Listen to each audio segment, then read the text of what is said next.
What's up, guys? Chainsaw here, and welcome to possibly the final HSR stream for quite a while. And this is because of the really horrible storage capacity of my PC. After I go through the story and play through the main event, I mean, like, as in, like, the thing with the AWU firm, I'm gonna uninstall this game and make room for the new Wuwa 3.0 update, which I think you guys will be a lot more hyped for. So we'll get through this and then we'll move on to Wuwa. Alright? And there might be videos, but this is probably the last stream you'll see for quite a while. Hope you guys enjoyed, and let's enjoy this finale of the of Penacony in the 3.x series.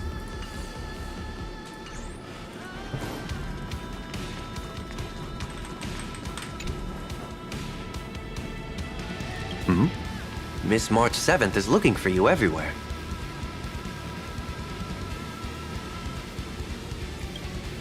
I don't know the details either, but she told me that if I see you, I should remind you to check your messages. She also said that some things you missed are actually extremely important.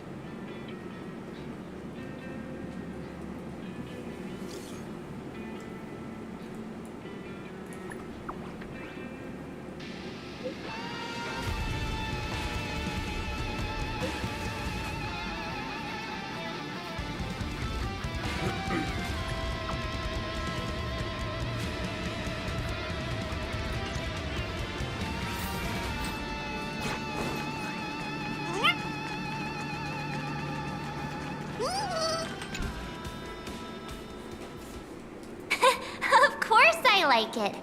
Big Sis Dahlia always knows what's on my mind.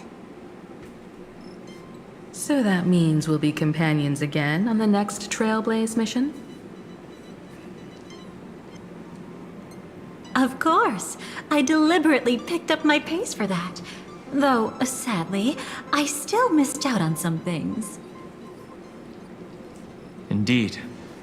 Had you joined the Amphorian expedition, it would have made a lot of things easier. Oh, you're finally here! Big Sis Dahlia has been asking about you non-stop!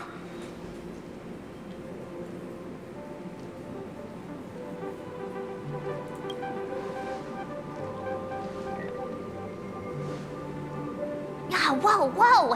Have you gone mad? Did you forget that we should never mention words like old or senior in front of Big Sis Dahlia?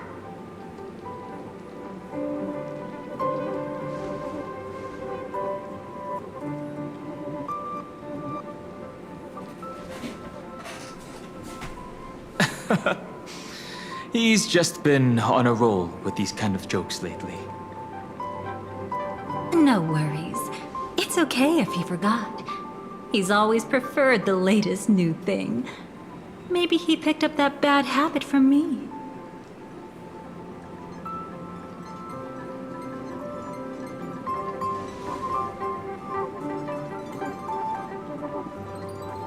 Long time no see. Now, does anything ring a bell?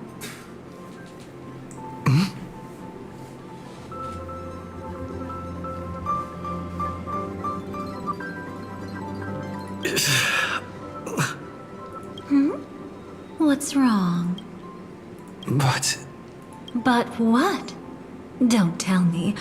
You forgot something?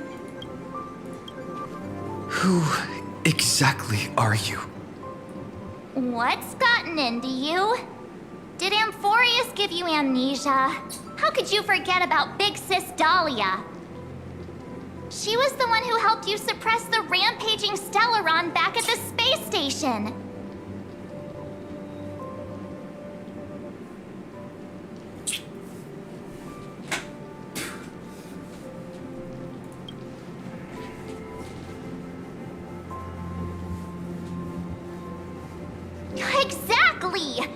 What's wrong with you? Totally. It was Big Sis Dahlia who dealt the final blow to that Lord Ravager the first time we went to the Cienjo. You haven't forgotten something that big, have you? That was why Big Sis Dahlia had to go back to the garden to recover and couldn't join us in Penacony.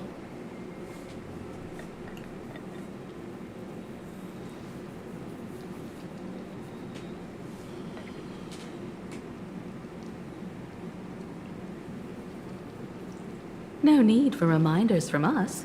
He has spent more time with the Dahlia than anyone else. Why don't you let her diagnose you? She's the Express's resident expert when it comes to matters regarding memories.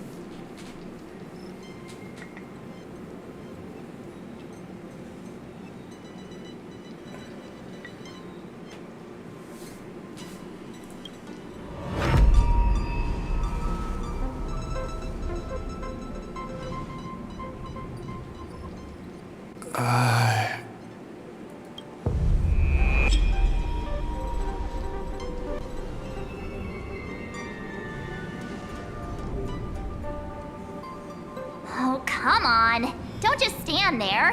Hurry up and get over here. It's not like this hasn't happened before. Leave it to Big Sis Dahlia. It'll be fine. I concur. If there's an issue with memories, then we'd better not waste any time. Why are you all...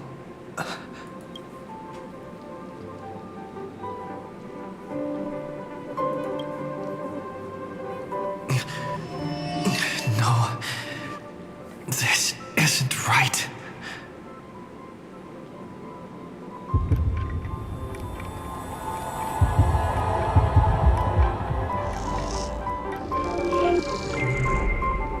Listen.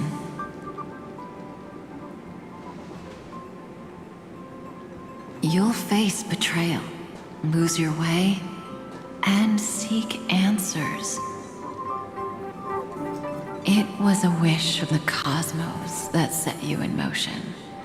And in the tale where you are the protagonist, the stars themselves will defy the destiny of finality. Hang on.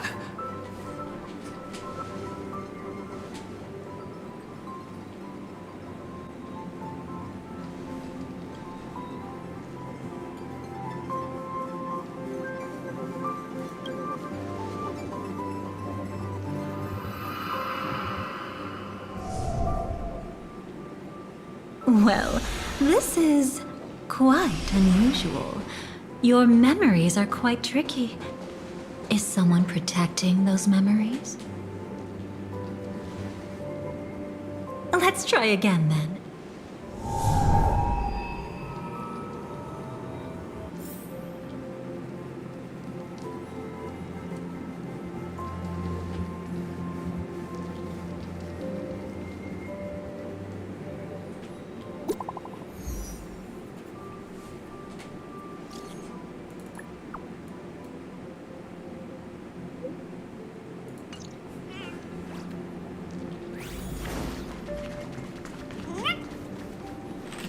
Destiny is much like memory.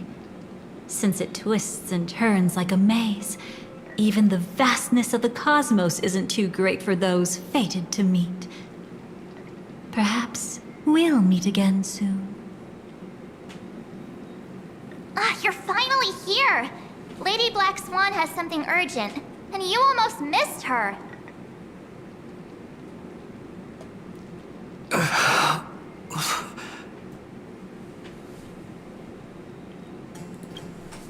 Now's not the time for jokes. We didn't have to be this direct. Guess there's no point in wasting any more effort, right? Your memories are truly extraordinary. It's as if they exist beyond the bounds of time itself. But why take memories so seriously?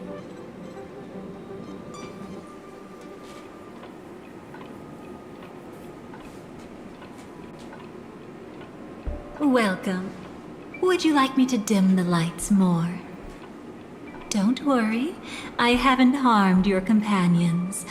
What you've seen stays between us.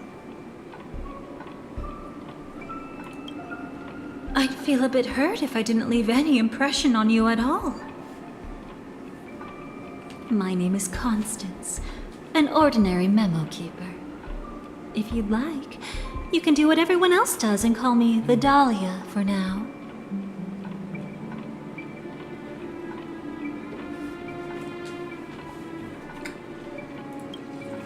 It's a bit complicated to explain, but through certain methods, I've brought you into my own heart. We could be watched if we met anywhere else.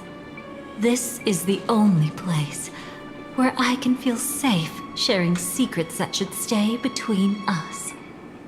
Let me apologize. I thought that becoming someone you are familiar with would make things easier, or simpler. Take it easy. That's exactly why I came to find you. All your questions will be answered. Let's start with the first question. Now, slowly turn around.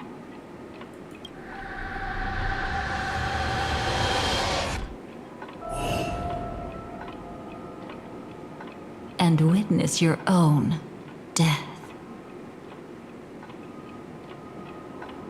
How does it feel to see your own corpse like this? I know death doesn't faze the nameless. It's practically just another day at the office for you. So don't worry, this scene isn't real. It comes from something you're all too familiar with.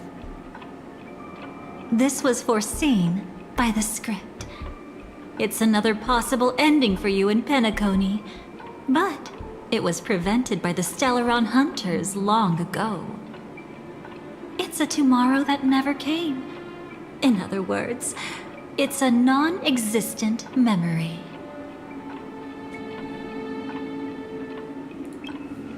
Actually, I'm one of them. That's quite the incredulous look. Like the others, I can't reveal too much. Even if we are hidden in this place, we can't escape from omnipresent destiny. But I trust you won't be surprised by a Stellaron Hunter's sudden visit. After all, that's what our two groups are. The Astral Express travels in pursuit of the light, casting long shadows in its wake. I'm here to tell you only one thing. Your memory of Penacony is incomplete. A part of it has already been stolen.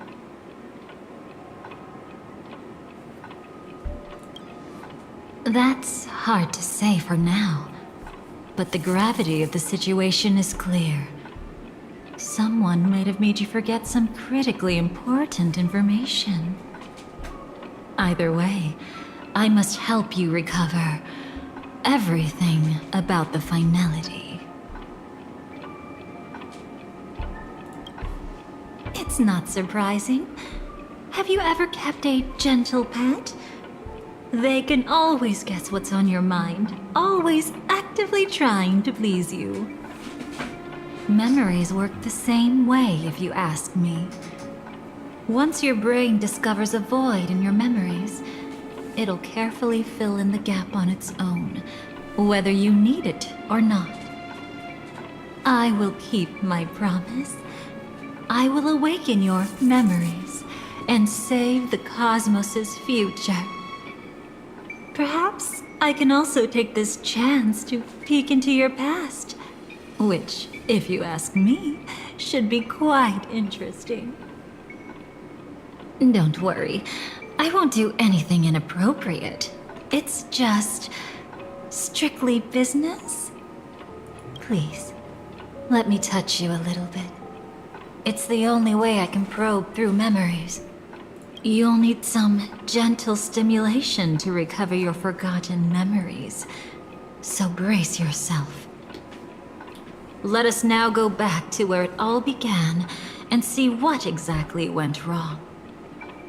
Take it slow. Don't let the memories overwhelm you, and don't worry about getting lost.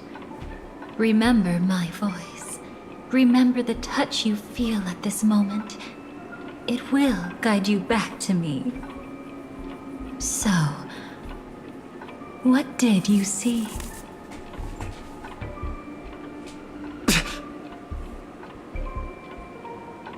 Seems like a rough start. Don't worry. Chaos is pretty normal in the beginning. Can you still remember where this journey began? Penacony, the land of the dreams, located in the Memoria-rich Asdana star system. At that time, a grand celebration of the harmony was about to begin, and as fate would have it, an invitation found its way into your hands. The family's esteemed guests are cordially invited to Penacony to participate in our grand celebration. Witness the impossible in the realm of dreams. Find the legacy of the Watchmaker, father of Penacony, and thus the answer to the question, why does life slumber? There, you encountered Adventurine, an IPC executive who appeared to be answering the invitation alone, but was actually there to reclaim lost territory. He desperately sought allies, attempting to tip the family's scales with himself alone. And then, there was Sunday, the former head of the Oak family, a pathstrider of the Order who would soon usurp the power of the Harmonious Choir and become your enemy. There was also his sister, the renowned Robin. She was meant to perform on stage, but got caught up in a series of unfortunate events, and in the end, found herself as lost as any bystander. Oh my, have there been gaps in your memories from the very beginning? This is quite troublesome. Where should we begin? All right, let's start with her. You must remember. That girl who called herself an artist and was hunted down by the family. Of course, her true identity is no longer a secret. What you see as a first encounter is actually a long-awaited reunion for her. Let's begin our story here. Think of that girl who could neither enter dreams nor wished to wake. Why did she slumber with you? Is this what dreams are? I can't see anything. Can't hear anything. Nothing exists except darkness. I don't understand. Why do people long for this darkness? Don't move yet. It's going to hurt real bad. Is the surgery over? Yeah. As expected, you can't recover the ability to dream. Even after paying such a heavy price, we only get one shot at this. It's fine. One chance is all I need. Is there anything else I need to do? Just don't die. Take a breather. Once the calibration is done, I'll let you officially enter the dream. And then I'll be able to enter that land of dreams. Don't get your hopes up. It's just a nickname. Your dream might not come true. I've been waiting for this day. People always describe it this way. Once you wake up, it vanishes without a trace. why sweet dreams are so precious. Sounds like you're just trying to make yourself feel better. Maybe. But when the day we cross paths again arrives, I think I'll pretend we've never met and get to know you anew, as if starting all over. I made a promise with him. Our reunion is right before us. I have no reason not to give it my all. Even if he's already forgotten it? But I won't forget. No matter how this story ends, I want it to begin with a smile. In the future that Elio foresaw, we never had an ending. But I still have the chance to wrestle back from fate the right to have a beginning.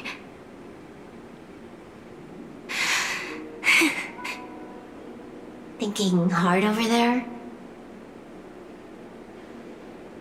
Just spacing out for a while.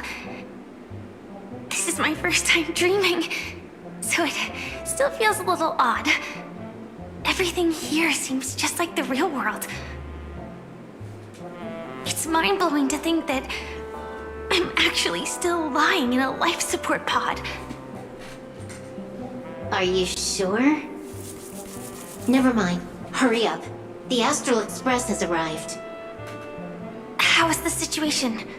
Can we avoid the family's surveillance? ID's already taken care of, but there's a snag. Let's walk and talk. Head to the room I prepped.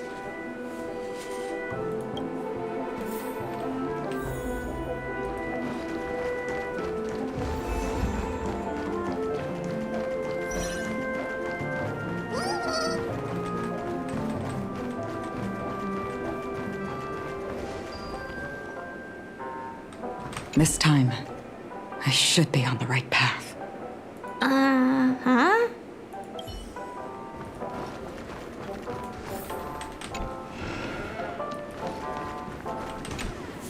So, what's the problem?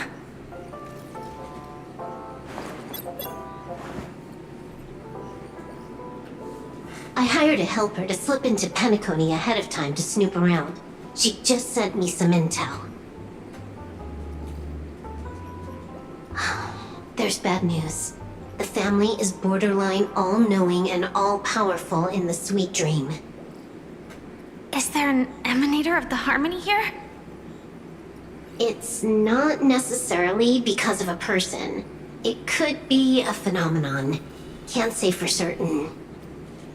Anyway, just like the script says, no matter how you sneak in, you'll be found out.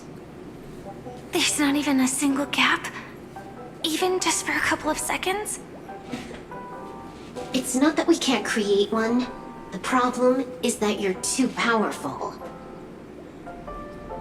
You're no small fry. Here in Penacony, you're a colossal threat. They'll be onto you even if you just try to enter the dream. That means, even if I manage to sneak in, I won't be able to escape the family's pursuit. Exactly. And a brawl won't change a thing. This is their turf. You'd be throwing your life away. It might be risky, but I have a plan. The family still hasn't figured out who Stellaron Hunter Sam really is, right? At least not this branch family. Then, let's use that to our advantage. I'll activate Firefly Type 4 and attack the Reverie Hotel. I studied their defenses on the way here. Their basic security won't be able to keep me in check. Create a commotion to force Sam in the spotlight. Then, I'll rush back here at top speed, and while the chaos is still fresh, dive into the dream as Firefly.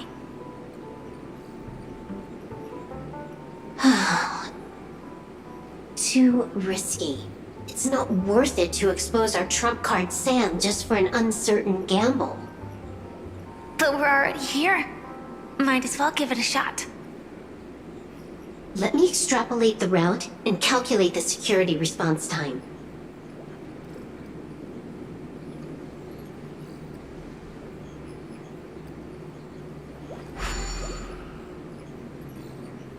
Hold on. What is it? Weird. My readings show security is practically non-existent. That doesn't match what you told me. Describe to me what you see, just to be safe. Describe? It's just your standard hotel setup. Sofa, dream pool, and... Who's there? Relax. There's no one here. I knew it. What you're seeing isn't quite the same as the surveillance I see. That is weird. How does that work? Let me fix it.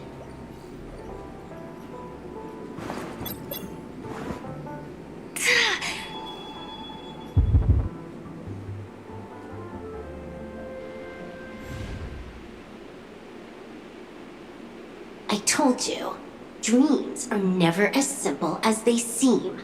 How about now? This place is... You haven't gone anywhere. You've been here the whole time, saying weird stuff. This is my first time dreaming, so it still feels a little odd. Everything here seems just like the real world.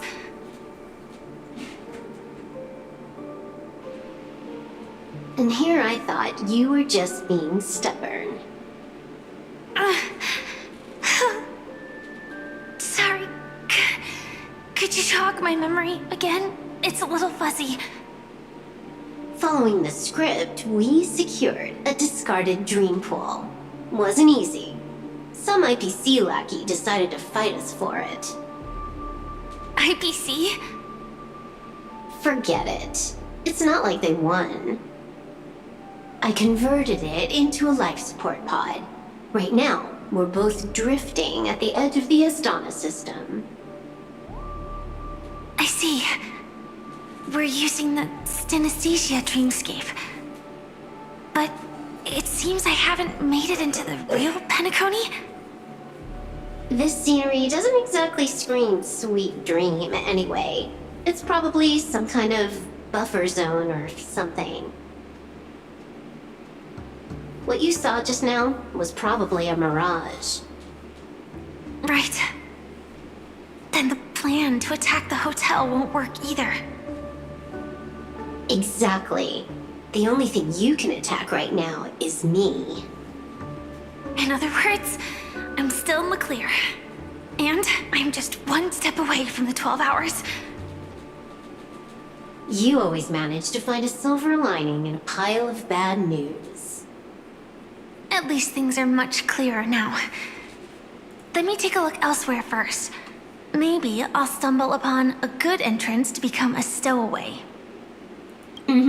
You scout ahead, I'll get in touch with the temp helper.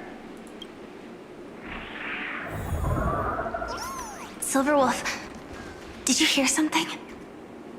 I didn't notice anything. Strange disturbances in the memory zone are nothing unusual. They say many memories of the past.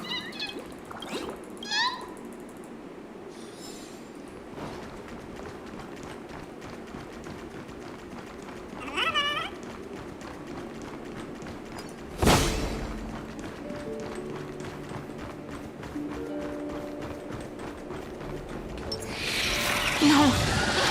Wait. I'd recognize that sound anywhere.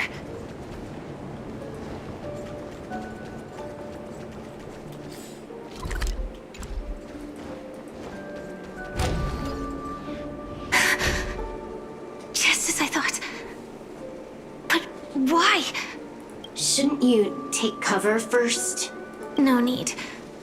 I know them too well. It's not necessarily the real propagation. This star system went through the swarm disaster long ago, remember? And it was anything but small. Are you saying this is just an echo from the past? Ideally, Yes, but it might also be more like a meme. A fear buried in the Asdanians' hearts like a nightmare. So this dreamscape really isn't under the family's control. Maybe you're right. Let's keep searching down this path. As for what they really are... Let me try it out. Then we'll know.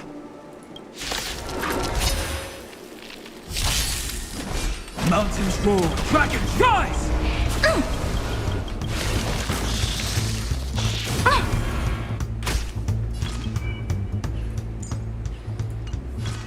Stars, shine for the heroes. Step onto the board. Existence is a... Dragons soaring above the lands. This is permanence! To the defeat. Your downfall is absolute.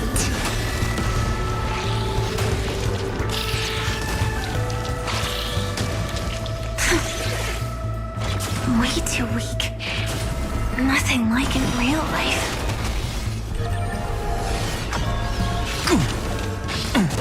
I'll endure. My purpose is to protect. Earth shatters, heaven trembles! No other choice.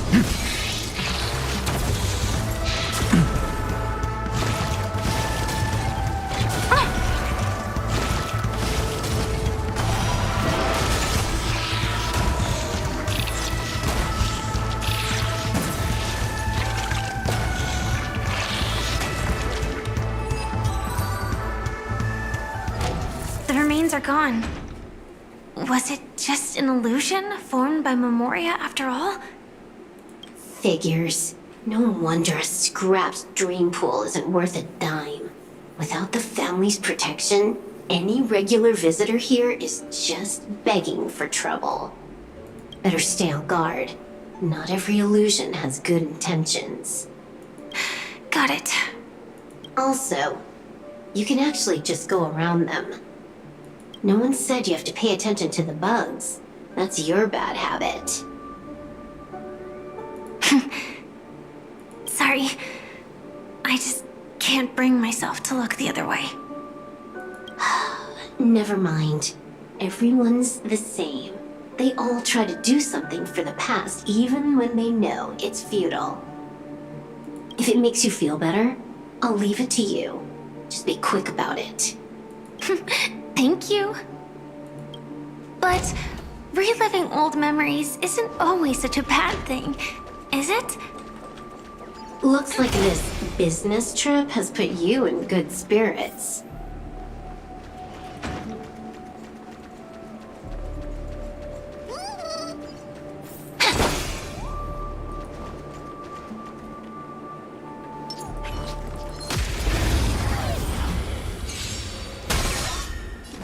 Mountains roar, dragons rise!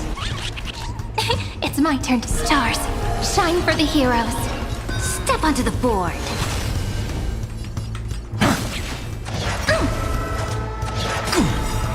Dragons soaring above the lands. This is permanence!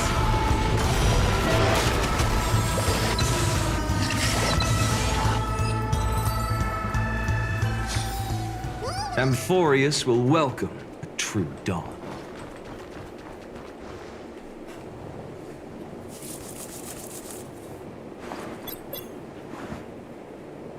Oh, got a response from our helper. Head to the main lobby. She'll send someone to meet you. But watch your back. That one's a masked fool. Who knows what they might... Hello? The signal's gone. Here we go again. Huh? The mech won't start. Why? Huh? They didn't attack me. Are they running away?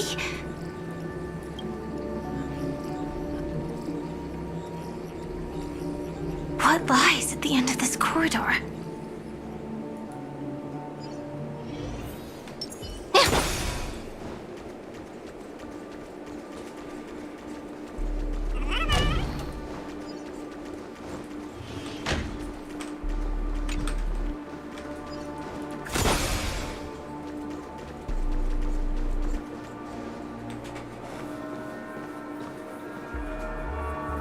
debris everywhere.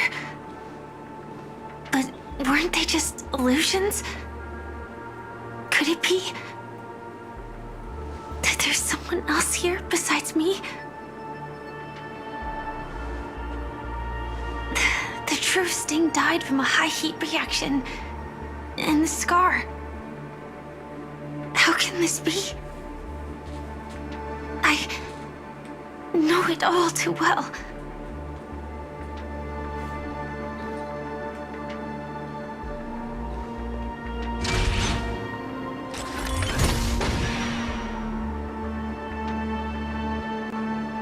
The swarm is one thing, but even for Memoria, why would Glamoth's Iron Cavalry appear in Penacony?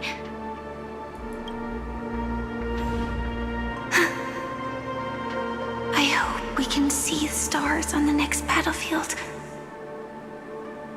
Will we see each other again? Then we should be able to find each other.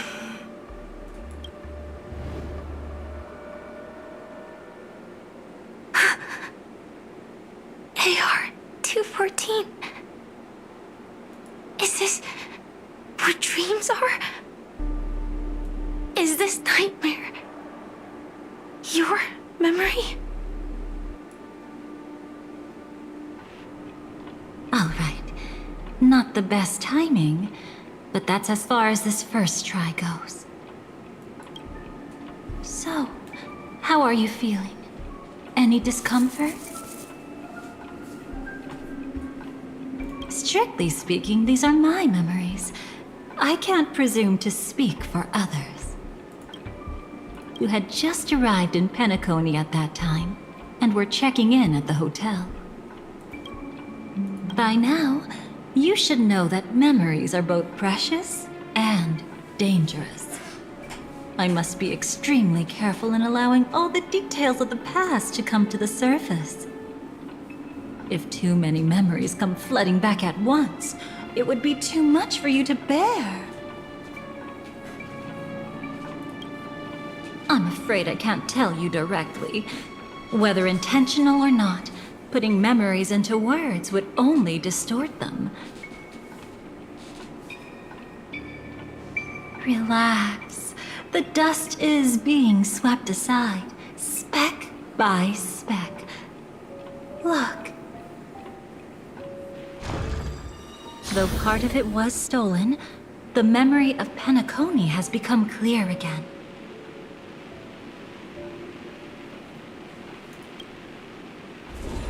What you just witnessed was her beginning. This dream diverges into two parallel paths. Yours, named the Trailblaze, and hers, named the Finality. These two paths will eventually intersect, and to reach that moment, we must find more contradictions in the memories. You still remember her, don't you? Robin, known by all. You encountered her early on at the hotel in reality. After you entered the dream, she was using the Harmony's power to help you adjust to the sweet dream. Oh, it's just that. After your farewell, she had already become a victim of a sinister plot when you saw her again. What did she discover during that time that would make her suffer such a terrible fate? Be careful. This time, we're going to dig deeper into a past utterly at odds with the memories you hold.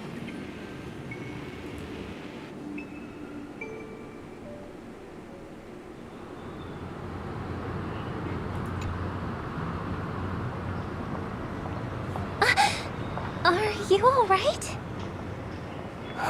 Surprisingly, I don't feel anything. Well, you are in the dreamscape after all. Seems like our guest here hasn't gotten used to the transition. Fret not. Feeling a sense of weightlessness is normal for new visitors. Robin, please guide our friend in getting more comfortable with the new environment.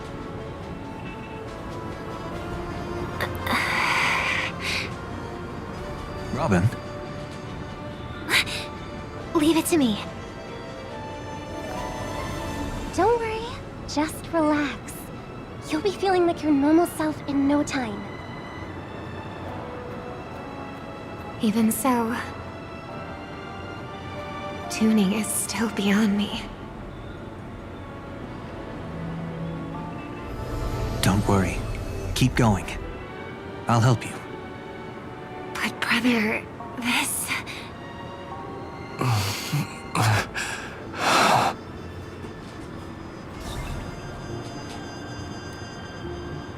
What did you do to me? Relax. Just did some tuning on you with the resonance of the harmony to allow you to control your limbs freely in the dreamscape. Essentially, the dream of Penacony is a world formed by memoria. Only by fully understanding its nature can you move freely within it. Unless you're one of the memo keepers of the Garden of Recollection, it can be difficult at first to manipulate the memoria as you wish. But once you've been tuned by the harmony, you can use the same laws of physics from the real world to understand how the dream world works. Oh, oops. I've fallen into my professional habits again. I just can't seem to shake off this urge to be a know-it-all.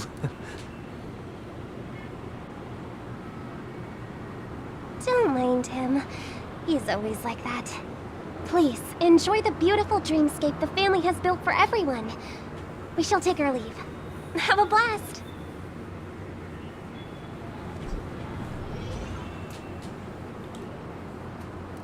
Sorry, brother. I'm the one who should apologize. I knew you weren't feeling well, yet I made such an unreasonable request. I should have known. Losing your voice was just the tip of the iceberg. The real problem lies with the harmony, doesn't it? Just as I thought. You figured it out too. Your letter. I've kept it with me all this time.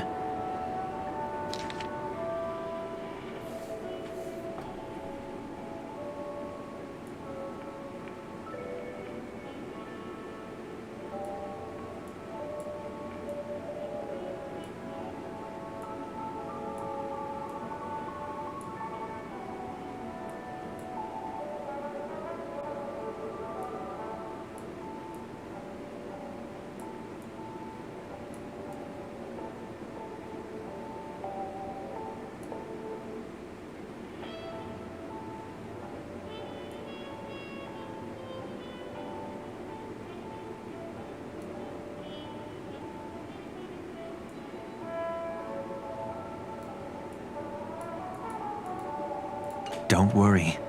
This is crucial. I'll uncover the truth before the festival begins. Let me help you shoulder some of the burden. Did something happen in Penacony?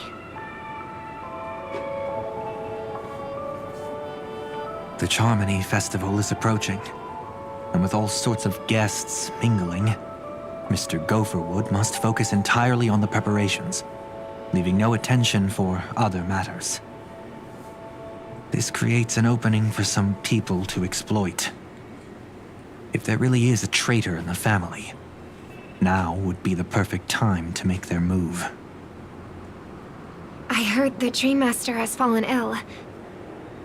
Since I came back, I haven't seen him even once. There was an accident not long ago. He's gravely ill, and I'm afraid he won't be able to appear in his humanoid form for a while.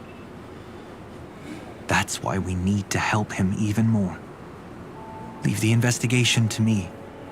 You don't have to worry about anything else. Just focus on the stage. But... No buts. Listen, Robin. Never get involved with death in dreams. You need to sing your heart out. I promise you, when the curtain rises, no noise will drown out your brilliance. Not even the shadow of harmony itself. That's true. Ever since we were kids, there's nothing my big brother couldn't handle. Then I'll go get ready.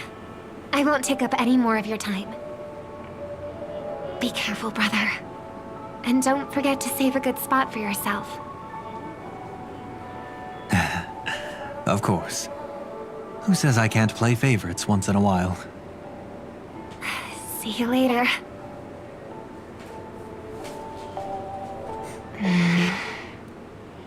Big brother, you're always hiding your true feelings like this. You're acting like everything's fine.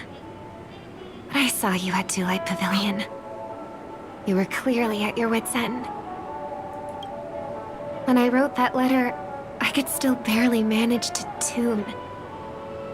Later, things just kept getting worse. My intuition tells me that something must be wrong with the dreamscape.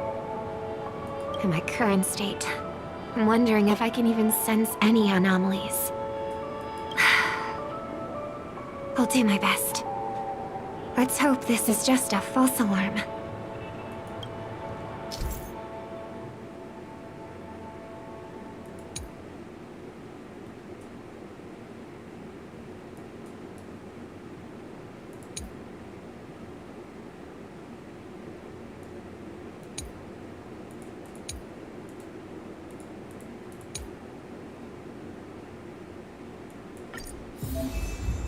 I've been wondering about something from just now. There seems to be a faint dissonance nearby.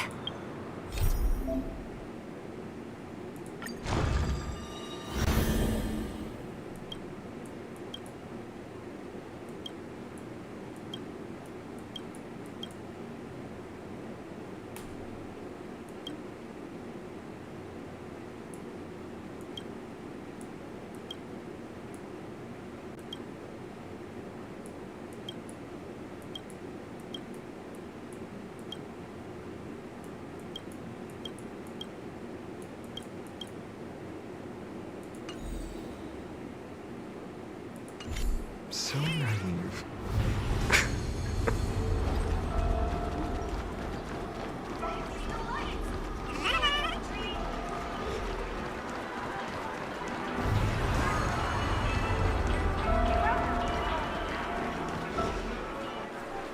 Is that her?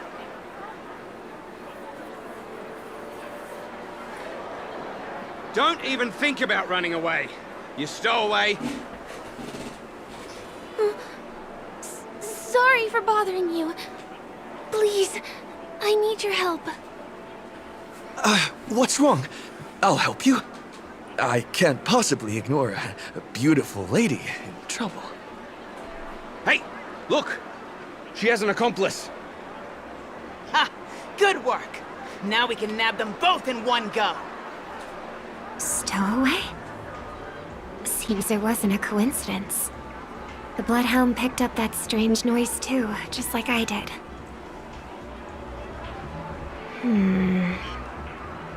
Better to stay out of sight for now. If that girl really is an outsider, this could be my chance. That's enough, boys. Sir. What's gotten into you all? Open your eyes and take a good look. Is this lady the stowaway we're looking for? Huh? Who's this? Don't you know him? Look at his brown hair and grey vest. He's the officer, sent here by the family to maintain order at the Charmony Festival. I see. Sir, the thing is, we're trying to apprehend a stowaway. And that young lady there looks very suspicious. We're sure she's the one. That's nonsense. Take another look, will ya? The witness report says that the suspect is a lad with silver hair, and you guys are going after a girl with silver hair. Does that even make sense? She's our guest. Well, just get out of my way and I'll take care of this. Yes, sir. Something's off.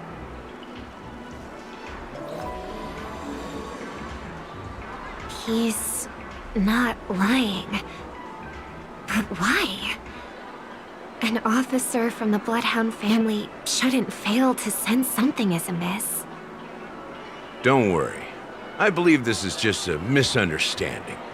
How could such a lovely girl like you be a stowaway? Thanks. Without your kind help, I wouldn't know what to do. Just part of the job. I need to get going. If you need help, you can reach out to me through the young bloodhounds in this area. I wish you an enjoyable experience in this land of dreams. Too many people know me. It wouldn't be wise to follow them so openly. Looks like I'll have to use a few methods of my own. We need to get closer. Find a hidden spot.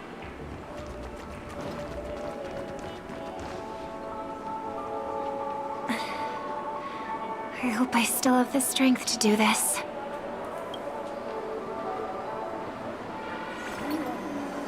Although the Bloodhounds mistook me for a stowaway, I'm actually a local. My name is Firefly, and I'm from the Iris family. I work as a stage performer, although right now I'm just an extra. Success! Thank goodness I wasn't discovered. That girl claims to be an artist from the Iris family, but I can't hear any resonance in her voice. Well, we can talk about that another time. Right now, I want to give you a tour of the town. Here we go! If I'm wrong about this, I'll make it up to you properly afterward.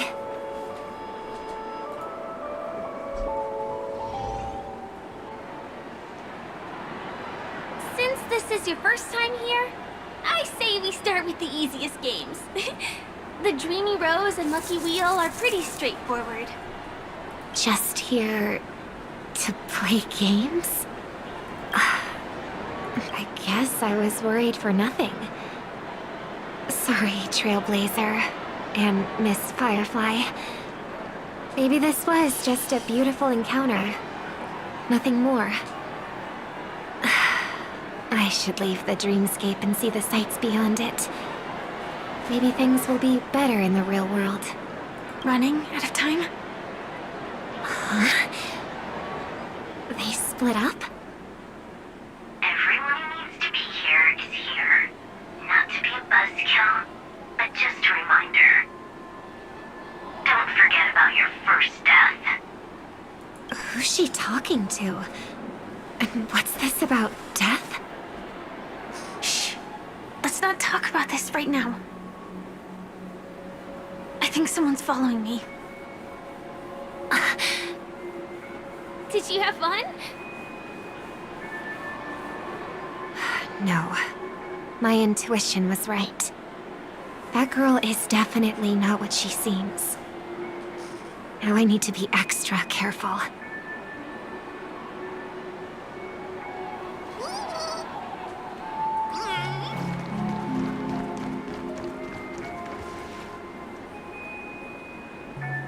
He's coming our way!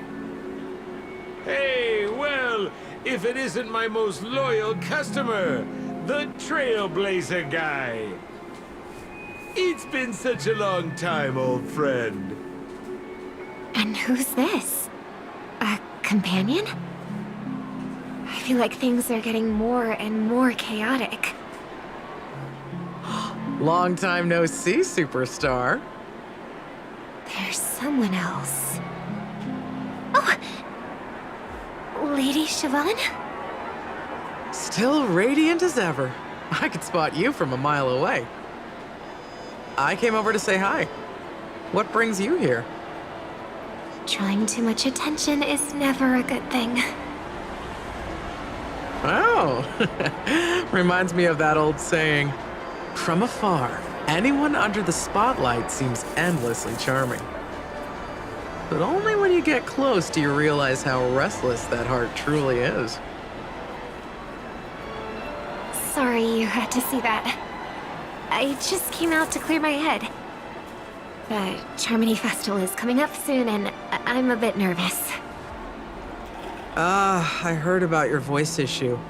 Drop by the Dream Jolt hostelry when you're free, and I'll take a look at what's going on.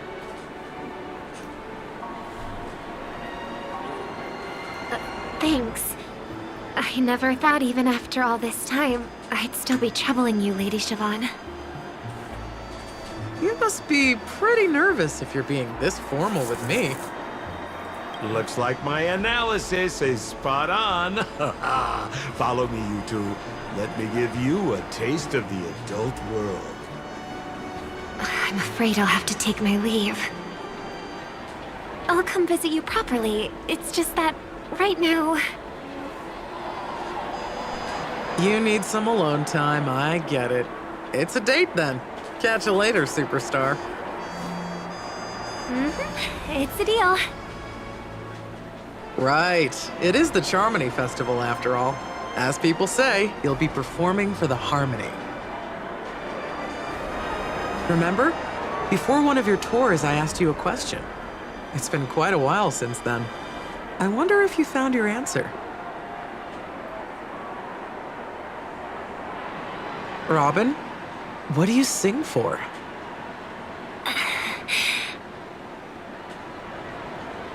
I think I've got my answer now. But instead of words, I'd rather answer with a song. That would be more convincing, no? That's actually more convincing than a straight answer. Looking forward to your performance.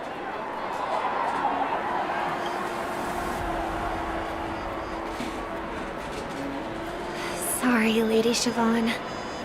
If there was more time, we could have had a proper chat. Now, let's get down to business.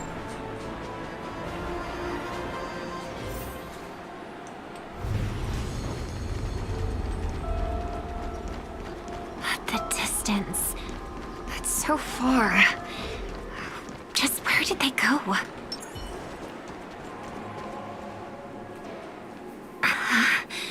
The static's gone.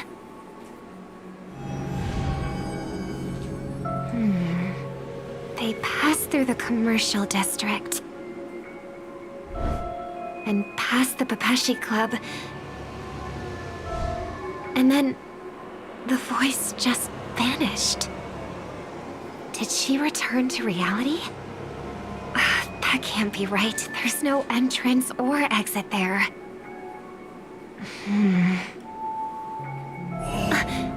Again?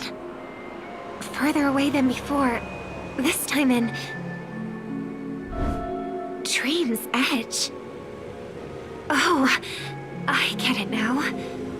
It's the underground tunnel. Right. Makes sense. I should have known. That place is a hotspot for smuggling cases. I should have pressed those two bloodhounds for answers back then. Anyway, I'll check it out.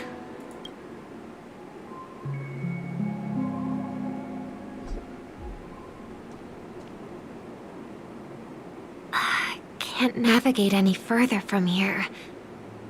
Is it because the dreamscape construction isn't complete yet? The family never stops weaving their sweet dreams. And Penacony has always maintained good relationships with the outside world. Why would someone choose this moment, of all times, to plot something sinister?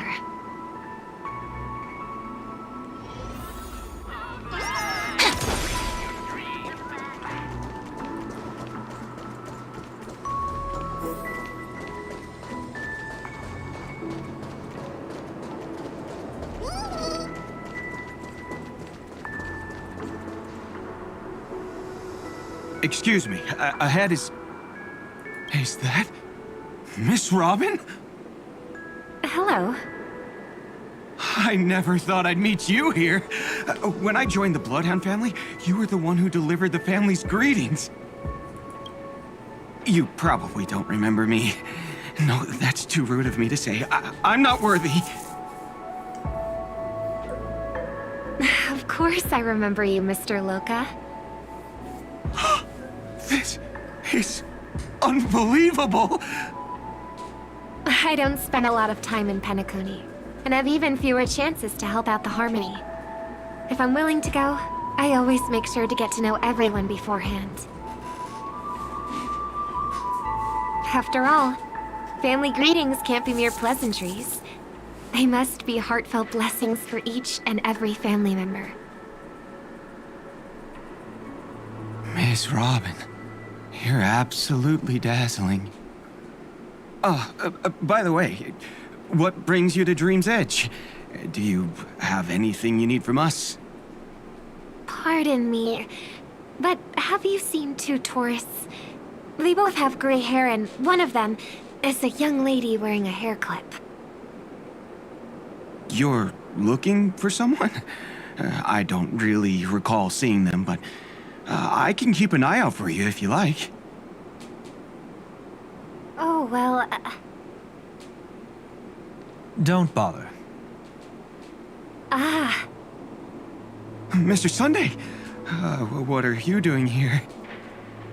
I heard someone's up to no good, so I came to check things out myself.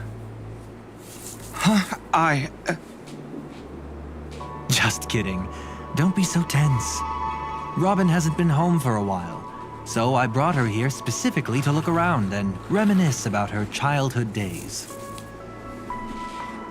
As for those two mentioned earlier, they were guests we met. They left some items behind, which I've already returned. There's no need to ask anyone else about it. Understood. There's a construction site ahead, so we won't go any further. Goodbye.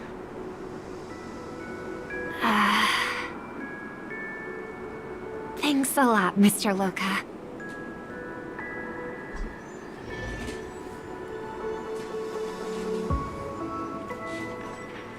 I couldn't speak freely earlier. Robin, why did you come here? Like you said, I'm here to reminisce about old times. What about you? What brings you here? Tracking down criminals is my duty. And you, my dear sister, you've always been this stubborn, and in times like these, I wish you never had this trait. You're still investigating on your own, ignoring what I said? Yeah. I can't stop thinking of death, so I followed some people all the way here. After all, I witnessed that horrific scene at the Dewlight Pavilion with my own eyes. I can't let you bear this burden alone.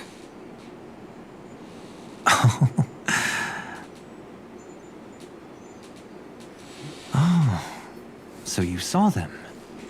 Those family members who were in the sweet dream, yet death took them away. I only saw documents strewn on the tabletop. If my brother had even an ounce of energy left, he would never have tolerated such a disorganized sight. Just like now, if it weren't for getting the truth out of you. I absolutely won't tolerate your arrogant and disrespectful facade.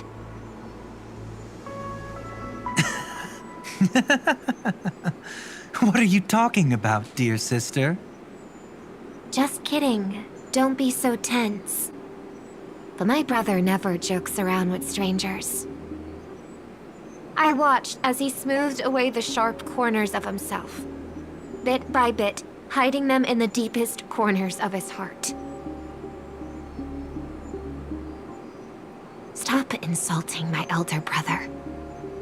Otherwise, you won't just be dealing with the family. you'll be dealing with me too.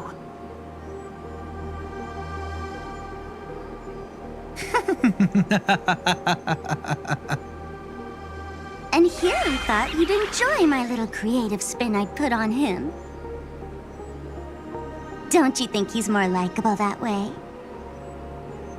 I trust you're mentally prepared to face the consequences of posing as a family head on Penacony. Jeez, I didn't expect to get played by a little bird. But do you really think you've got what it takes? There's no shortage of people trying to catch me, chicken-winged girlie. What makes you so special? This place is still governed by the 5 lineages. And along the way, you've seen how many of their members are stationed here. Besides, here at the edge of the dreamscape, I can also...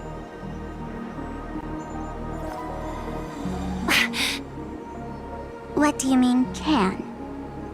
You think you can get your lost power back? I'll give credit where it's due. You must be quite talented to have been chosen as a chord master for the Charmony Festival.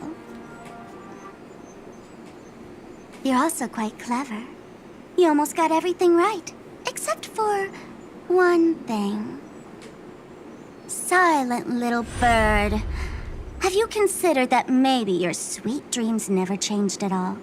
They just stopped welcoming you because you grew up. Like a mask. Once you wear it for too long, you can never take it off again.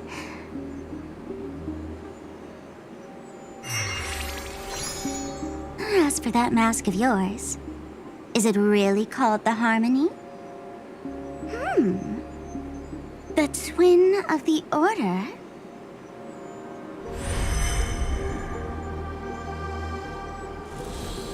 Oh. You know what they say. Robins will fight tooth and nail to protect their territory, even at the cost of their own lives. Looks like that name suits you pretty well. Oh, right on schedule. Gray hair should be wrapping up soon. Miss Sparkle, time to head to the next scene.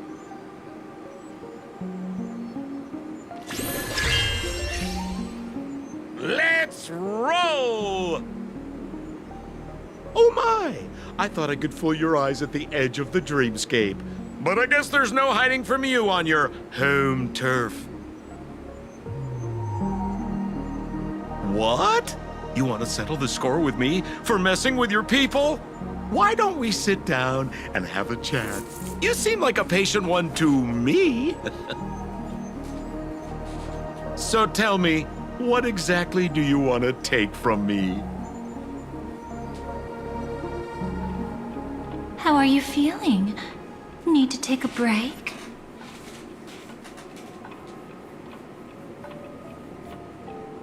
The fool killed her. And the crime scene you witnessed was staged by her. Of course, there's no such thing as true death on Penacony. For Robin, this is just a minor setback.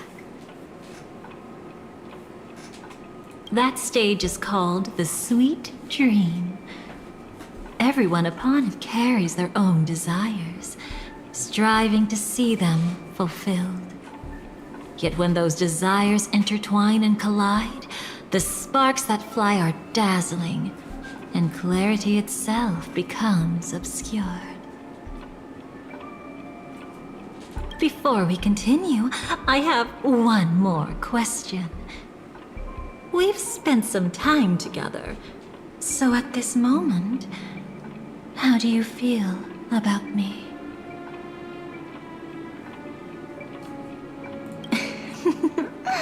How delightful.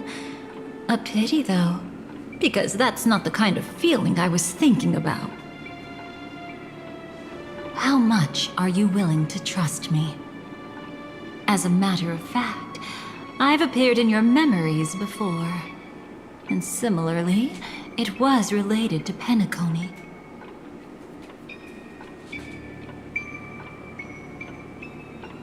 Let's That's exactly what I like to hear. Let's continue then.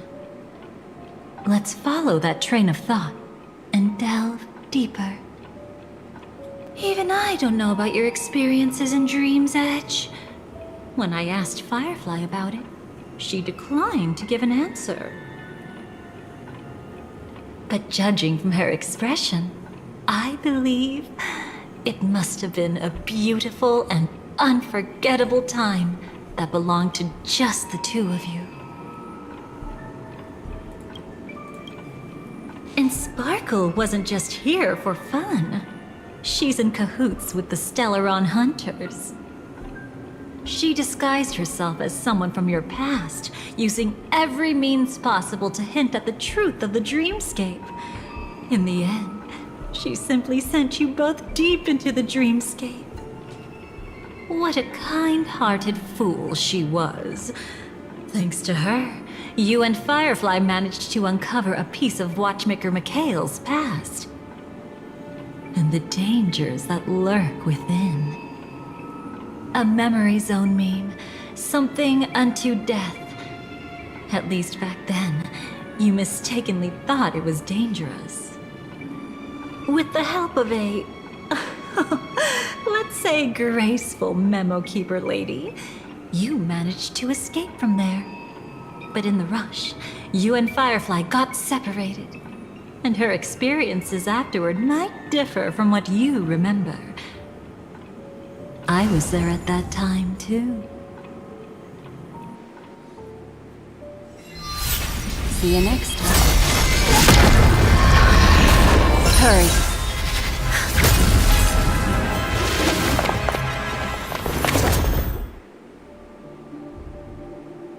Don't worry, I got you. How are you feeling?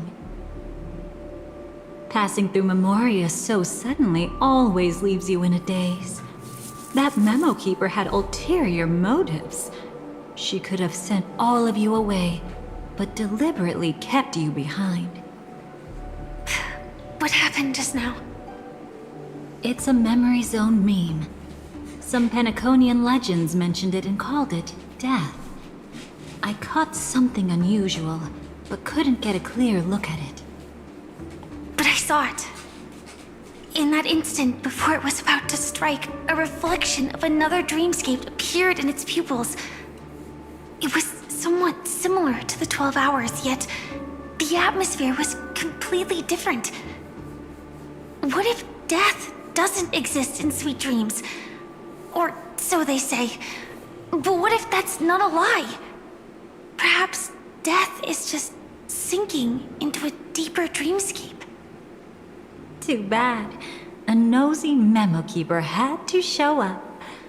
Next time we meet, leave it to me. I'll give her an experience she won't soon forget. Every time you say that, it's always you who seems to be having fun. This time, try not to go overboard. It's not necessarily a bad thing. If I really do meet my end, I won't have a chance to tell them the truth anyway. Are they still around? I can't sense them anymore. I'm afraid they must have gone back to reality. Hold on. Still no good. I can't get in touch with Silverwolf in the primordial dreamscape. I left her a message. If she gets it, she'll help guide him back here. Or we could head back to reality first and get in touch with Silverwolf. Hold on. Recklessly crossing through the dreamscape now would be far more dangerous than before. What's the matter? Death caused such a huge commotion that the omnipotent being within the sweet dream has turned its gaze upon this place. Then aren't we? We should be fine for now. Death has his attention. As long as we're careful, we won't be exposed. In fact, Within this dreamscape, we might find a way to strike back against him. Before you arrived, I did some digging around. From what I've learned, he buried his darkest crimes right here. Whatever it is, I believe it'll be of some use. Let's go look for it before they come back.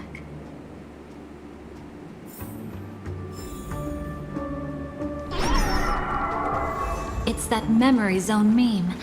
Be careful.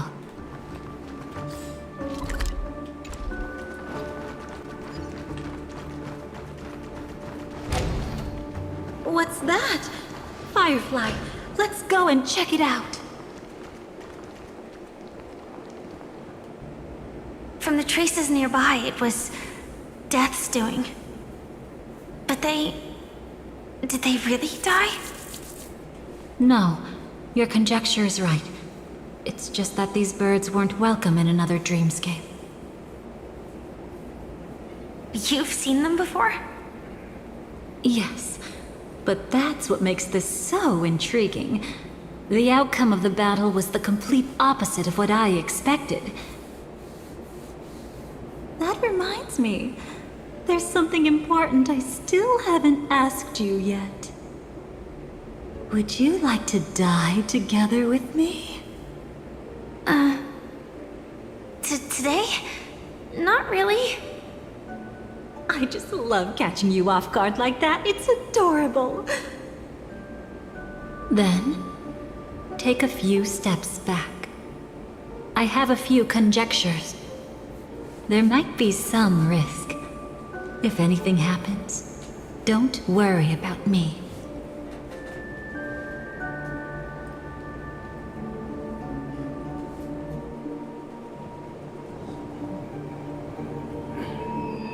What are you... Just as I thought. So, what happened? These ravens are the incarnation of the Dream Master Gopher Wood, that omnipotent being in the sweet dream. In front of him, even death has no strength to resist. The power I just released should have been enough for him to notice and deliver a fatal blow. Yet here we are, completely unharmed. You know, you're quite similar to Blade sometimes. I mean, when you're staring death in the face. It's not relief I feel. I'm savoring a once-in-a-lifetime thrill. If only it was just once for me too. But was it really him? If I remember correctly, the Dream Master's body was burned to ashes in a riot long ago. And he can now only sustain his life within the sweet dream. Not only that, over the long passage of time, he has merged himself with every inch of Penacony's land. The title Dream Master doesn't mean he merely controls the dreamscape. Rather, it means he has already turned the dreamscape itself into his second body. In extreme cases, he could probably burn all of Penacony to the ground, though hopefully he wouldn't have the heart to do it. We better act fast. Easy now. We're safe for the time being. Maybe it's not that he doesn't want to act against us, but rather that he can't. At least, not yet. Lately, Gopher Wood has been claiming to be ill, never appearing in the 12 hours. Yet just recently, he buried his darkest crime deep within the dreamscape. So, you're saying that burying this crime took a heavy toll on him, leaving a flaw in his supposed omniscience and omnipotence? That does sound plausible.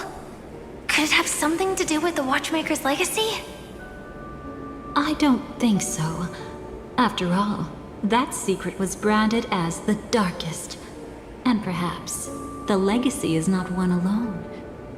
Only by seeing it for ourselves can we know.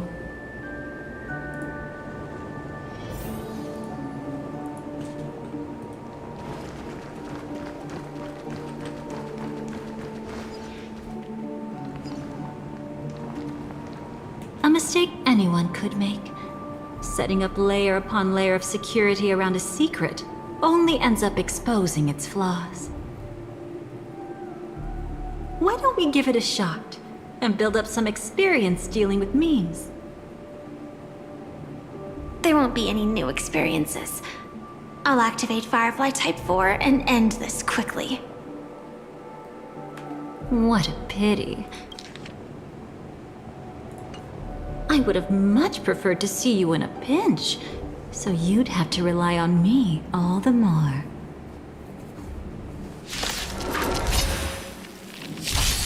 My strength isn't what it mountains roar, dragons rise! Stars, shine for the heroes. Step onto the board. To the defeat, your downfall is absolute. Existence is of no consequence. We have the edge. Flowers, bloom for tomorrow.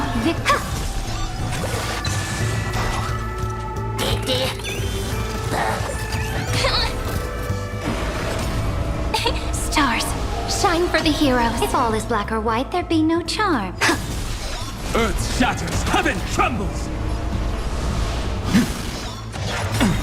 All the dragons soaring above the lands. This is permanence!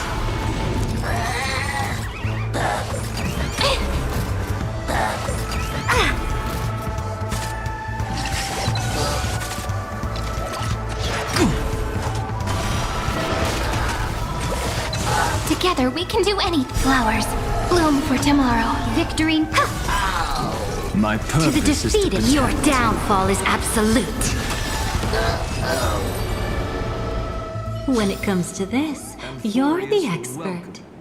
Yet I'd always imagined that calling upon that power would make you profoundly melancholic.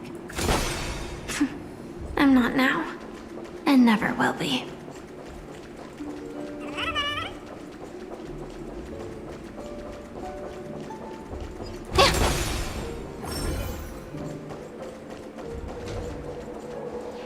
Is this it? An entrance? It only looks like an entrance.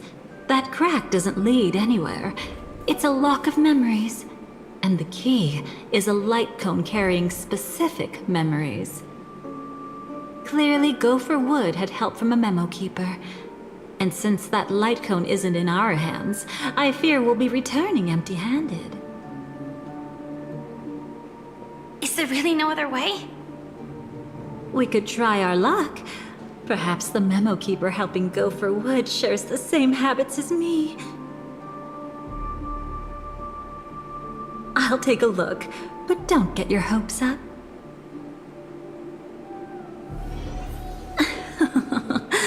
Pretty careless indeed. Just like an old friend of mine. Looks like we're in luck. We found one of their contingencies. Do you have memories like that? A moment in time you never want to forget. One that you find yourself reliving over and over again. Of course. More than just one. What a shame. Huh? Don't take it to heart. I'm just imitating those annoying memo keepers. In their view, the more memories recalled, the more likely it is to become distorted beyond recognition. Each time you recall a memory, you risk distorting its true face. That's how they justify the necessity of light cones. How tragic. They never understood the truth.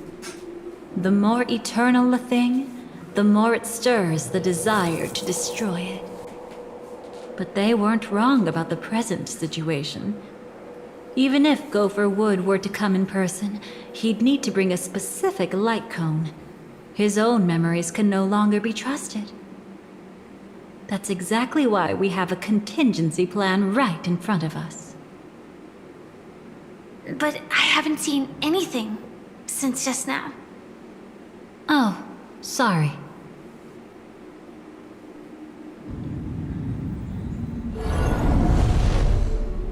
Inside here, there must be some kind of gentle trigger that would help him recover his memories before they are subjected to distortion. But for us, that's probably meaningless. Whatever triggers his memories would just seem bizarre and random to us. Still, let's go take a look inside. We might pick up some clues at least. That's right. Go ahead. Every action brings joy.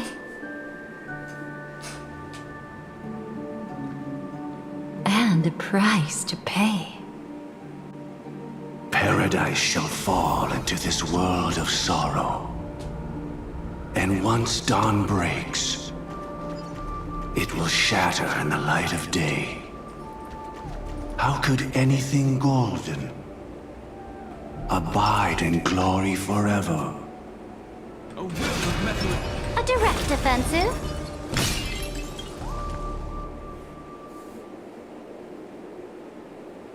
How can this be?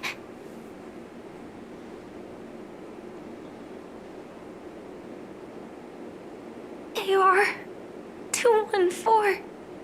Is that really you? You don't have to force yourself. I can take care of it. No, it's okay. Was it her that you saw when infiltrating Penacony? Yes, I saw her fighting off the swarm. But it was just Memoria, and it vanished quickly. Silverwolf mentioned that Penacony had also faced a swarm invasion before. I kept telling myself that she was just passing by and lending a helping hand. And after everything was over, she had already left, safe and sound. So this time, do you still want to know the answer? Would it be any different? I really want you to tell me that this is not real. It's just Memoria. But thinking about it calmly, nothing can change it. A memory is ultimately something that's already happened. You're more composed than I expected. I wish I wasn't like this. She and we could be called friends. I wish I could just break down and cry for her, like any normal person would, to mourn her loss.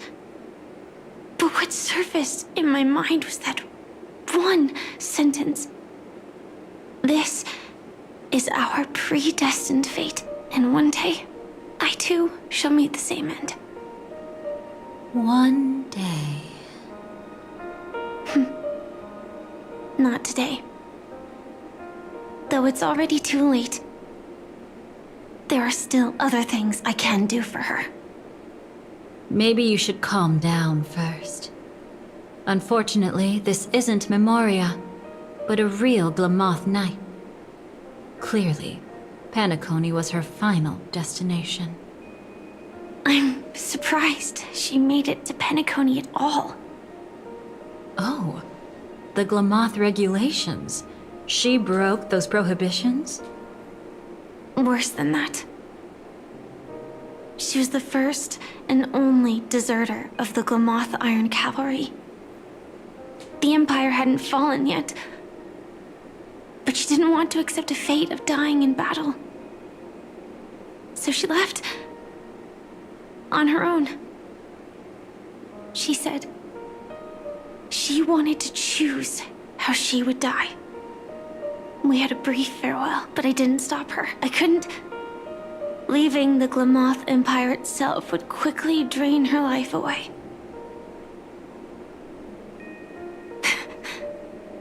If we can't change the outcome, why should I stop her from making her own choice?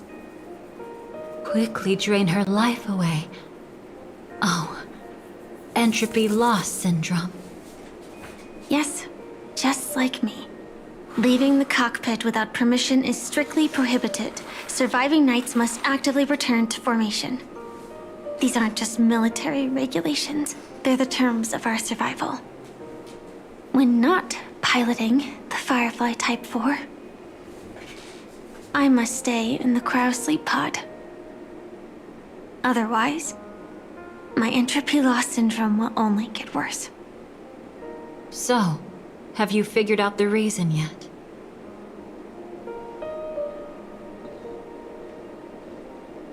When he and Kafka found me, I had just finished my duties as a Glamothanite. My final battle as a Glamothanite. The Empire fell, and all restrictions vanished. For the first time, green flames ignited upon my body. And for the first time, I touched the true path power that the Glamothanites wield. That's when I realized entropy loss syndrome is a death called living. The propagation? That's the true source of the Glamoth Iron Cavalry's power? Yes, I've seen it happen. When the Swarm King dies, the Swarm completely loses its vitality and falls into silence. Just like Glamoth's Iron Cavalry, they weren't given a sense of self. The moment they stray from the hive, they're already dead. The same goes for entropy loss syndrome.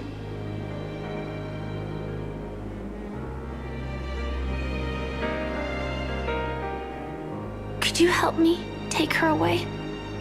I don't want to leave her here alone. After all this is over, I want to give her a proper burial, just like any normal person. I'm happy to help. She wanted to escape her fate, but in the end, she died fighting against the Swarm in Penacony. The detestable thing about destiny is that it brooks no defiance.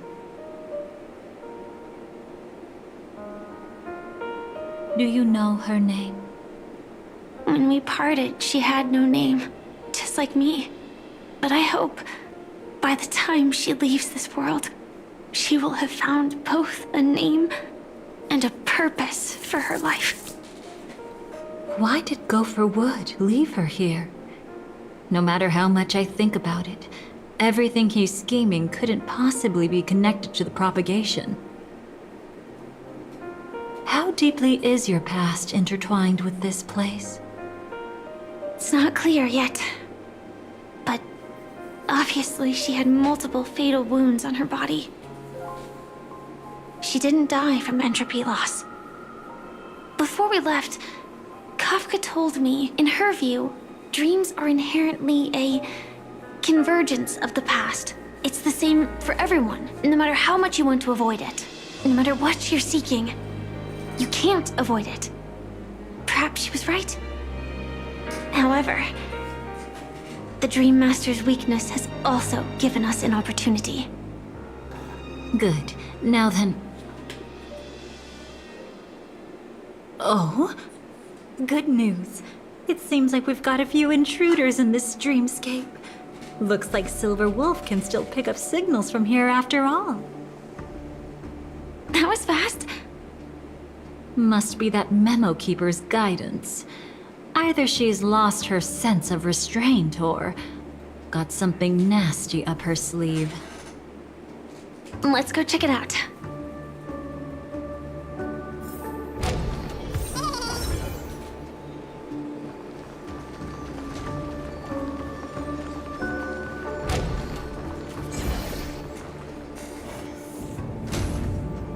You aren't hiding anything, are you?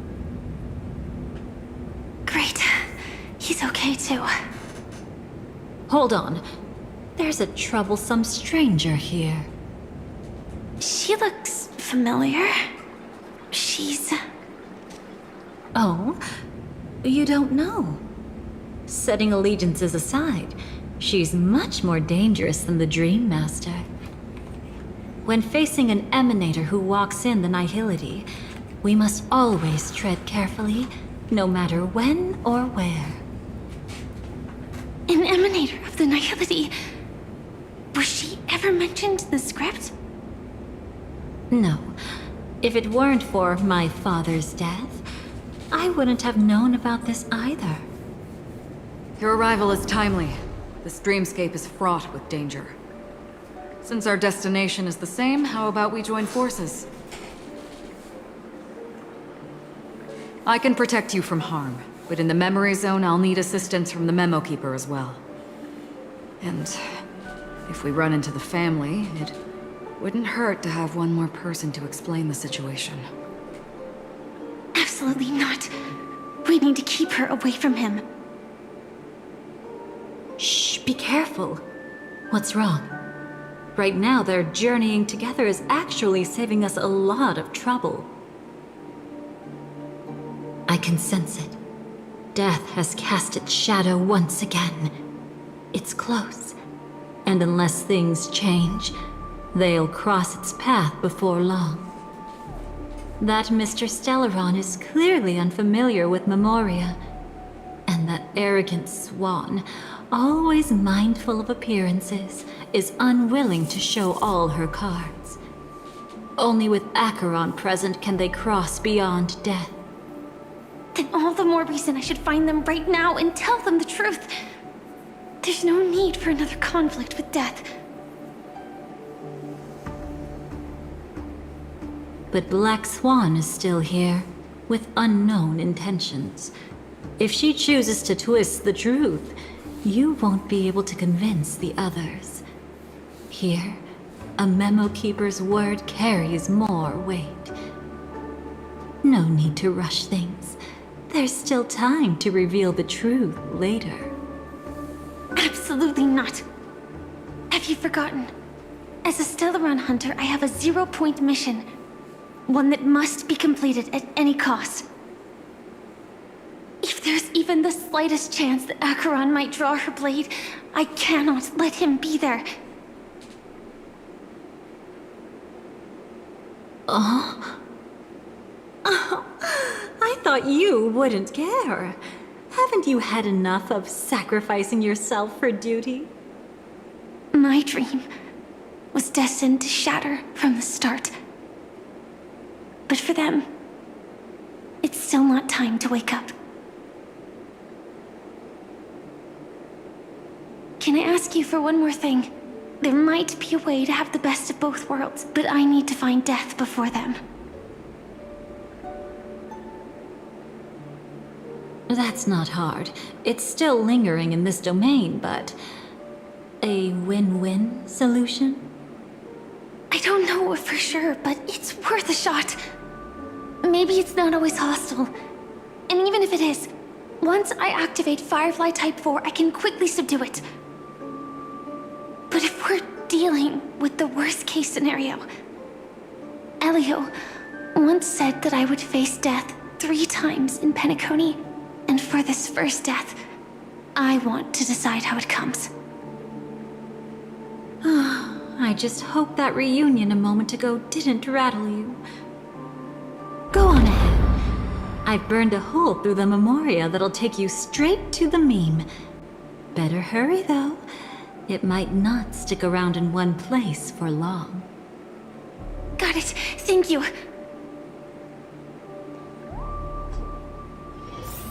There's no sign of anything. Could it have already left?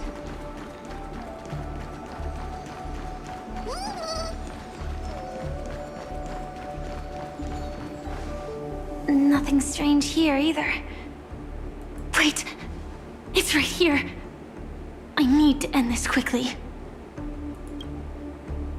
Watch out! A dangerous presence lurks nearby. Already? There's no time. Then I'll... It's fine, it's fine. At least I get to choose how to die. That alone is great. Besides, this is just a dream.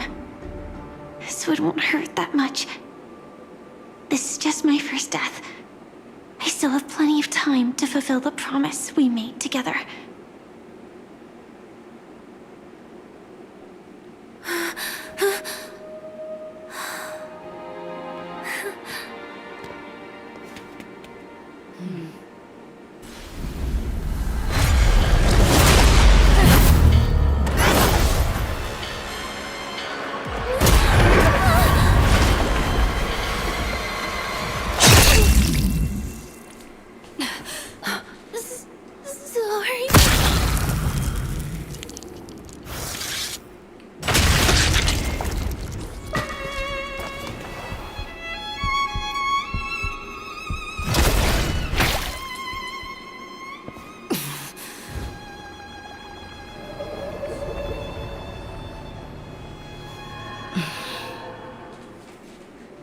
You should be able to recall at least some of what comes next.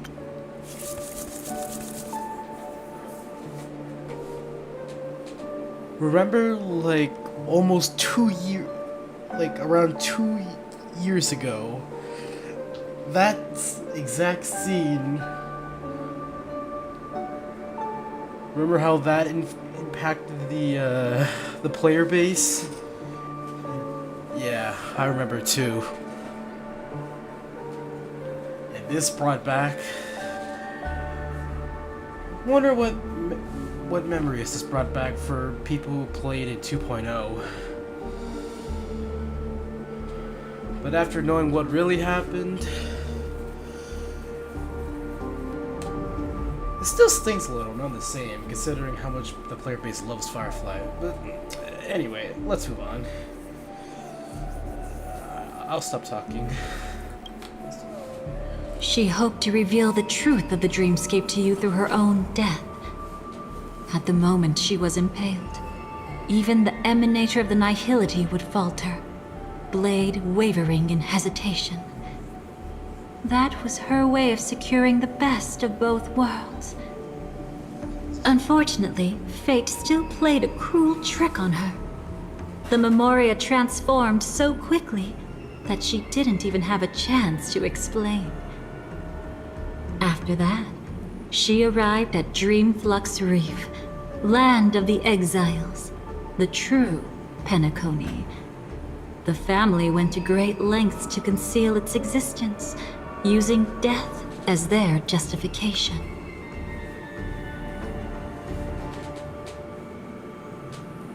So it's basically what we went through in Penacony, except through Firefly's POV. Awesome.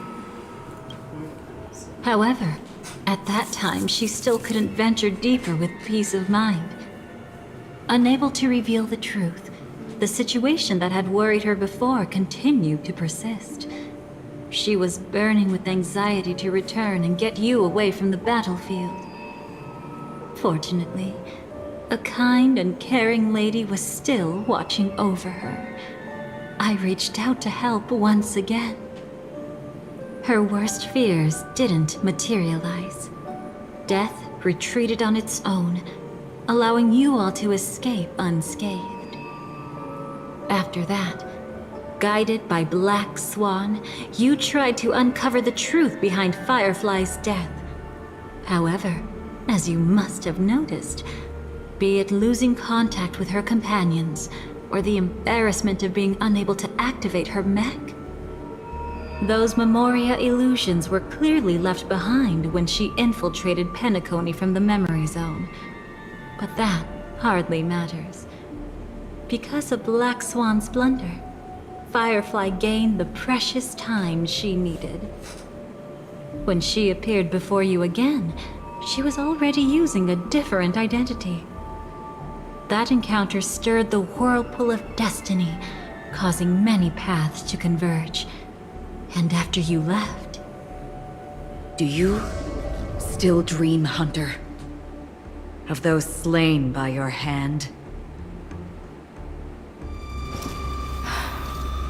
I still see them in my dreams. Hold it. Your time hasn't come yet. My time? I've seen many clever disguises that can conceal appearances. But they can never cover up who a person really is. And you're no different.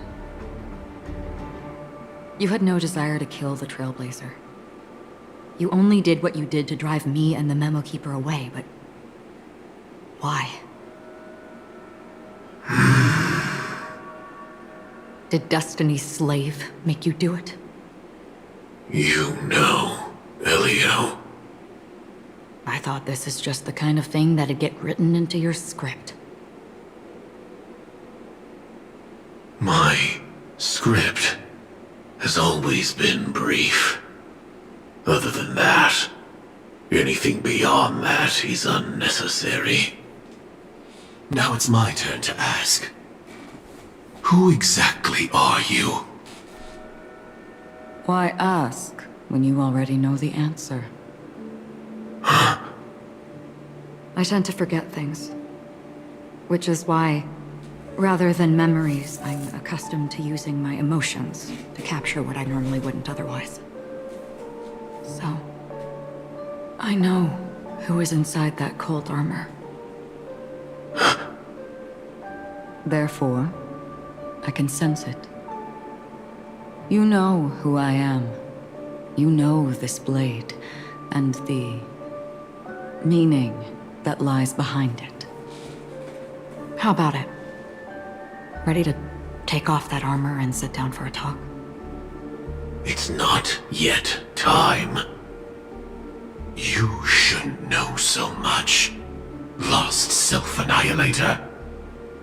Like I said, my memory isn't great, so you needn't worry. What's next then? The Trailblazer's been taken by Black Swan. Will you go look for him? No need for that. No harm in telling you. On Penacony, Elio only gave me one instruction. Allow the Astral Express to pursue the Grand Legacy. The Astral Express is not your enemy. If your goal is the Watchmaker's legacy, then go look into the family. Not only are they covering up the existence of death, but they're burying the past and the truth about the dreamscape. Already on it.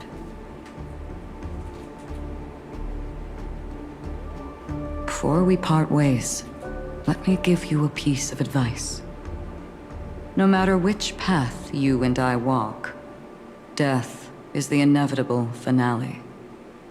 Even if we say farewell in the mortal realm, we shall have one final reunion when Terminus ascends to godhood once more. And the same holds true on Penacony. I've already been to the Dreamflux Reef. It's not a secret that's hard to uncover. Well, I'm afraid you have yet to realize just how awake you truly are. It is precisely because life dares to slumber that they can awaken. Ascends to godhood once more. Even if she's an emanator, she shouldn't.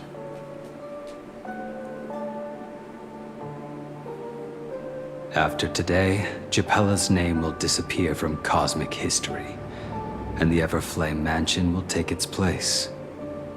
In the not-too-distant future, you'll receive an invitation. That's your next stop. Land of the Dreams, Penacony. I hope you find whatever you seek there.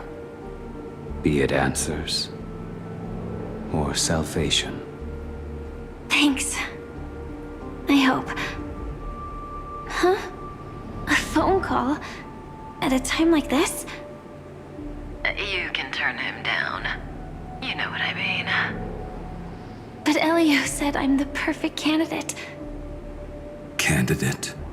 So Elio finally came to a conclusion. Yes, he said he saw the fourth fate clearly, and there won't be any more surprises. He also chose me as the last survivor. Just like him. Which path is it? The nihility. After it engulfs everything, I must be the last survivor. Giving my all to turn the tide. How ruthless. However, it's a bit different from the other three. Before that, I have other matters that need my attention. If possible, I must prevent him from being tainted by the power of nihility. Even the slightest trace of it. After all, everything he carries is not only heavier, but also more precious. If possible is a bit vague. I suppose, if it comes to that, even if I have to die for it, I cannot run away. In the future that Elio foresaw, we never had an ending. But I still have a chance to wrestle back from fate the right to have a beginning.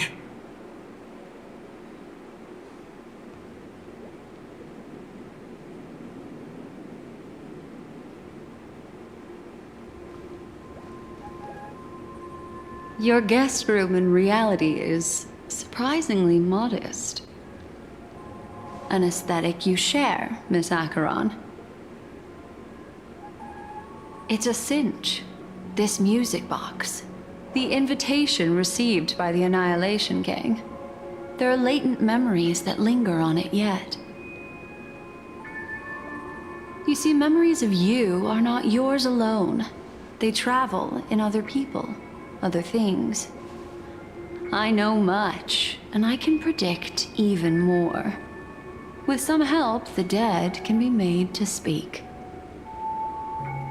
The Annihilation Gang, that band of desperados who all disappeared after meeting you. What exactly happened to them? Well, let me reveal all.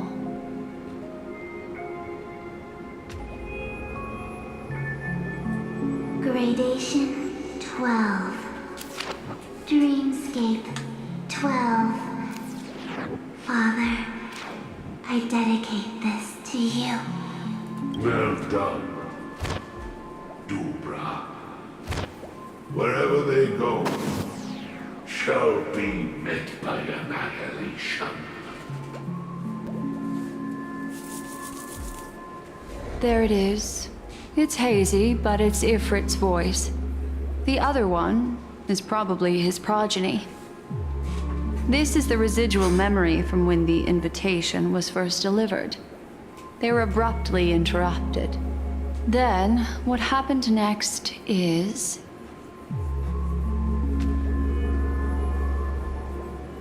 They sought refuge in a land of sleep, merely wishing for undisturbed rest, away from the storms.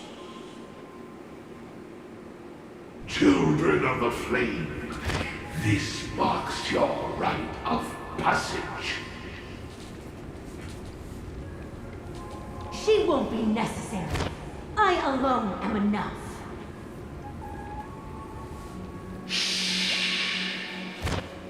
When have those on the path of destruction feared death? The Everflame Mansion has set out on a journey. Those poor people, they have no idea what lies in wait ahead of them.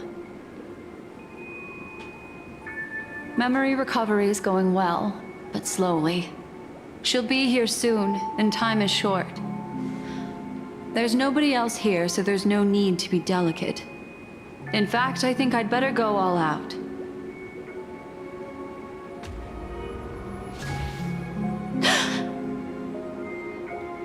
What happened?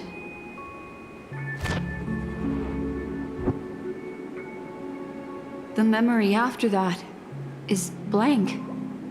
How is that possible? This music box fell into Acheron's hands, and she brought it to Penacony. That's a fact, and that's how it should have gone. But along the way...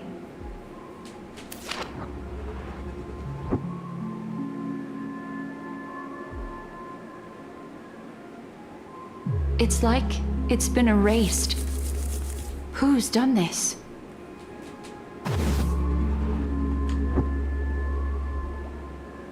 Who are you? Who are you? It's... No. Is this not a memory? Oh, a memo keeper. Do you serve the Garden of Recollection? Or the Cremators? My name is Constance. A pleasure to meet you. We were supposed to meet in Penacony and spend an unforgettable time together. But that seems unrealistic. Dolly is not welcome on the Banquet Star, and I don't need a coming-of-age ceremony. And you, I know what you're looking for. Want her secret? I can give it to you. And then, you can enjoy the banquet for me. I wish you unforgettable memories. Cut the mystical act. I'm absolutely certain you're not thousands of miles away. In that primordial memory zone, my acuity was blocked at every turn. I thought it was because of the family, but it turns out there was a colleague present. What brings you here? My, how aggressive. Are you backed into a corner? Or have you figured something out? What could bring Constance of the Everflame Mansion here? That's your fatal flaw, mysterious cremator. The Annihilation Gang has always operated in plain sight, with no secrets among its members. And Duke Inferno has never had an offspring named Constance. Oh? Are you so sure? What if I'm just too capricious and can't help but betray anyone? That's impossible. The Antimatter Legion has been after her this whole time. Aren't you the same? The Garden of Recollection launched 14 pursuits trying to erase me. And in that final one, I died right in front of you, didn't I? It really is you.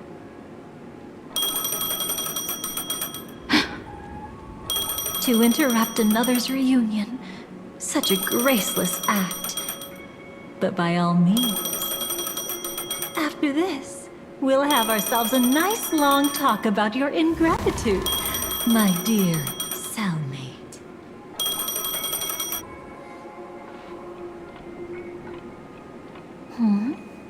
That's a peculiar look on your face. Before this, I was always anxious about this moment. Always afraid you might find me frightening.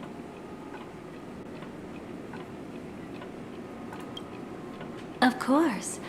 Everything about Penacony is more important than you think. To prevent other terrible outcomes, the Stellaron hunters were forced to use great power.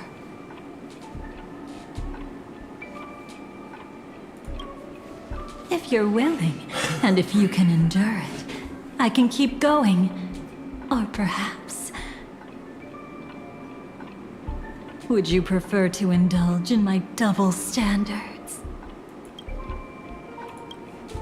Yeah, we were quite close. Don't get the wrong idea from how I phrased it back then. I've always thought that when two people are locked in a knife fight, with their blades pressed to each other's throats, they become more intimate than any pair of dancers.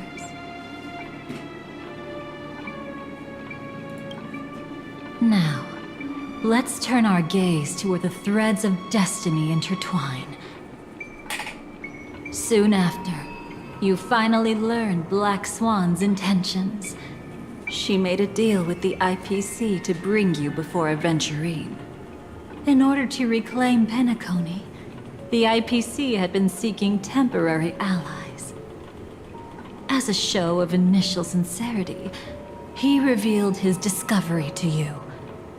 The crime scene of Robin's death that was staged by the Fool. From that moment on, Aventurine embarked upon his great gamble. Willing to shatter the cornerstone as precious as life itself, he deceived Sunday with his schemes, earning himself a chance to risk it all. With such a high-stakes gamble, he succeeded in provoking the Emanator's strike. The family's carefully guarded secret was exposed, and you, caught in the eye of the storm, were pulled into the chaos. But that's all about the living. in the same moment, what became of those within the world of the dead? Miss Robin arrived at Dreamflux Reef ahead of you. But what awaited her wasn't the uncertainty of a gamble, but rather a destined life and a destined death.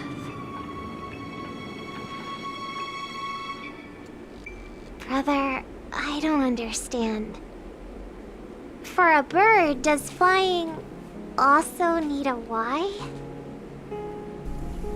Since it falls to us to decide whether to release it back to the sky, we must take responsibility for that choice.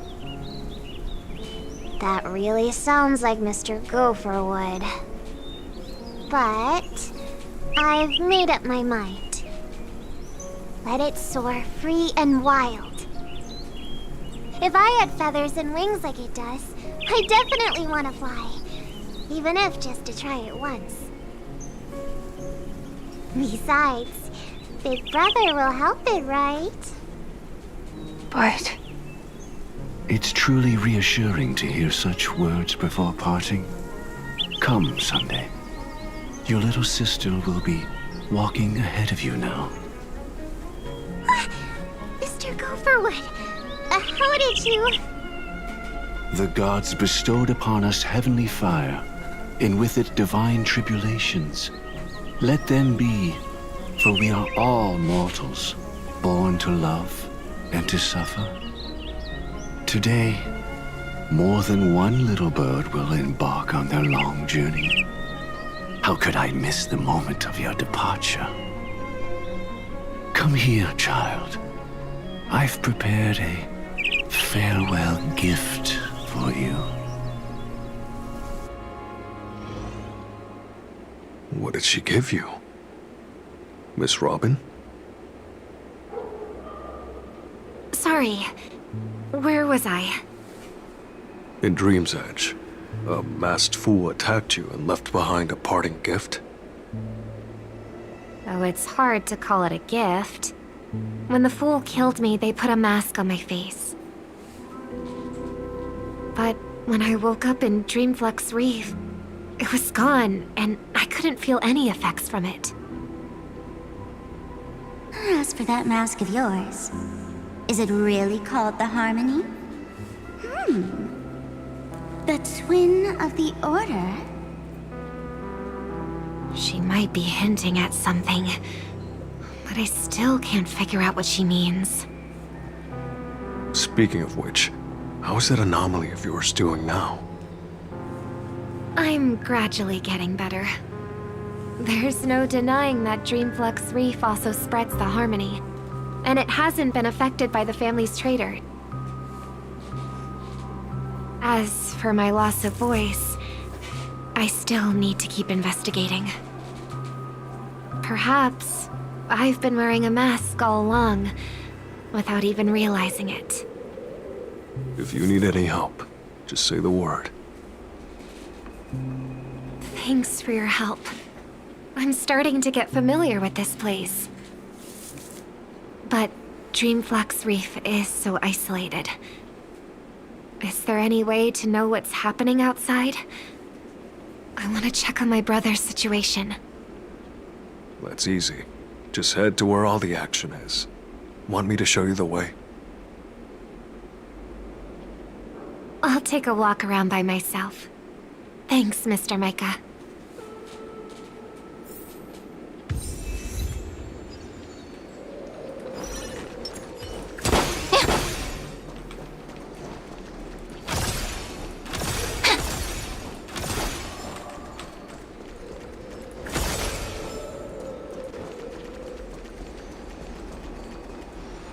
Miss Robin, can you hear me?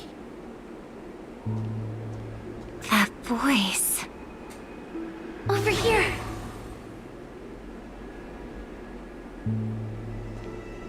Are you Miss Firefly? So you did notice me after all. Sorry, but I can't show myself right now. Could we talk somewhere more private? To be honest, I have no reason to trust you. I get it. But I can assure you this isn't a trap. If you really need a reason, there are anomalies in the 12 hours.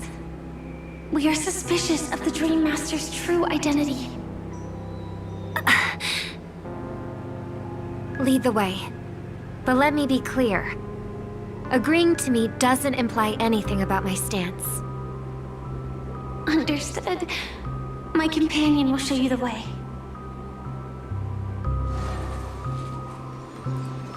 Blue flames. Is there a cremator among Miss Firefly's companions?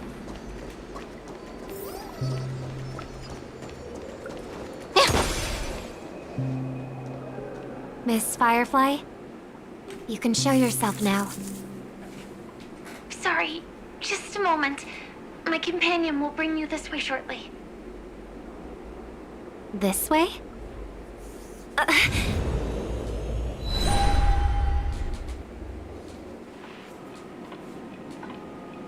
Where is this? As expected of the Harmony's favorite, passing through such dense memoria without even being affected in the slightest.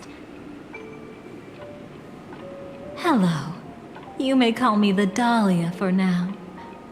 This is our cozy new home in the sweet dream, where words may flow more freely. A new home burned out of the sweet dream? If you really wish to have a proper conversation, you shouldn't resort to provocation like this. I apologize. But she's different from other cremators. She has no intention of stealing memories. The same goes for me. I have never wished to destroy the sweet dream. Sneaking into the dream was my only option. I really like Penacony as a tourist. This is my first time dreaming.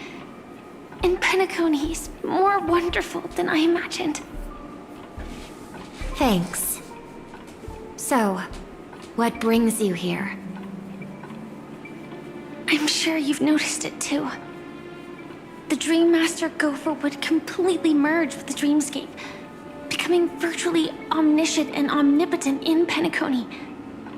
But now, he's losing his grip on the dreamscape.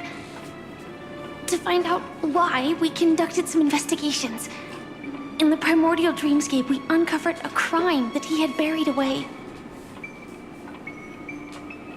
We suspect that's why his powers aren't what they used to be. And that's why he's been telling everyone he's under the weather. Crime? I'll show you later. Belonging to his family, you wouldn't believe me unless you saw it with your own eyes. You've indeed uncovered many clues. But before we proceed, I must confirm your true intentions. My purpose is about a reunion, a rescue, and a farewell. Will you believe me?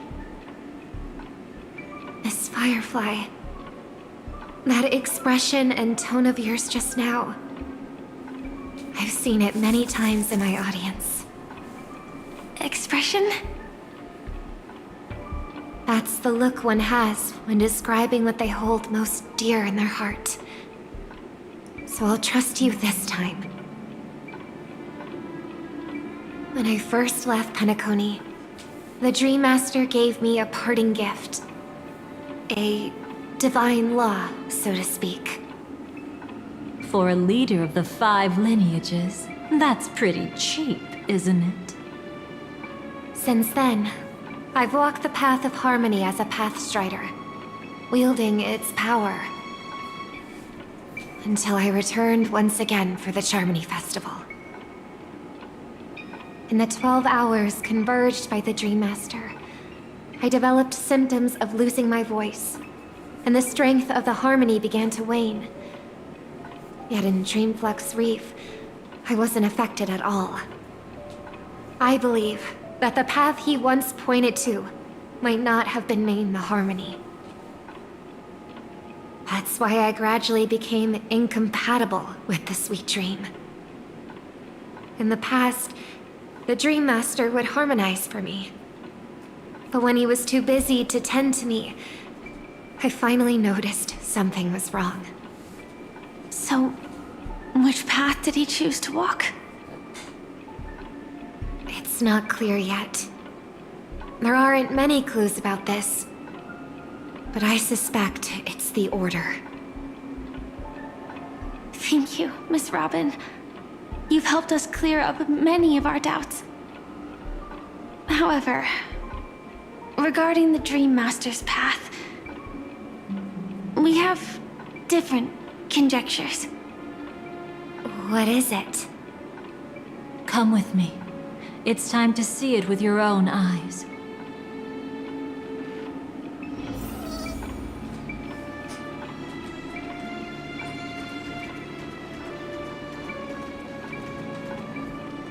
Thank you, Miss Robin.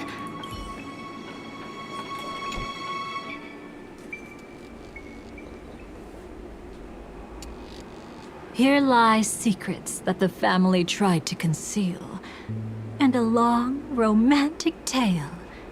Sadly, most of it has nothing to do with us. Brooklyn Tiernan. I remember that name. A Galaxy Ranger, worthy of admiration. When Penacony was plagued by the swarm disaster in the past, he was the one who fearlessly protected our sweet dream. That's why we had to come here. We suspect that after turning away from the family, the Dream Master sided with the propagation. How could that be? History as we know it may be long gone, but people's memories remain preserved in the memory zone. If we can master the technique, we'll be able to pierce through time itself and salvage the past from chaos.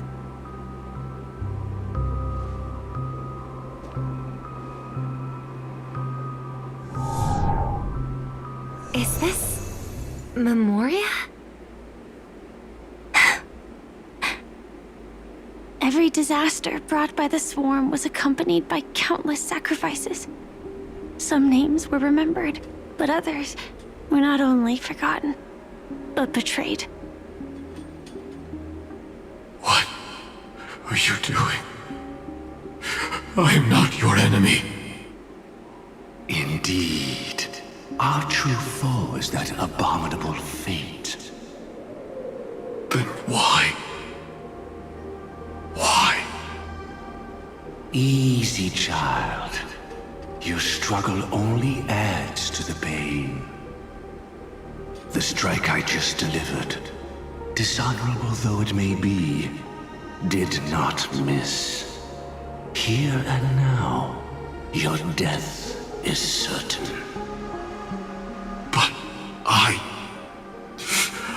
was clearly helping fight against the swarm here. Indeed. As the swarm ran rampant, a Glamoth knight passing through joined the battle without asking for anything in return. Truly admirable. But have you ever wondered why, right after that, the infestation only grew worse? Could it be? The Glamoth knight, born to purge the swarm, turned out to be a pathstrider, walking the path of propagation. The sweet dream has never been tainted by the propagation. You brought it here, and only your death can remove it. How can this be? I can leave and never come back here. I can't die. I don't want to die. That's precisely why I said that strike wasn't honorable. I explored your secrets for the sake of the sweet dream. But striking you down, that came from selfish desires after glimpsing eternity. Paradise shall fall into this world of sorrow, and once dawn breaks, it will shatter in the light of day. How could anything golden abide in glory forever? You shall become my darkest crime, in the beginning of a great undertaking. Your remains shall become the foundation for eternal paradise.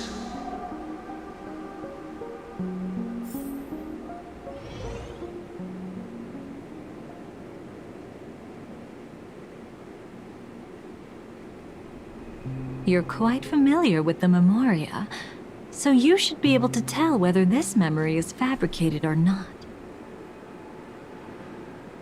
Laying the foundation for eternal paradise? This... At that time, she was trying to escape her own destiny. But when the swarm was discovered on Penacony, she didn't just stand idly by. Even though she died while fighting against the swarm, it wasn't destiny catching up with her again. It was her own choice. Because, like any ordinary person, she had a conscience and knew compassion. Is she your friend? Yes. And in many moments, looking at her is like seeing myself. I know it won't undo what's been done, but I'm sorry. No matter what purpose the Dream Master has, it doesn't give him the right to sacrifice anyone. I promise you, when all of this is over, regardless of the outcome, I'll tell everyone about her deeds. She deserves to be remembered by the sweet dream. Thank you. But there's one thing I don't understand. Even if the Dream Master is after the power of the propagation, there are plenty of swarms left in the cosmos. Why resort to killing? That's exactly why we came to find you. With the Charmony Festival about to begin, it can't be a mere coincidence that the Dream Master is pushing forward with his various machinations now. And you were chosen to perform for the Harmony. Whether you're aware of it or not, you must be absolutely crucial to his plans. I see.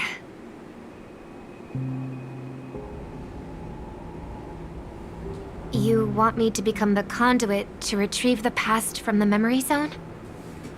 What exactly do I need to do? I'll need to temporarily take a piece of your memory.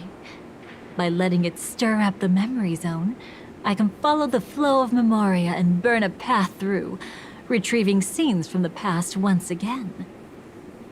Whether I succeed or not, I'll return your memories to you safe and sound. Let a cremator access my memories? I also think it's too much to ask.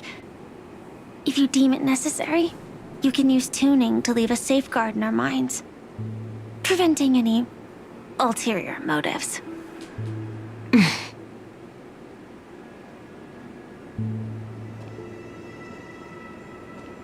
There's no need. Let's get started. May the harm that befalls you never lead to your downfall. This is a blessing that has been passed down through the family for generations. I don't want all trust to be built upon mutual threats. So this is what star power looks like. You've even made me a little starstruck.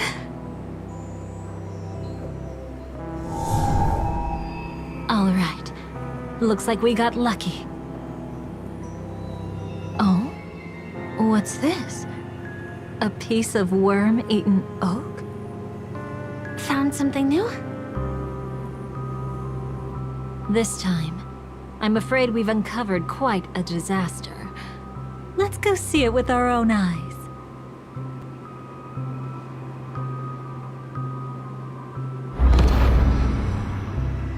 Nothing but lies, my dear.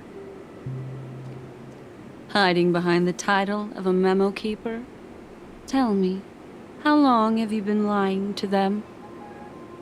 You really seem determined to savor those unforgettable moments, don't you? Be smart and take a hint. I don't have time to entertain you right now. Oh, because you're busy, pretending to be a Stellaron hunter? Who are you talking about? Quite the clever move there. Miss Firefly, if you're willing to take my advice, why not to make a trip back to reality?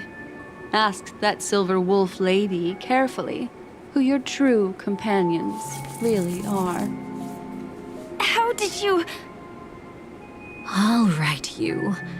Still can't help sticking your nose into everything, huh?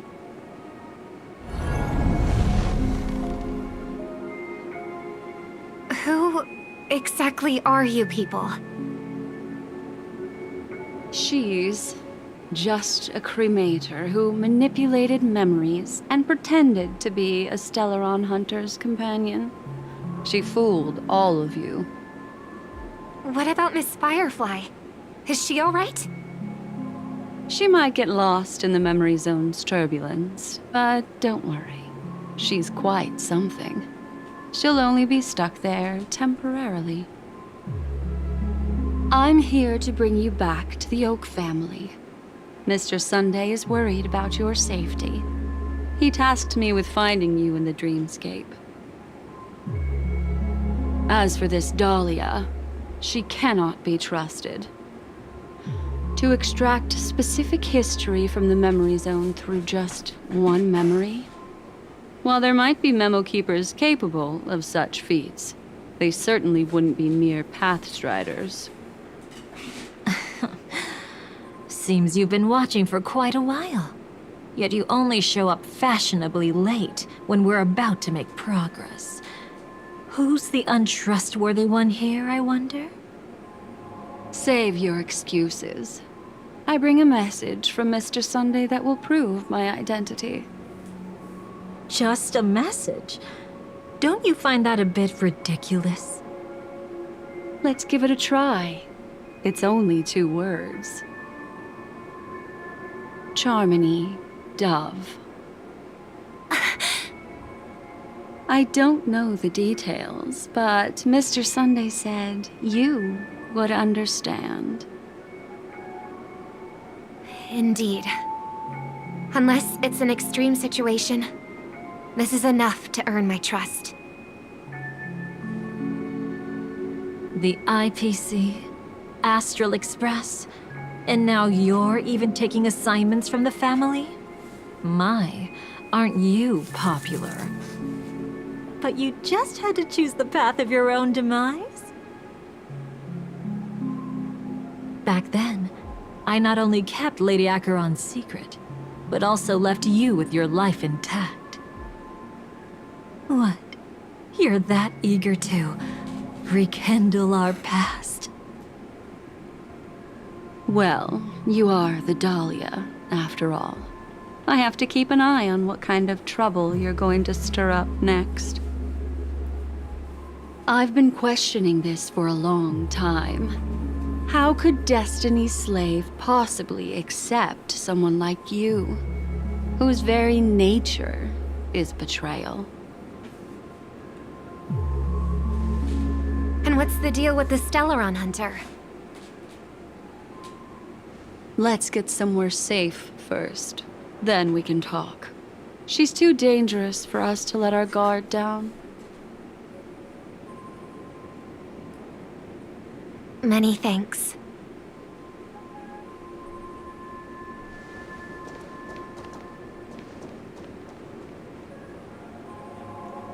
You've gotten more composed. Or have you just gotten slower? She's already left this area. There's no way you can catch up to her now. Catch? Why would I chase after her? Arrogant swan. If I didn't take her memories just now, then what exactly did I do to her?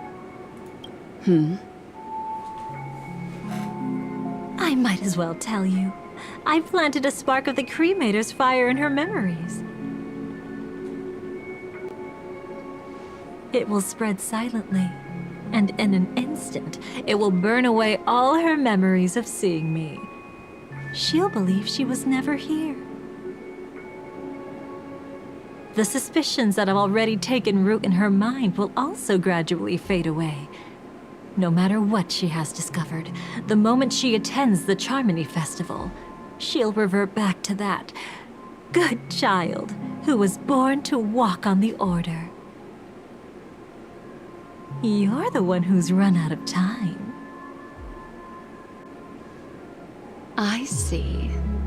Not a member of the Everflame Mansion, and definitely not a Stellaron hunter. Your true ally is the Dream Master? Oh, aren't you clever? How about a little reward for that? Cut the act. Even with your usual reckless methods, you can't handle me alone. You're right. I can't do it alone. But I rarely feel lonely anyway. Repent and return to righteousness. Though you soar like an eagle and make your nest among the stars, I will bring you down from there.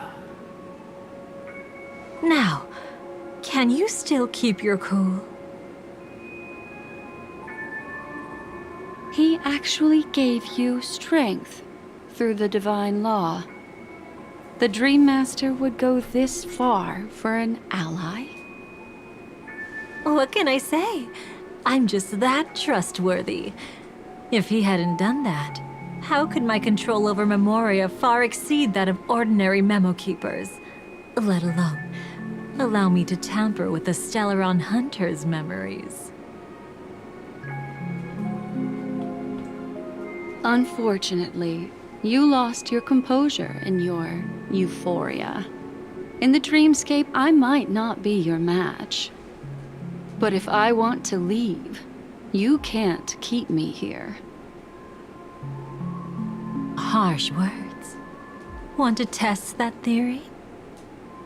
It's easy to throw away a flower, but the fragrance lingering on your hands won't fade so easily.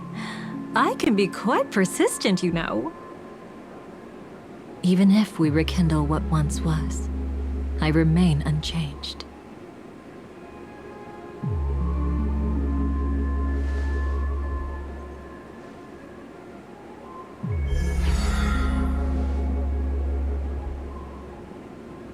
Run faster. I love watching people resist, love watching them flee. Let's savor this moment a bit longer. After all, for us, this will be an incredibly crucial moment. No matter where you run, I will always find you.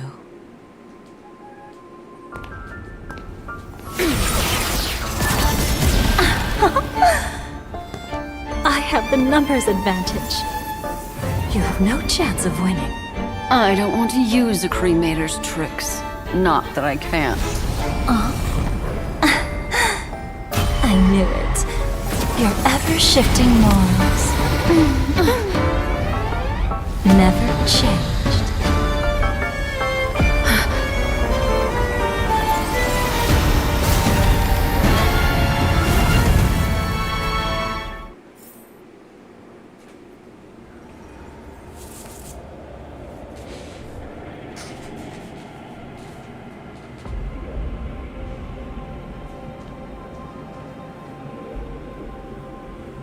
Where do you think you're going? After putting on such an elaborate show, Won't you stay for a little chat?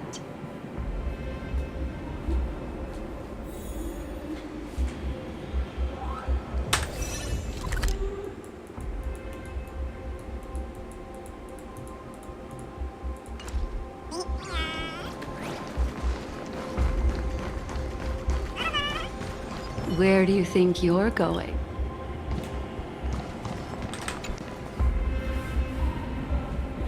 The most trustworthy thing about you is that you're never to be trusted, darling.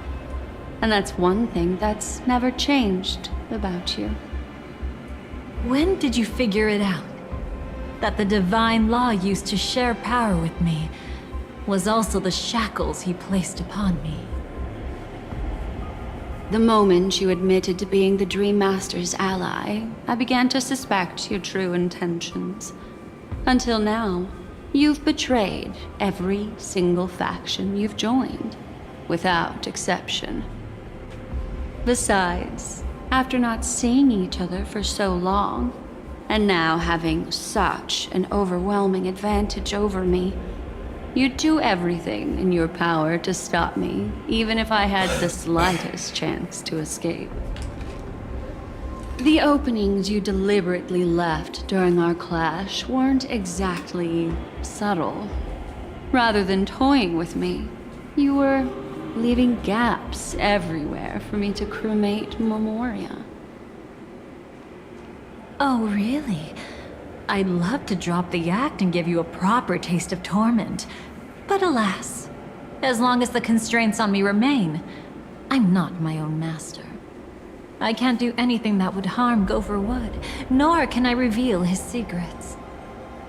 Good thing we've always had this kind of tacit understanding, always trusting in each other's capriciousness. I wish that wasn't the case. I'd rather not draw the Garden's attention because of my association with you. Aw? Back to your old tricks again? It's an epiphany, dear. Something you'll never understand. Let's talk about what's really important here. What are you hoping to get from the Dream Master that made you willing to submit to his control? After putting on such an elaborate show, using me to regain your freedom, which kind of memories are you trying to steal from the sweet dream? Why, of course. The destructions. Stop joking around. You abandoned that path long ago. You're still as charming as ever. So, let me show you a glimpse of the past. Just this once, Weren't you really interested in the Everflame Mansion? So you were the one who erased the memories from that music box after all. That's right. I kept only this scene as a memento. I wanted to remember how I felt at that moment. And look closer. It's not just the memories. The Everflame Mansion itself has ceased to exist. Those claw marks. You've long since strayed from that path, yet you can still wield the power of the destruction. Isn't it the same right now? I've betrayed the Garden of Recollection, yet I can still show you the memories. If you have time, I can help you savor the memory of our first encounter. Go ahead and savor it on your own. I want to put it behind me. The sooner, the better. But can't you tell me something I don't already know? You betrayed the Everflame Mansion. Is that really supposed to be surprising? Destruction is a glorious moment. As Duke Inferno's daughter, I will see his last wishes carried out to perfection, even if my role as such is only temporary. And besides, who said I betrayed them back then? I came here to fulfill Duke Inferno's last wishes. This was his command to me. Make the Knights of Penacony crumble and wither. Leave naught but a tomb of remembrance. In other words, everything on Penacony related to the Remembrance was my target for destruction. But this was already a world of Memoria. How could I possibly accomplish this without any help? Working with the Dream Master may be like dancing with the devil, but I have no better choice. Oh yes, everything tied to the Remembrance includes you, of course. Grateful? You should be. My whim is the only reason you're still alive. I won't be grateful for that. You couldn't have done it anyway. Filial piety has never been one of your strong suits, so drop the act. That's exactly why I'm saying, you only think you understand me. Think about it carefully. As a Stellaron hunter, didn't I work my hardest to help Firefly get closer to the truth? As an ally of the Dream Master, I also helped monitor the dreamscape. And when a hunter infiltrated Penacony, I seized the chance to pose as her companion and trapped her in the memory zone. As for Robin, whom he chose as his songstress, I burned away her doubts too, leaving nothing to chance.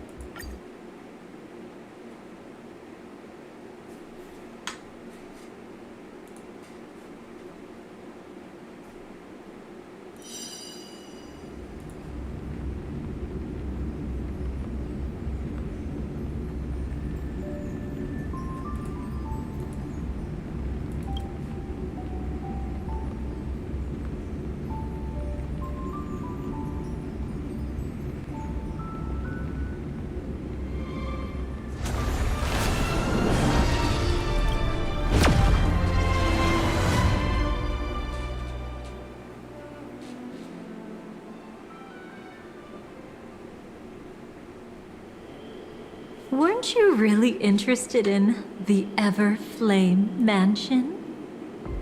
So you were the one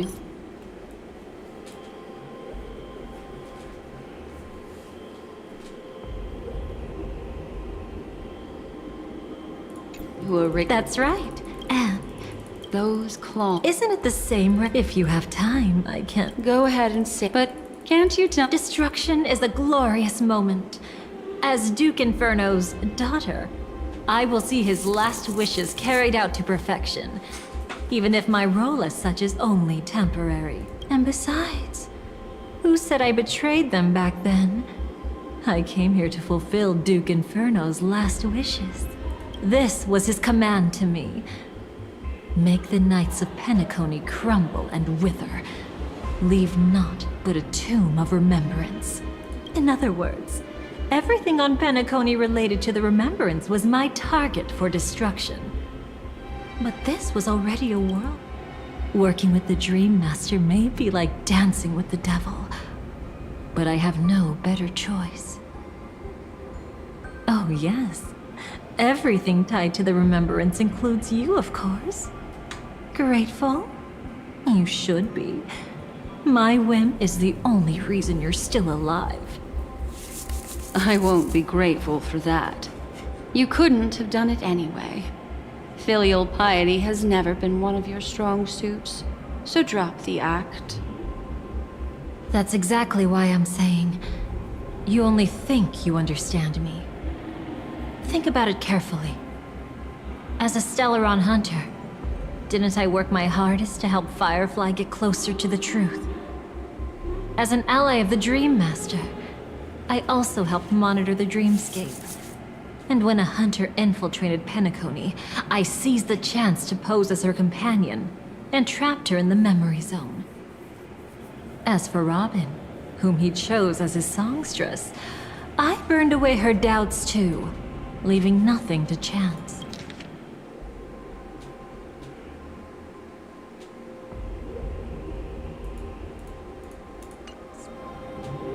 Like the destruction, betrayal is but a fleeting moment. And before it came, whether with Duke Inferno, Gopher Wood, or Firefly, I wasn't pretending. I truly, wholeheartedly became their companion.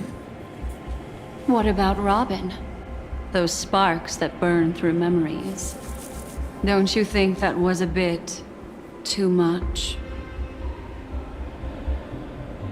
Oh my! I thought I could fool your eyes at the edge of the dreamscape. But I guess there's no hiding from you on your home turf. What? You want to settle the score with me for messing with your people? Why don't we sit down and have a chat? You seem like a patient one to me. So tell me, what exactly do you want to take from me? Don't worry, I only went with the flow, suppressing her power a little to make it easier for you. I trust. You're someone who knows how to return a favor, right? There's this thing called the script. Now that, I find quite intriguing. Stellaron Hunter Collaborator. Soon, Robin will understand the true purpose of those sparks, and thank me for it. I can hardly wait. Even though I'm not a Stellaron Hunter, this time, I might have a chance to betray destiny too. So stop thinking you've figured me out. I don't want to miss out on any possibility life has to offer. Betrayal isn't in my nature. Greed is. Darling, are you fatally wounded or terminally ill? Unless you're on your deathbed, I don't believe you're actually being this honest. I can make an exception for you, but most people, I certainly don't want them to remember. Sometimes I resent memories, because some people don't deserve to witness my radiant bloom again in their memories. And besides, you're no better when it comes to greed. On my deathbed, I suppose that's not entirely wrong. I was hoping a little honesty could talk you into dying with me. No, thank you. Too late. You're already caught up in the secret. Come on, just a few steps more. Even if I tried to turn you away, you wouldn't want to.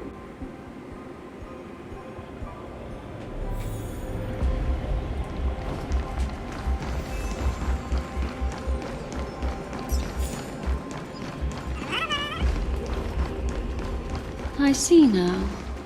A piece of worm-eaten oak. You weren't just making that up. Oakwood is prone to insect infestations. Nothing surprising about that.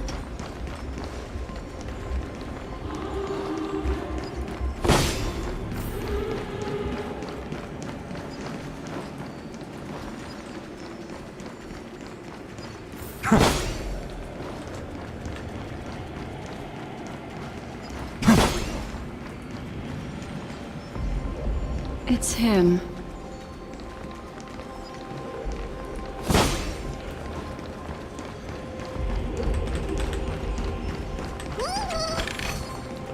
Is this also a blessing of the Trailblades?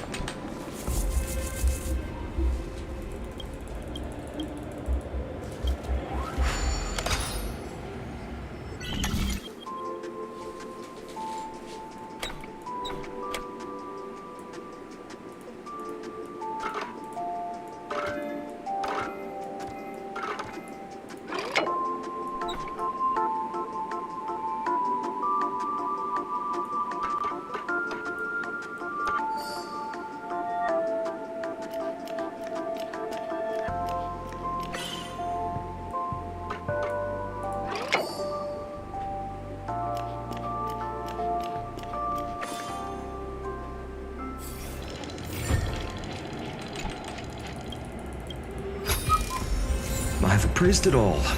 No fakes.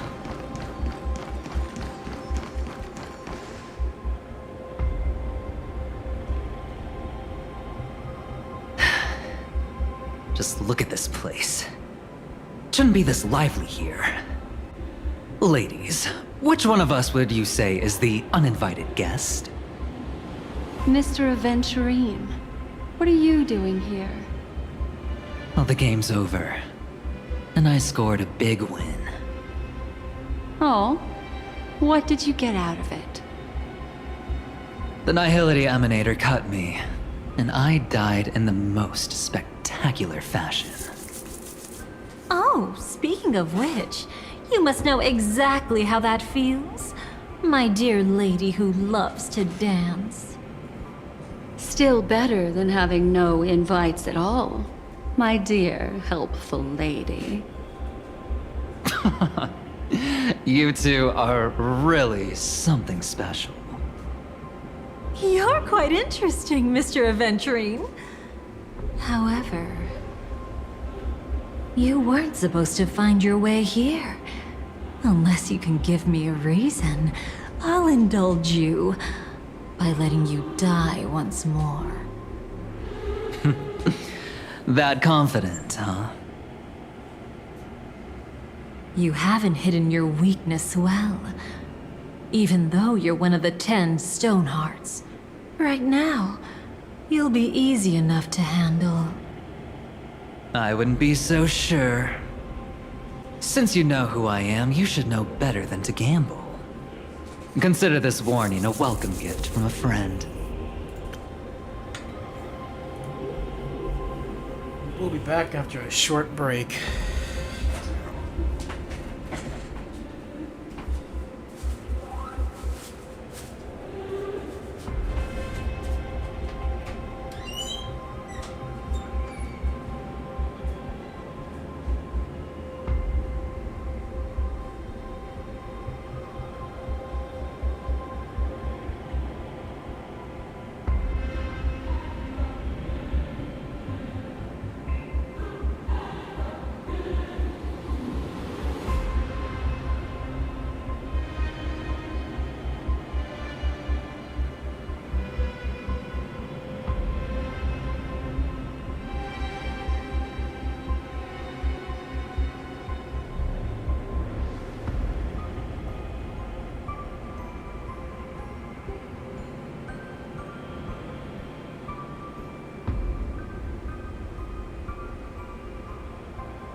Alright, I'm back.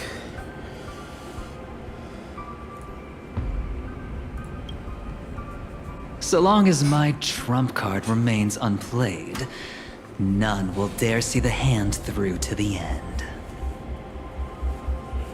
Too bad you've used up all your luck for today. I've always found losing more interesting than winning. What's the harm in giving it a try? Hold up. No need to rush into making enemies. Mr. Aventurine, congratulations on uncovering the truth behind death. But from what I know, you should be at Dreamflux Reef instead. Well, after taking a solid hit from the Emanator's blade, I never got the chance to enjoy a good nap.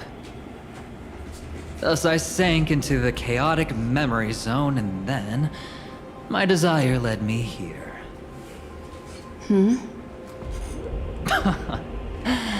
As I thought. You two haven't noticed. The answer was right under your noses this whole time. You can traverse through Memoria without relying on roads, which is exactly why you missed it. Ladies, you didn't think the IPC would enter Penacony unprepared, did you? Backed by a most attractive package, I quietly assembled a team to research the memory zone. And I only asked for one thing in return. How to escape alive if I accidentally got lost in Penacony's Memoria. To be honest, they didn't contribute a thing. But they did help me discover a certain legacy. Rosalina Jane Estella, the former undertaking once belonging to this Nameless. She once boarded the Astral Express as an outstanding surveyor. Years ago, in pursuit of the primordial dreamscape secrets, she ventured alone into the memory zone and was never seen again. Everyone believed she had perished, taking the mysteries of the dreamscape to her grave. But that wasn't the truth. Before departing from this world, she single-handedly forged the pathway of Memoria. Mr. Aventurine, do you even realize what you're saying? Look, I didn't believe it at first either. But the Nameless, as it happens, had quite a unique background that led her to devise a brilliant solution. Using the technology from the Zarina Erd system, she gave her life to the memory zone, giving Penacony's dreamscape a unique signature. When dream chasers wander into the memory zone, they'll drift towards places that can fulfill their desires. Those who yearn for freedom will witness the form of the primordial dreamscape. Those consumed by obsession might encounter certain special dream bubbles. And those who are lost and directionless will return to the 12 hours, seeking their path within their own past. The family discovered this trait and cleverly utilized it, allowing guests to be sent to different hours upon their first dream entry. In other words, this Nameless is the true founder of the planet of festivities.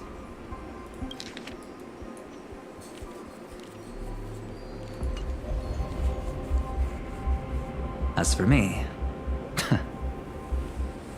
maybe I ran into a good doctor. From the look of this place, he's the one who let me blunder my way in. The impossible in dreams is not death, but dormancy. Do stay alive. I wish you the best of luck. Looks like I'm pretty lucky. I can't wait to see what I'll discover here.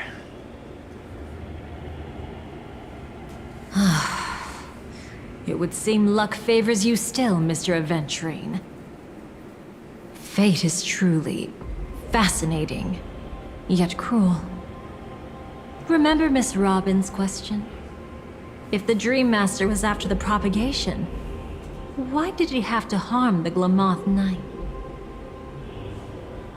Years ago, he had already completed this plan, waiting for a Glamoth Knight to enter the dream.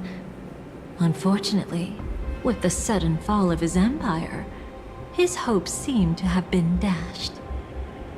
Yet just as the Charmony Festival was about to begin, a descendant of the Glamoth Knights appeared uninvited, and everything began to turn once again.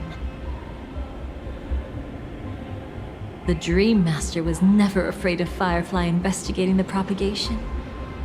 That was exactly the truth he wanted her to see. Wait, is that why you trapped her in the memory zone? Correct. This place is where the Dream Master wanted her to be. And he wanted her to think she'd figured something out, only to make the wrong decision at the most critical moment. So, what exactly is the Dream Master plotting?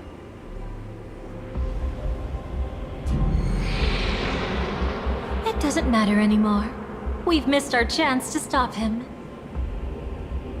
Even if we catch him in person? From the very beginning, he never existed anywhere at all. When he attempted to merge with the dreamscape, he transformed himself into 4 primordial divine laws. The gods bestowed upon us heavenly fire, and with it divine tribulations. Let them be, for we are all mortals, born to love and to suffer. The first law. As his parting gift, he bestowed it upon Robin, guiding her onto the harmony. Repent and return to righteousness. Though you soar like an eagle and make your nest among the stars, I will bring you down from there. The second law is the power he bestowed upon me as his collaborator. At the same time, it serves as a constraint to ensure I won't act recklessly. And the third law... Paradise shall fall into this world of sorrow. And once dawn breaks, it will shatter in the light of day. How could anything golden abide in glory forever? I haven't seen it myself either. According to him, it was an all-out attack, like a torrent of fire pouring down from above. And the last one? Nobody knows. After claiming to be ill and withdrawing from public view, even though the constraint remained in place, he never contacted anyone again. Not even me, his collaborator. It's just my theory, but I'm pretty sure I'm right. By then, he had finally completed the last law, and used it to eliminate the one weakness that exists in any plan. The mastermind himself. The moment the plan was set in motion, Gopher Wood died a martyr's death for the just cause he believed in. And the swarm disaster shall reappear again in the sweet dream. The moment has finally come. Resentful from being deceived. Confused by conflicting memories. Your expression right now is so similar to what I had imagined.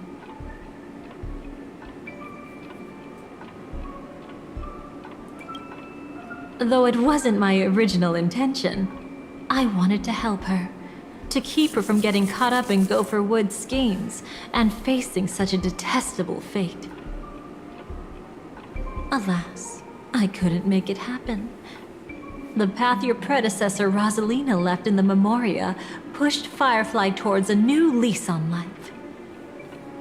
Indeed, how could a nameless who walks the path of the Trailblaze leave behind a legacy built on evading destiny?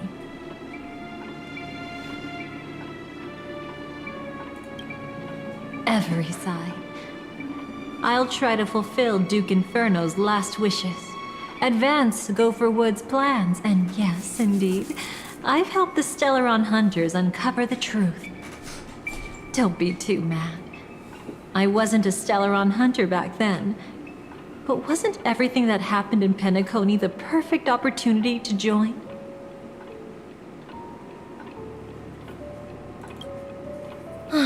As you can see, he became a martyr, leaving all his power in the 12 hours, like a self-turning hand of time, driving his plans forward. The Order truly is a harsh path.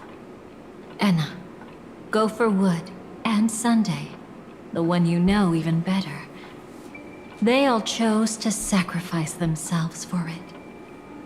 But then, something interesting happened. You turned out to be that variable. As Aventurine said, Rosalina's legacy would send dreamers to where they truly yearn to be. For Firefly, that place turned out to be by your side. She revealed her true self to you, reuniting with you as a Stellaron hunter. Then, guided by a history fictionologist, you witnessed the life of the watchmaker Mikhail. It was truly a life worth remembering, worth giving everything for. I would have loved to raise a glass of hello and goodbye to him, just like the one who saw things through to the end, Mr. Gallagher. What a shame I can't do it properly here. Sunday also came here, feigning cooperation, to reveal to you the truth about Penacony, the foundation of the sweet dream, hidden behind the Grand Theater's curtain, was actually a Stellaron, and the true mastermind behind everything was none other than the Dream Master Gopher Wood. But you know now that his words weren't entirely true. What followed was one of the few beautiful memories that Firefly has held onto to this day. In order to win tickets to the Grand Theater, you and Firefly participated in the Moment of Scorched Sand auditions. Your coordination was so perfect, like you were companions who'd long shared the same rhythm. See? Even though you've forgotten everything from before, some traces remain etched in this moment, becoming part of your instincts. Until, following the script, Firefly sent you all to the final stage before departing on her own. In those beautiful moments before that, she experienced the joy of living, yet she still had to face the terror of death. However, you may have noticed that during this period there was a small gap. She and you weren't together the whole time. You returned to a child's dream through a dream bubble left by Mikhail and witnessed his legacy. However, Firefly was not a trailblazer, so she couldn't enter it. While waiting alone, she met her true collaborator, and thus learned that there was more than one legacy in Penacony, and more than one watchmaker.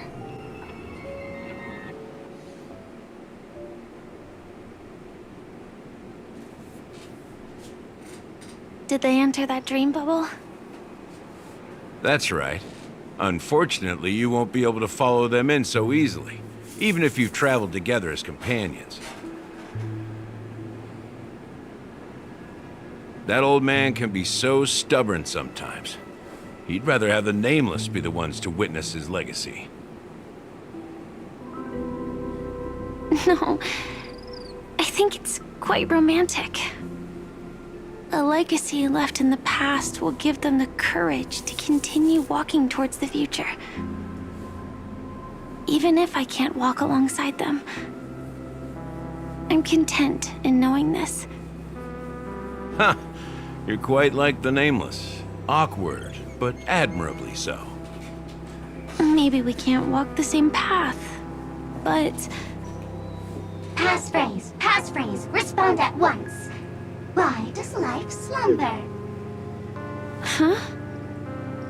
Ignore that. Must be some meme. How did it end up here? Sorry, I want to go check that out real quick. Be right back. Oh, so you're into fluffies too. You've got taste. Better not wander too far though.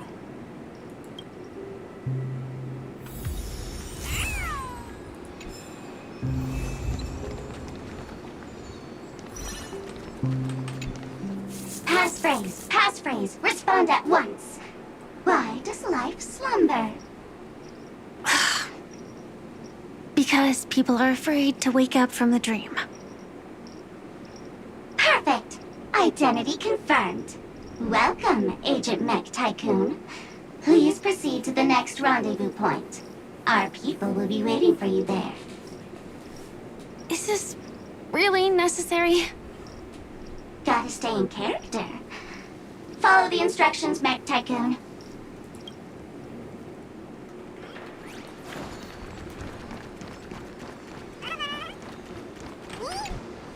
Hello. Please submit identity verification for Agent Ultra Firepower Instant Star Traveler. Who? Mech Tycoon wasn't cool enough, so... So, Miss Sparkle went ahead and changed it. Masked fool. You shouldn't be here. Well, someone's been kept in the dark this whole time, completely oblivious to their real body standing right in front of them. Buddy? Don't tell me you still haven't noticed. That memo keeper has already stabbed you in the back once. No way. Silverwolf never mentioned me? But she's the one who invited me to team up. The family's omnipotence in this sweet dream, that was my intel. Now you all are going back on your word. Your intel? With Kafka's Spirit Whisper, my cognition shouldn't be susceptible to distortion. Could things be different now that I'm in a dream? Before heading to Penacony, Silverwolf did tell me to keep an eye out for anyone asking, why does life slumber? But as evidence, that's not enough. Oh, really? Then what if you were to die 3 times in the sweet dream? Then, why is this the first time we're comparing notes? What else could I do? As a fool, how could I ever catch up to a memo keeper in a dream? Every single time, just when I was about to reach you, poof, she'd vanish with you. Who exactly is Constance?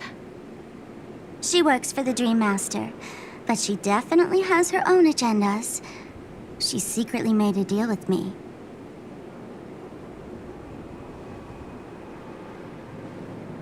She pointed to a nightmare in which all the Dream Master's schemes would be carried out. I've been looking everywhere for you just to give you this spoiler. A nightmare? What exactly is in it? Tell you straight up? No way. I went through hell and back for this. Here's the short version. After you've lived through the best of times, soar toward the sky with all your might. You'll hear insects chirping at the oak's crown. That's way too cryptic. I can't trust you. Please, we're working together. I'm not some lackey. Just because someone else fooled you doesn't mean you get to pin it on me. You're back sooner than I thought. Any results? Yes. And now, it's up to us to forge ahead. Sorry, I'll catch you later. But thanks. At least you brought good news. Which part was good news? The best of times. And now, the Dream Master's plan begins to turn like clockwork. And so too does destiny. What does the Dream Master gain from recreating the swarm disaster? Oh, reminds me of the good old days during the War of Gods. Oh, silly me. I almost forgot. I need to retrieve a certain lost item. Otherwise, there's a lady who won't be too pleased. Sorry, but I need to get going. Sorry, but you're not going anywhere. This is the land chosen by Gopher Wood to meet disaster. But he doesn't want the swarm to truly surge forth and devour the world. The swarm disaster will be trapped here, and so will you in your weakened state. Unless a kind memo keeper lends a helping hand, right? But I can't find a reason. So far, there hasn't been a single case of one of the 10 Stonehearts being killed. It's driving me crazy with curiosity.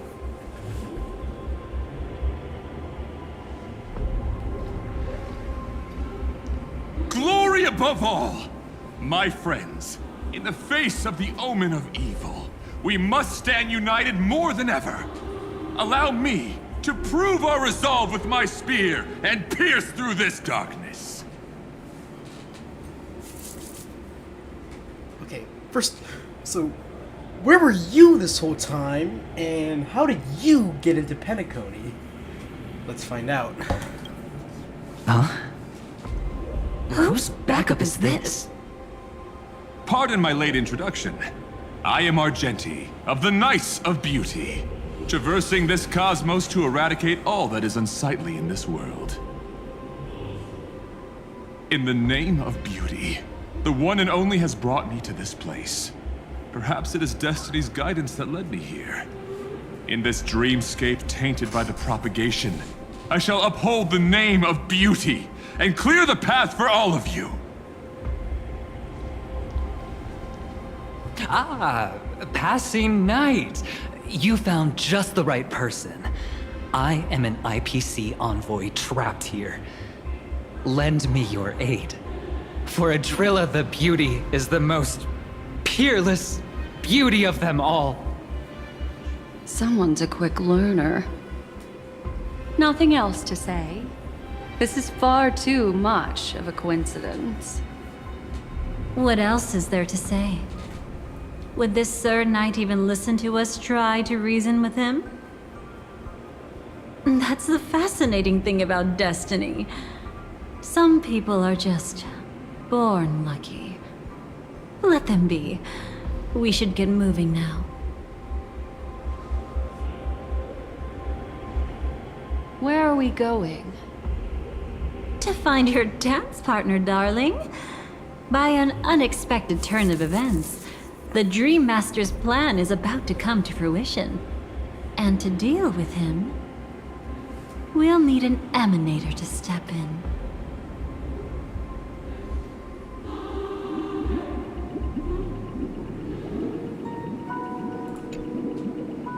Since the future of the Stellaron, Penacony, and even the entire cosmos is at stake, let's draw a conclusion there, in all fairness. Does that mean he wants to fight us during the Charmony Festival? I'm afraid so. Anyway, we can't leave the Stellaron unchecked. This is about trailblazing a bright future for Penacony, and fulfilling the long-cherished wishes of Mikhail and our other predecessors. After you've lived through the best of times, soar toward the sky with all your might, You'll hear insects chirping at the oak's crown. It's all over now. So that's how it is. Well then, it's time for me to depart. They've harnessed the will of an entire planet to create an Eon. This confrontation is far more complicated than a simple power struggle. To secure Penacony's future, fighting on the stage alone is not enough. What do you mean? Are you not coming with us? I believe Firefly is trying to say that she's heading off to another battle. Mm-hmm. Before I left, the Destiny Slave told me that this journey would bring unforgettable rewards. Even though the script he gave me only had a few lines, I couldn't ignore them. Because one of the lines said, "I'll experience death 3 times in the land of the dreams." 3 times? This can't be serious, right? The first time was a painful death when I was stabbed by the Blade of Dormancy, which led to all subsequent events. The script will always come true, but in a way that will only be revealed when that page is turned. But the death granted to me by the planet of festivities was merciful enough. For my first death, I chose how it would come and what it would change. For the next 2, I want to try my best to achieve the same outcome. Have you made up your mind, Firefly? Yes. Otherwise, I wouldn't be here. Thank you again for your assistance for the Astral Express. May we meet again, in reality. Yeah. Farewell, everyone. May your trailblazing expedition never end.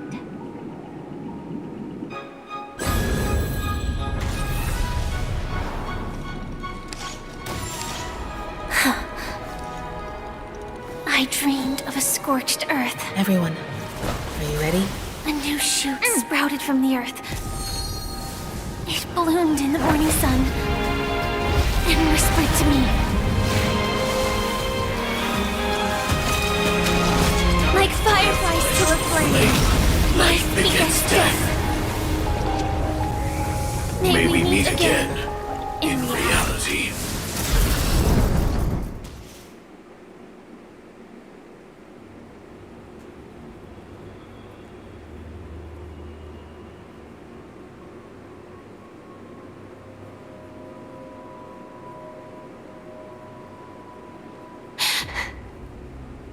Is this the place where the Dream Master executes all his schemes? Or perhaps it's the place where he'll find redemption. Dream Master? No. Just one of his divine laws. Don't think I'll let my guard down. I know your true nature. Whatever your goal is, I will stop you. No need to be so tense, Miss Firefly. I am but a thought, formed from memory. Feel free to strike me if you wish to verify this. But his actions aren't baseless. There's a reason for my presence here. Please continue. Thank you for your openness. I'm equally unaware of the Dream Master's malicious plans. But he's been waiting for your arrival. That Glamoth Knight he killed with his own hands, through me. He hopes to restore justice for her. And you, her friend, are meant to witness it. Justice? Indeed. I'm quite familiar with this place and can guide you. This has its own significance for you, too. Witnessing his confession is tantamount to unveiling his crimes. I don't need your guidance to get this done. But you need someone to decipher the truth. Force alone won't solve anything. It's not like you'll stop here if I refuse. Lead the way. But I'll be keeping my eye on you. What is this place? Oak Manor. Once part of the Dewlight Pavilion. Before becoming the Dream Master, he used to hold family councils here. But it's been abandoned for years now, sinking into the primordial memory zone.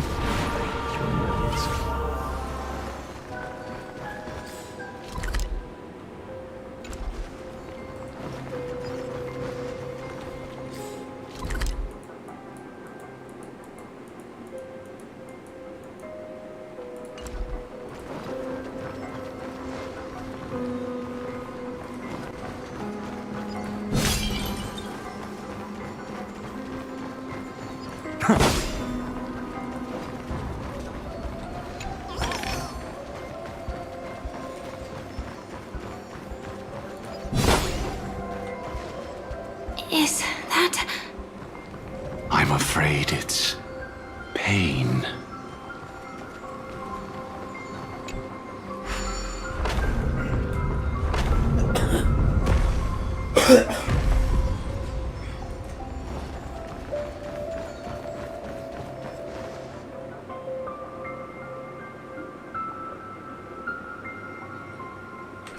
Did Oak Manor always have decor like this? After taking over the sweet dream, he never turned away any sincere dream seekers, even if they were shady characters. Walking along the harmony, he firmly believed that even villains could be transformed by Shippei's benevolence to show mercy, act with justice, and walk with humility. It seems his wishes didn't come true. Indeed. Those villains never learned their lesson. They even conspired with one another, foolishly attempting to establish their own family lineage. Such arrogance. They went as far as sending a messenger across the vast cosmos to seek permission from the main family. In the end, they only brought shame upon themselves. And then there was a revolt. Fortunately, his heart was already aligned with the Oak family, allowing him to survive by sheer luck. Though he could never leave the sweet dream again. Soon after, the manor was decorated this way. Was he trying to warn himself? If your beliefs lead you down a path of plight, why stubbornly cling to them? That's exactly what I'm getting at. At least now, I can understand those feelings. And I think I've come to understand why I exist here. At that moment, Gopher Wood stood at a crossroads, pondering whether the harmony was still the right path. But my fragmented memories have not yet revealed where this would ultimately lead. Since he was about to commit a great evil, perhaps the Dream Master who left behind these laws was hoping I would choose a different path. But it's too late to change anything now. Not necessarily. We might as well keep moving forward. Good intentions are always the final creation of evil deeds, for they know they must be stopped. and his past choices will reveal his schemes to us. In your opinion, which path would the Dream Master choose? Probably the path of force. But Miss Firefly, feel free to do as you please. I have no other thoughts today.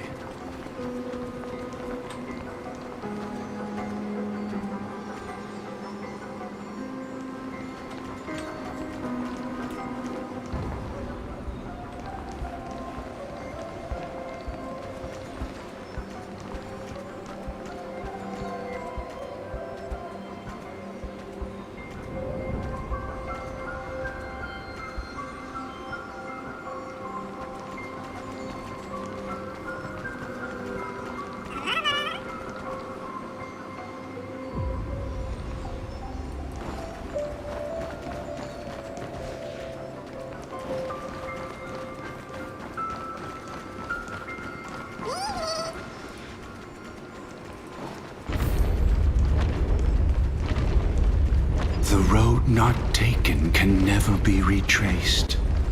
Even in dreams, this truth remains.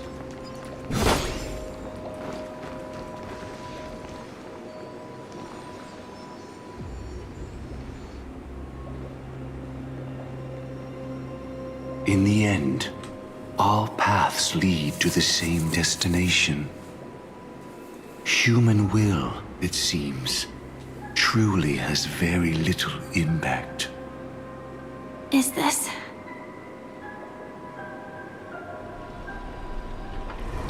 The manifestation of Nanook and the fall of the Eternal Centurion. Such news has shaken the universe, and I've long since known about it. So why would a messenger of the main family take the trouble to visit this frontier? Just so you know, I'm here to deliver punishment, and you're the guilty one. I barely escaped death, and I still can't reveal my true form. Tell me, why have I been branded a criminal upon returning to this place? You've already confessed to your crimes. The family doesn't tolerate incompetence, even from a branch leader on the frontier. Not only did this one fail to quell the situation, he was even murdered.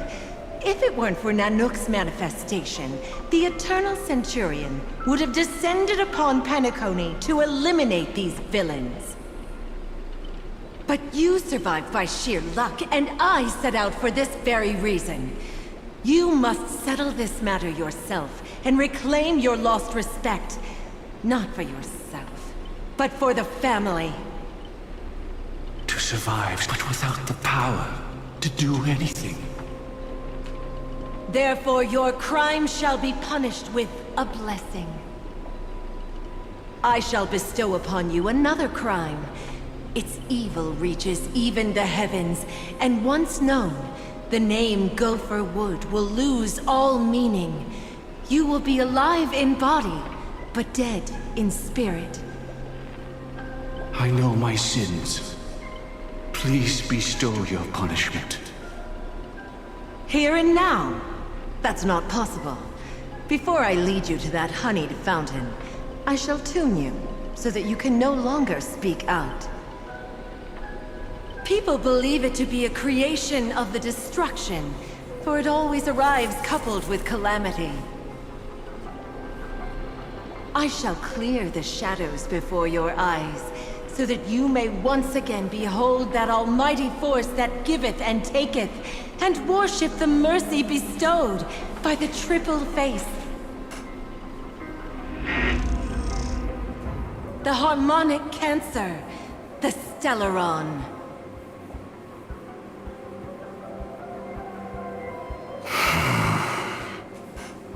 Did the Dream Master already know back then that the Stellaron was actually a creation of the Path of Harmony? Was he forced to manipulate the Stellaron under the family's orders? I'd like to defend him, but calling it forced would be self-deception. He claimed he was powerless, not that Shipe taught us we shouldn't do this.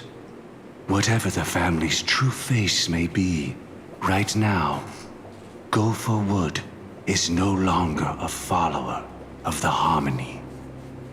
What if you were the one standing there? Perhaps I too would betray the Harmony. But in any case, that would only mean I found the family unworthy of obedience. It doesn't justify the Dream Master's heinous acts. Miss Firefly, have you ever pondered over destiny? I often wonder if we could face our past decisions again, would we really make different choices?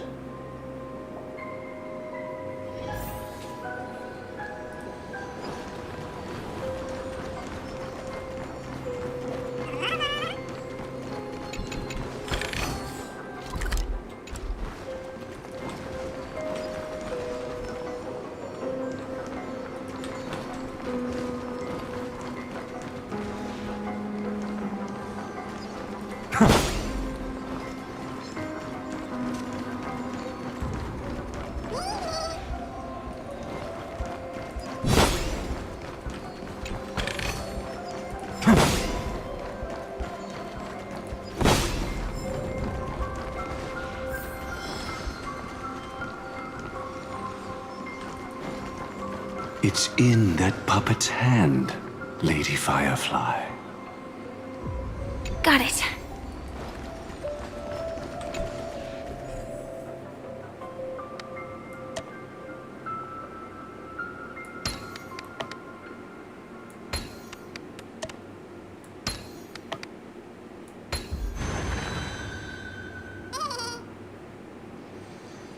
Rest in peace now, old friend. Mikhail, was it you who killed him? Is that what you think of the Dream Master? Someone so unforgivably evil. He was once the Dream Master's closest friend, but they ultimately parted ways due to their differences over the sweet dream. Mikhail once gave the Dream Master a wristwatch. And even though it's broken now, he still treasures it to this day. I came for a confession, old friend. I wonder, what did death feel like to you? I died once, yet returned to the mortal realm. If you were as fortunate as I was, would we still walk different paths? In my eyes, you can still hold on to hope precisely because you've never faced inevitable death. Would you blame me? Would you, Mikhail? I tried to unveil Xipe's third face, but I was wrong. It wasn't the propagation. Yet destiny was so merciful, making me realize the propagation was able to continuously evoke people's prayers for the order through the fear brought by the swarm. When the swarm disaster ravaged the universe, that was also when the order reached its unprecedented peak.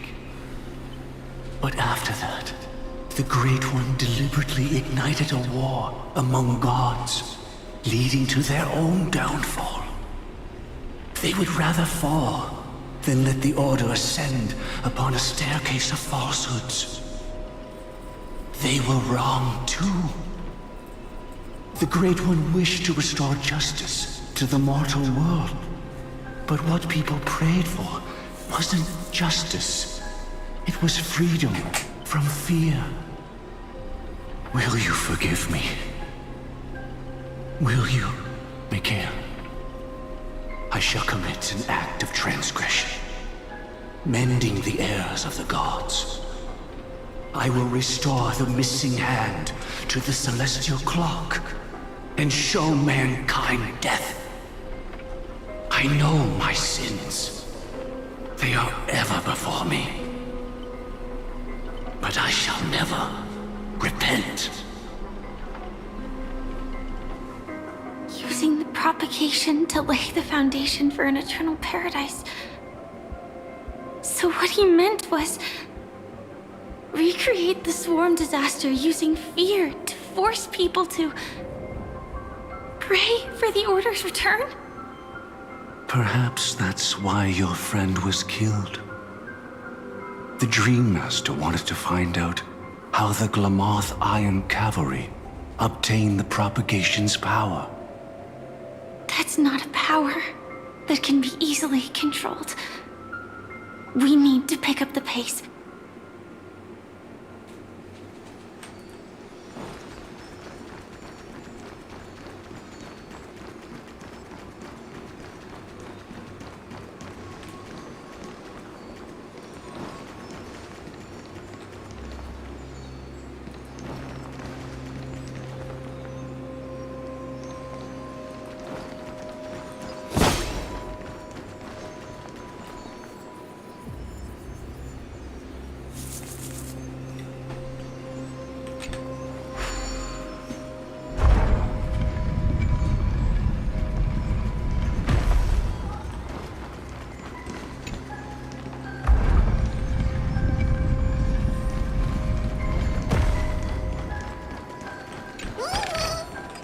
I've appraised it all.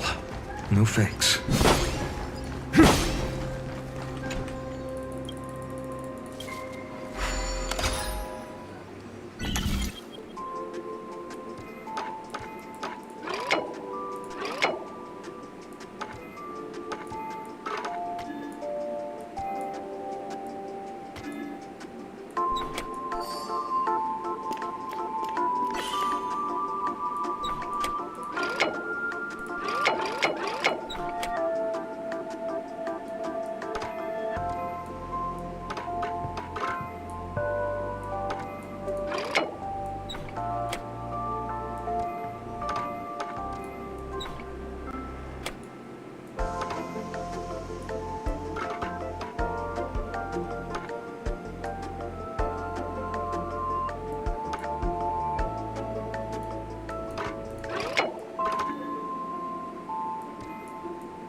Past this point lies the Grand Hall at the end of Oak Manor. And before us lies his final decision. Where to go after turning away from the Harmony. Since he wants you to choose again, which side will you take? Go ahead with whichever path you think is right. I'll take the other one. Don't worry. I can't change anything. Even if I have a sudden awakening, it would only give the Dream Master peace of mind. He deserves absolute punishment and must be brought to heel. So you made a different choice after all. I will stop him.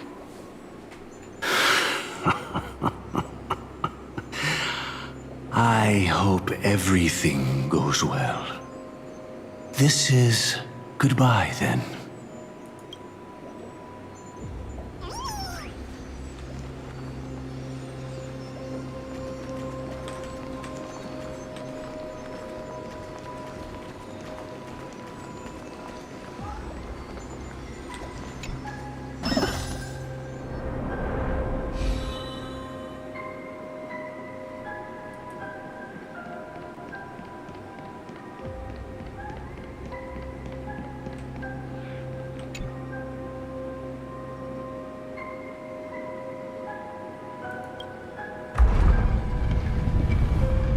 Let the propagation rain down heavenly fire once more, heralding the mournful cry of death.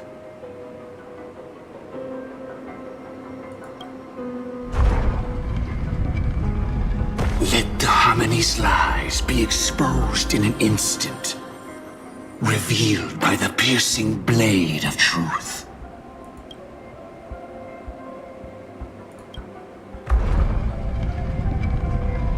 Even if you look back 1,000 times, the path you've taken can't be retraced, leaving only sighs of futility.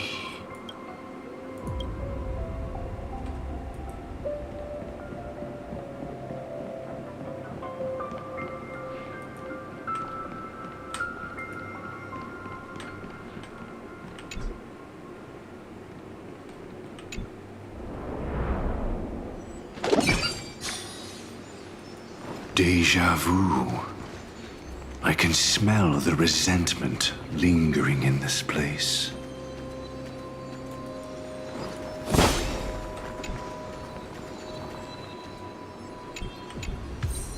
Is this...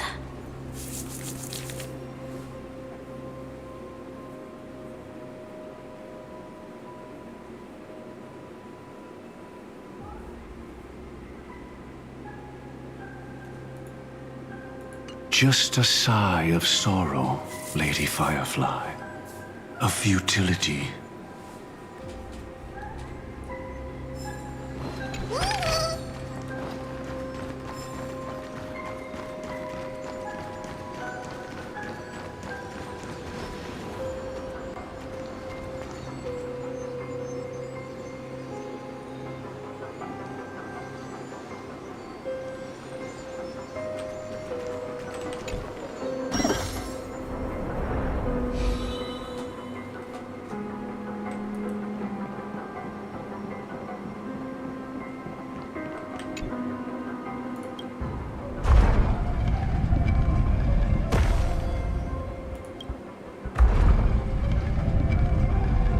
Let the propagation.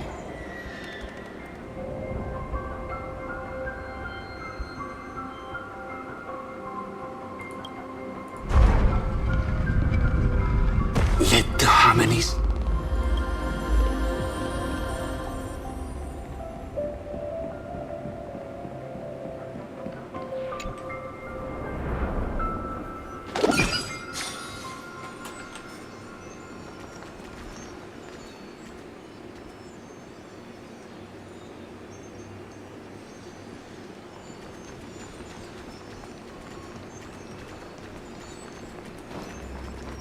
Well then, our paths diverge here. You go towards life, and I towards death. Which path is better? Only the gods know.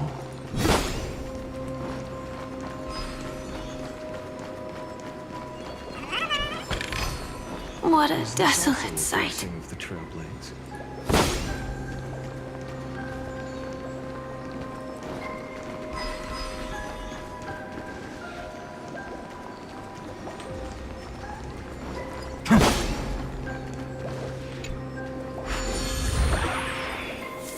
Nothing seems out of place.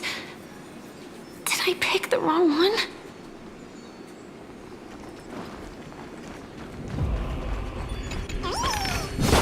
I've appraised it all. No thanks.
I would to have no choice, nor shall you. Is this also a blessing of the Trailblades?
No doubt about it.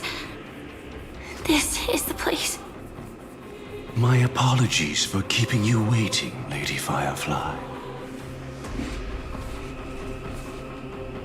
Huh. It's you. It seems the other path leads here too.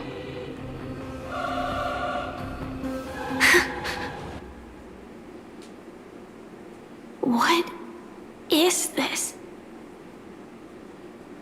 It's the terror that humanity dares not recall. The swarm disaster's chrysalis of extinction. The Dream Master's devastating strike, like a torrent of fire, lies hidden behind the stained glass, waiting to shatter it and unleash the swarm disaster once again.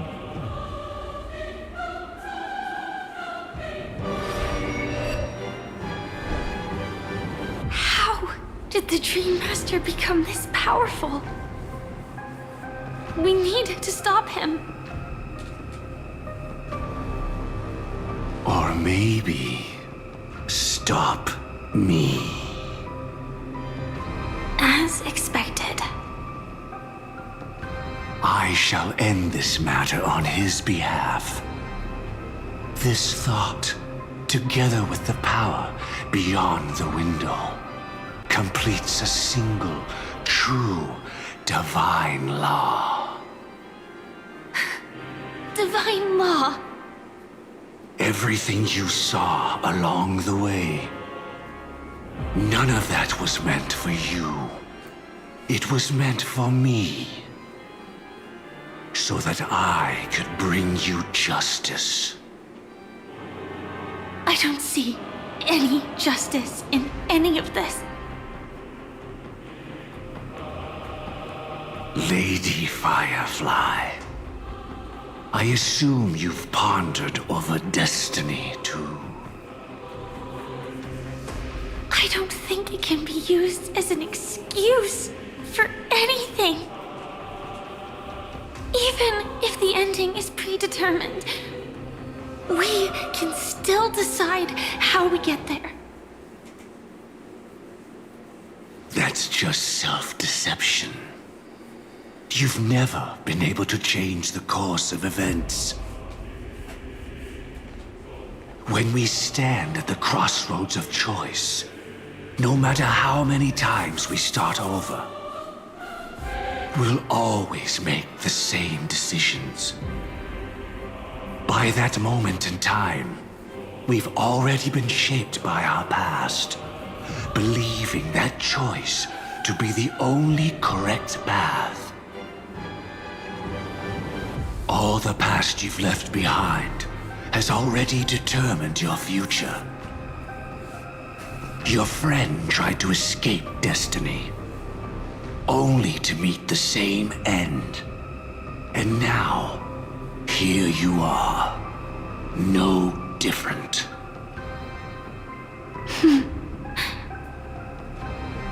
But the person you met today is someone who has rewritten their destiny.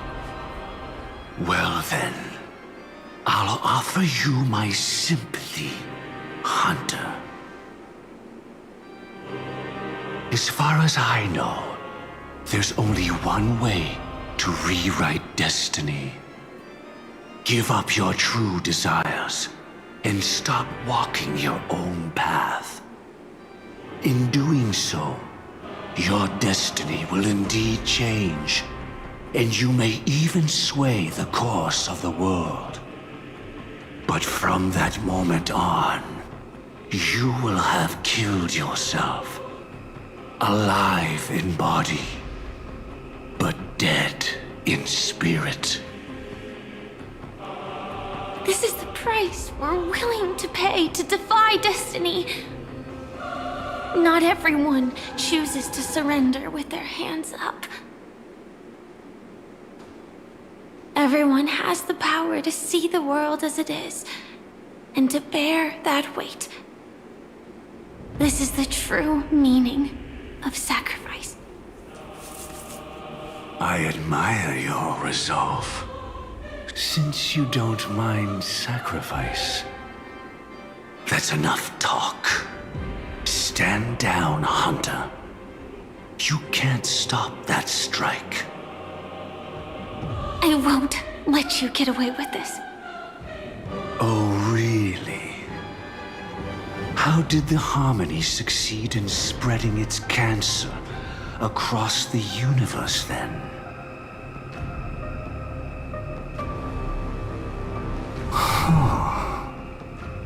Though she wasn't my true companion, that cremator left me with a spark of her flame. I never trusted you. During our journey together, I planted it on you. And now, I'll let it reignite. It can burn away a thread of thought with ease.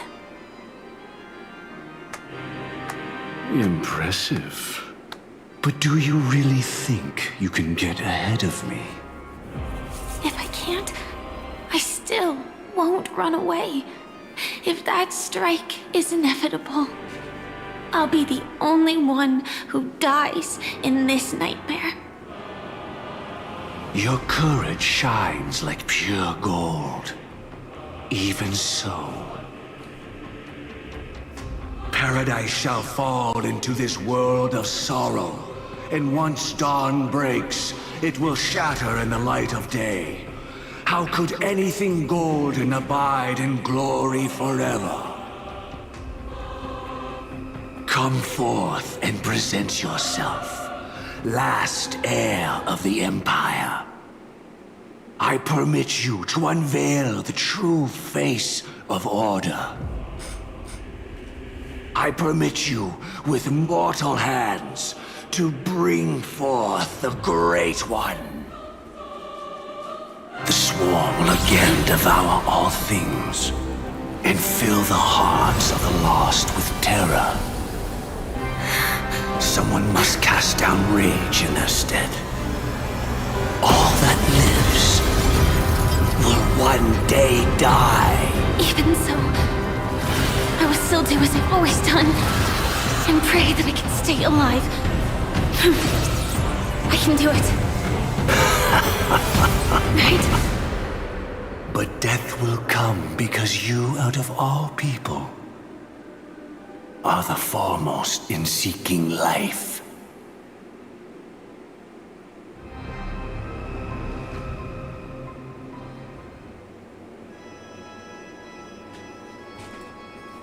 Your last confession took me by surprise. Mr. Gopherwood. No. The final divine law. I suspect there was never any chrysalis of extinction from the swarm disaster to begin with. Was there? What exists in Oak Manor is nothing but a disguise. The only thing hidden within is a Stellaron. True. I never unraveled the secrets of the propagation. Now, split into 4 parts. A single strike of mine cannot harm that hunter. But if a Pathstrider of the same origin as the Swarm were to be deceived by tuning, mistaking what lies before them as certain death, if they were to make a wish to live before the Stellaron, the outcome would twist into a catastrophe that brings death. The Swarm disaster. Her life shall beget death, and that death shall beget life unto this world.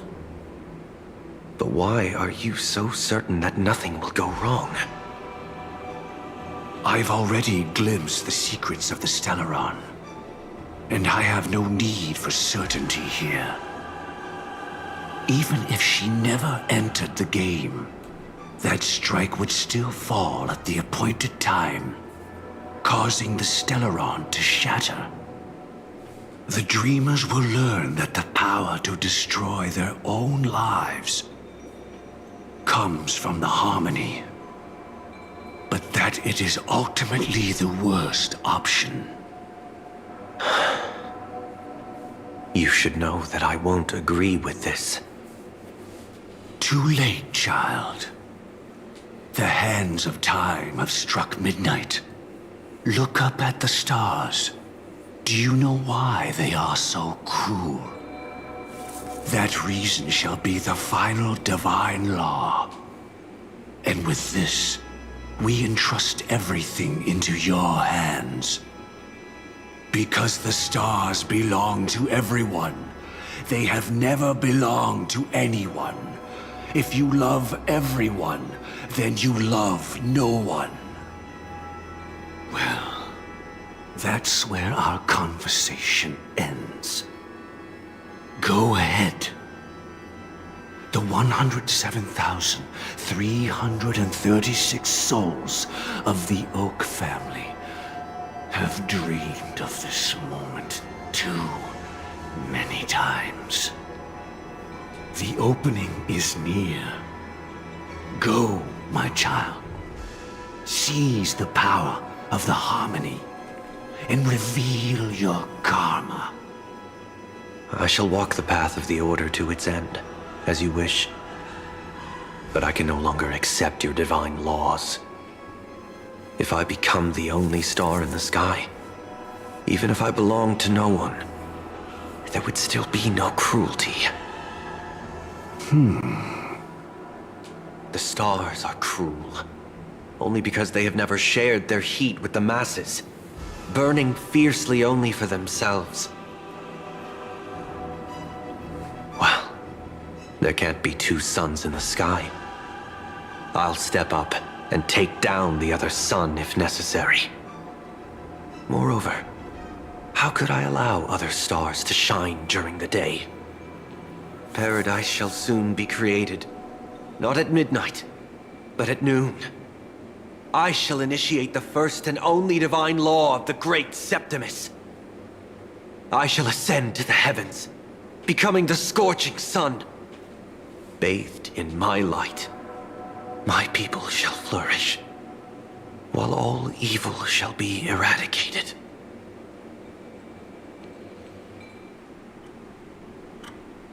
Very well, child. Do what you must. Perhaps I was never without choice, merely too entangled with the fear of losing, never knowing what was possible if I chose to act. I should become a watchmaker too. The harmony I seek has but one note, repeating endlessly, never falling out of tune. Life, too, has its time. We did it. He faded first, causing our power to lose control.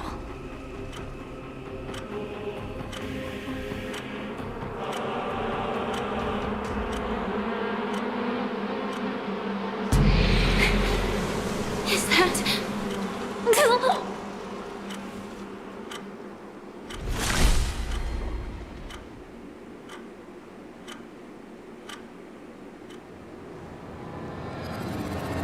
How...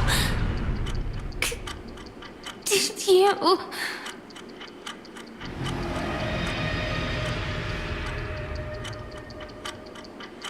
Death comes for us all, eventually.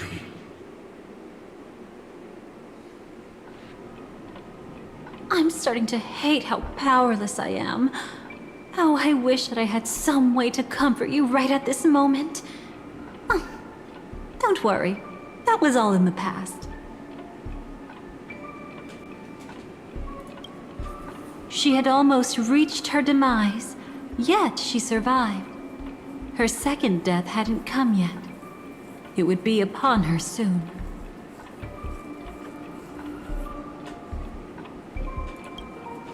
He lured a Glamoth Iron Cavalry to face a Stellaron after years of plotting. Though everything Firefly had learned since entering the dream was true, they were only truths that the Dream Master wanted her to see.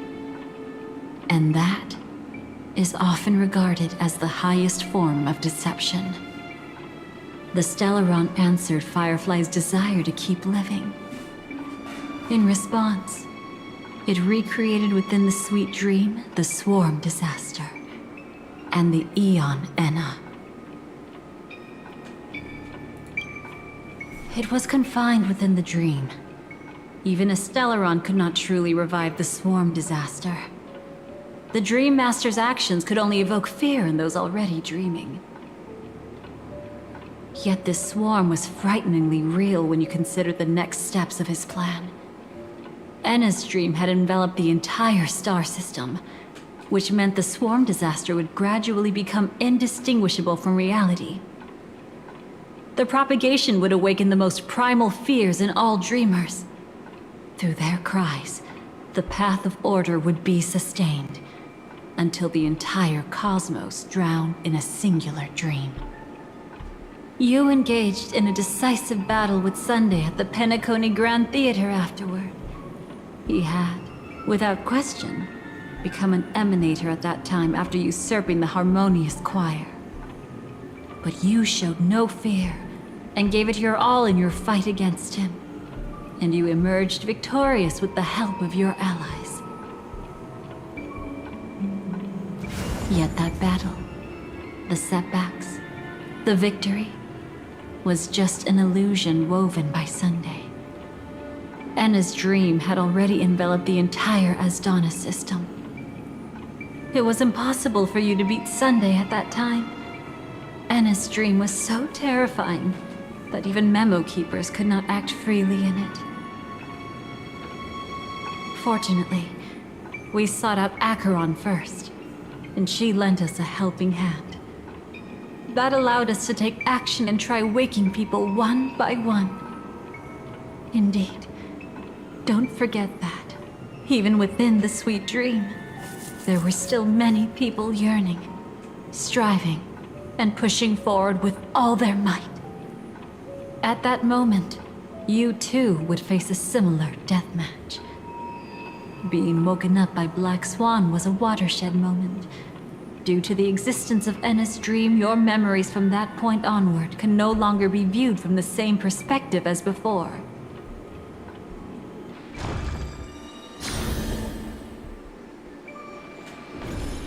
It's not that they're not real enough. Things always look different when viewed from different angles. Ever thought about whether we've truly seen our authentic selves in a mirror? And from that moment forth, I would also no longer be able to help you. Your memories belong to you alone at the end of the day. Destiny only allows me to intervene this far. However, you must remember this. How your memories manifest is ultimately up to you. People can't dream of things they've never seen before. They're afraid to wake up because the sweet dream is woven from their own past. A past they still can't let go of. It's just like your actions at this very moment. Only by embracing the past can you find the strength to walk towards the future.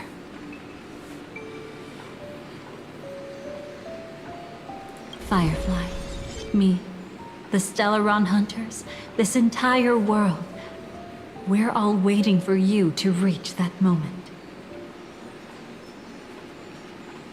I can hardly tell if this is nervousness or excitement. You are different, unique, and worth waiting for. Go and write a prelude to memories once more.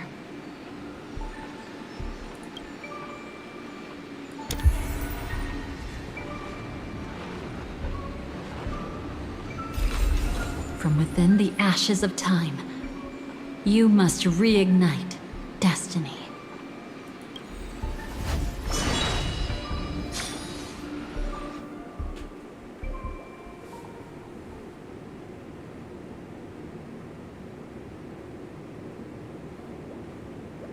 This way, darling.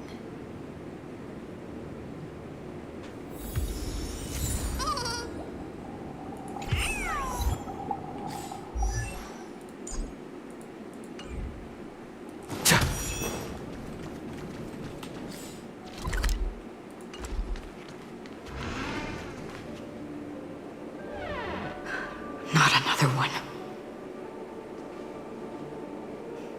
Thank you so much, Black Swan. Finally, I can breathe a sigh of relief.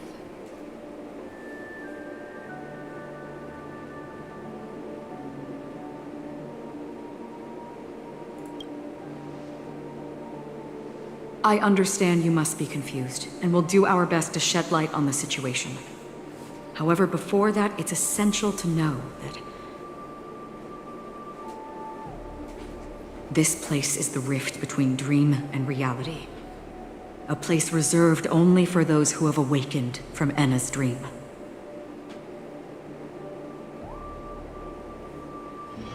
Do you remember Sunday's ambitious plan? He intended to harness the power of the Stellaron, the collective will of over 100,000 Oak family members, and the desires of everyone in Penacony to usurp the harmony and restore the order. Unfortunately, it didn't stop there. From the early days of our journey into Asdana, we were already affected by the Stellaron. That strange dreamscape where we met. Maybe it was a sign that your thoughts were beginning to drift away. I don't think the goal of the Order was to put everyone into a deep sleep. Quite the contrary. They used the Stellaron to catalyze the leakage of Asdana's Memoria into the material world, allowing the dreamscape to blend with reality. People think they are awake, but their spirits have long since stepped into the Temple of Order. This is what makes Anna's dream so powerful. In this paradise governed by the Order, everyone indulges in their delightful dreams and lives happily ever after. I believe what you experienced in the sweet dream, except for that flaw, was real. Only in this way could you reach the destination, lifting the crisis in Penacony and embarking on your next trailblazing expedition. If it wasn't for Acheron's plan, we might have been trapped in this dream forever. Well, I'm not as fortunate as she is. Even if I'm a memo keeper, I was still influenced by the power of the Order and fell into hallucinations. However, thanks to your memories, now we still have a chance to turn the tide. We still have a chance, though. To make it happen, please, Black Swan, guide us to those with a strong will. The truth of the dreamscape runs deeper. We must notify anyone willing to wake up, so we can end the long night together. All right, please come with me.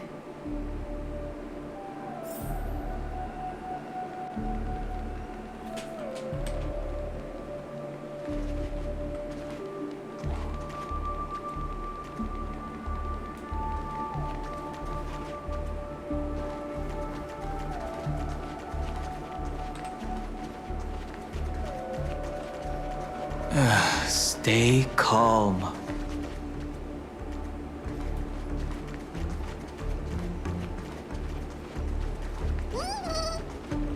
I bet that even if I don't resist, you'd still...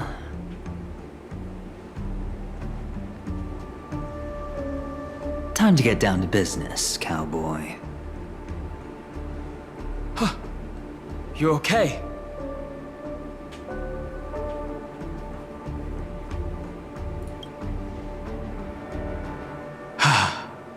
Me too. Quite the fateful encounter we have here, friend. Seems you're also a light sleeper. I'll send you some of the IPC's sleep aids one of these days. Unfortunately, we need to stay awake right now rather than sleep.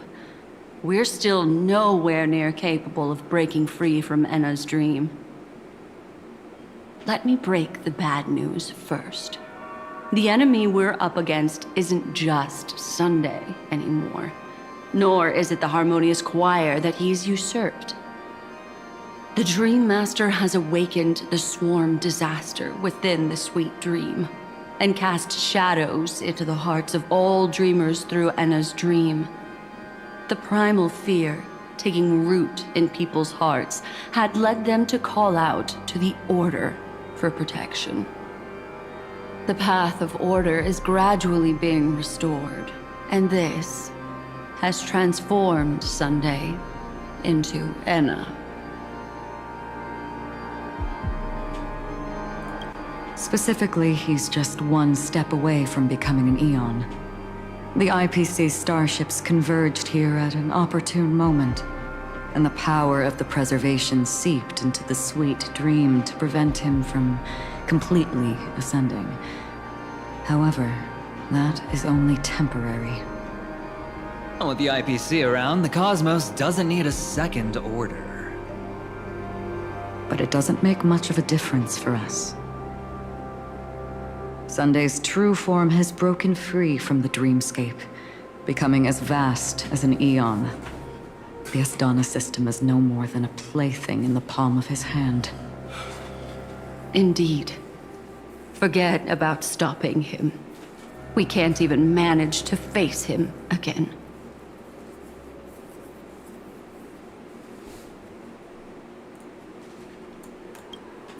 The key still lies in Enna's dream. Fear and sweet dreams. He relies on these two lies to gather the dreamer's shared wishes. He's still just a false god who barely managed to ascend. If we can wake people up and break Enna's dream, Sunday's divinity will fall with it. But the current sweet dream is extremely complex. Miss Black Swan, could you please explain the rest of it? My memory isn't the best, after all. Time is of the essence, so I'll cut to the chase. There are 3 layers to the dreamscape trapping us.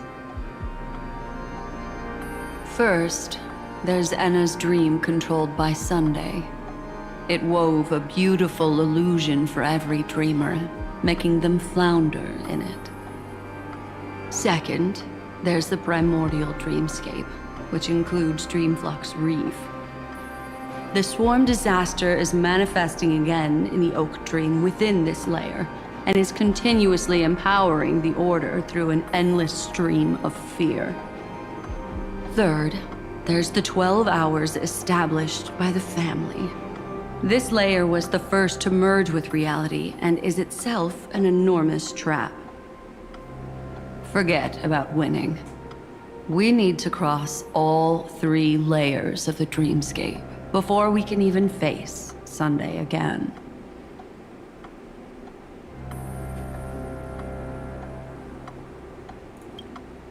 Unfortunately, we're still in the first layer, which is Enna's dream.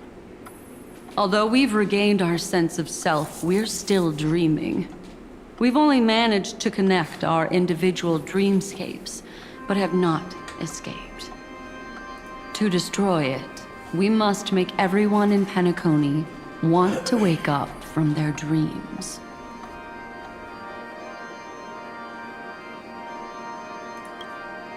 Humans yearning for sweet illusions borders on obsession, leading them to subconsciously resist the harsh reality. Therefore, I carefully selected a moment where he was completely unguarded, guiding him to uncover the truth himself to make him regain his consciousness. However, to wake up everyone in Penacony and get them to share the same determination, that would be nearly impossible. But we can't just stay here and do nothing. This is the first step of our plan. With the assistance from the Garden of Recollection, those who possess a strong will, like you, will gradually awaken from the dream. These free wills are the discord that will sway Enna's dream. However, awakening a mere handful of individuals is insignificant compared to the vast number of people immersed in the dream. We must find other ways to awaken the free will of millions of people within a short period of time. Looks like the Jade Kiss of Allying Oath will be the only solution. No. No need for that. Keep your once-in-a-lifetime treasure. We don't need to bother the Cienjo Alliance for such a tiny request. You want thousands of people with unwavering free will? That's easy. Just leave it to us Galaxy Rangers. Do you know what it is, Acheron? It's the relic I returned to you. Exactly. Its owner must have told you that it's meaningless to anyone other than a Galaxy Ranger, and that it can only fulfill its purpose when returned to its rightful owner. Because it's a burial artifact, worthy only of a hero who has served the Galaxy Rangers with honor. When its light illuminates the universe, it means the fall of a hero. And in the direction it falls, countless meteors will streak across the sky. Those meteors are Galaxy Rangers, coming from all corners of the cosmos, driven by a shared purpose, without questioning the cause or counting the cost. Because we abide by a bottom line. The shooting stars of the hunt only descend on the longest night, and with them comes the dawn. We've stayed silent for far too long. Now, it's time to remind all the cowards, oppressors, and villains of the universe of our presence.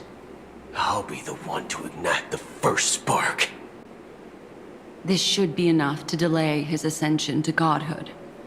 As for the foundation of Enna's dream, it would take an immense power to shake it in an instant. I think that shouldn't be too hard. So, you're the key in the end, I assume? Even if it is just a counterfeit god, we'll need an emanator to step in. Perhaps it's not about being an emanator. This is a different collective wish. I will do everything in my power to strike down that evil god for you all. What about the other two dreamscape layers? There's nothing we can do about them. They're even more dangerous. Unlike our current gathering, the dissipation of Enna's dream will take time, which will draw Sunday's attention. Exactly. Once we enter the next layer of the dreamscape, we'll be facing an eon's strength head on. But by then, we'll have played all our cards.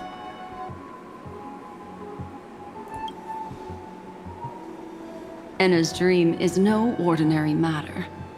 Even with Constance and me giving it our all, we can only reach the few of you here. It's impossible to find more help. As for beyond the sweet dream, our only hope lies in intervention from other eons. But that would be tantamount to igniting a cosmic war among gods. The Order is one of Xipe's aspects. Yet the Harmony stands idle at this moment as Enna is being reborn, without any further intervention. There must be some deeper reason behind this. But time is of the essence. We must take our fate into our own hands. In other words, those who only want to survive by playing it safe will die. All those who dare to face death head-on will live. I like that. Just these few people? Oh well, that'll do.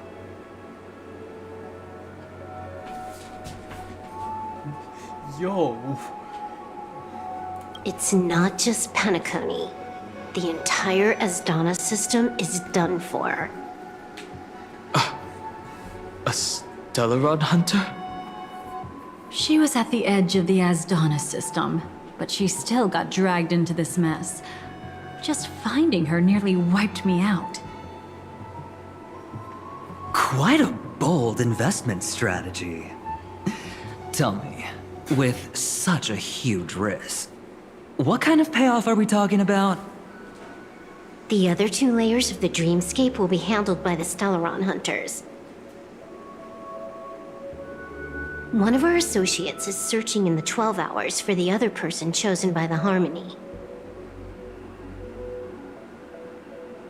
Oh? Miss Robin? She broke free from Enna's dream through her own strength, and left behind a song for those in slumber. It's true that some people are born strong, and others are born weak. If the Trailblaze is the target of heroes, then the Harmony will guarantee that the strong help the weak. Only the people of Penacony themselves can be the saviors of their homeland. Their path of happiness should be forged by themselves. While I may not be a nameless, I'm willing to instill courage in all those who need it. This includes my brother as well. Enna's dream is too cruel for him and everyone else. I see. So, we were able to wake up thanks to Miss Robin's help.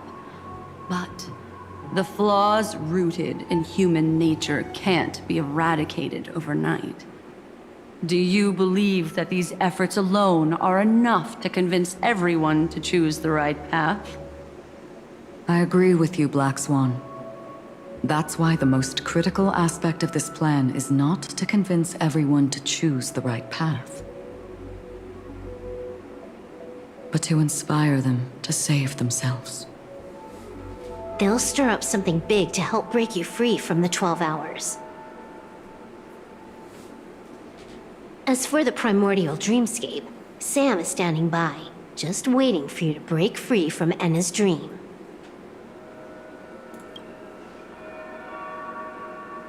Now, I'll tell you, but don't panic. She will die.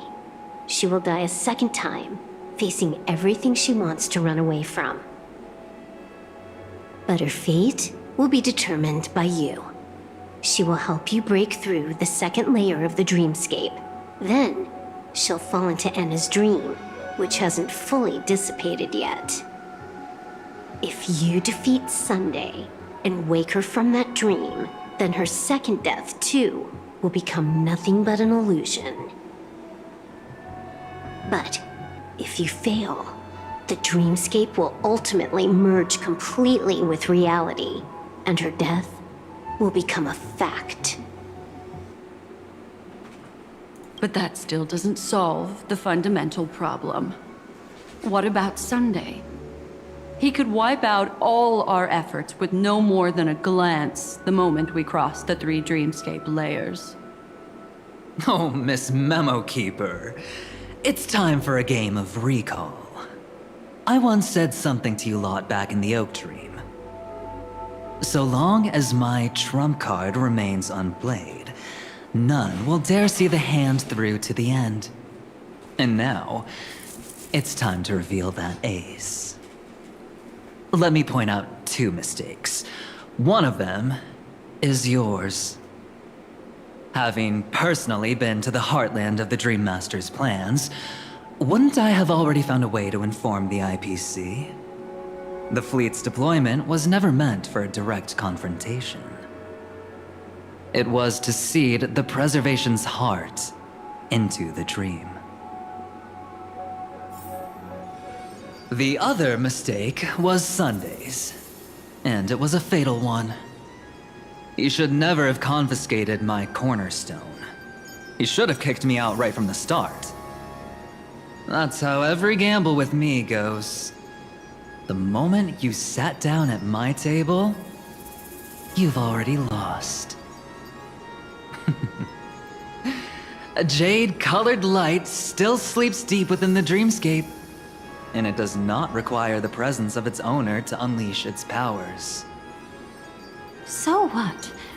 Even the power of the 10 Stonehearts can't rattle an existence already approaching eonhood.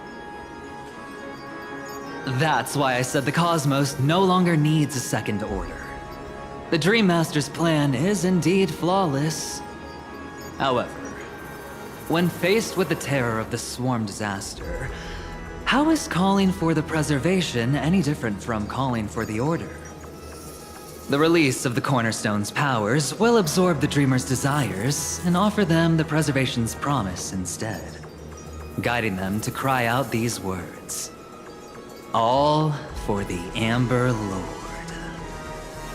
Is this the IPC's real goal? To completely take back Penacony on a conceptual path level? What, you think I'm also trampling over others' beliefs? Sorry, but that's exactly what the IPC believes in. Don't question your own ruthlessness. All that matters is profit. The new swarm disaster will end the same way as it ended before. The hammer strike will echo throughout Asdana, seizing the Order's powers on the level of paths to launch our counterattack, leaving Sunday powerless to interfere with your actions. But a new Amber Era will not arrive because of that.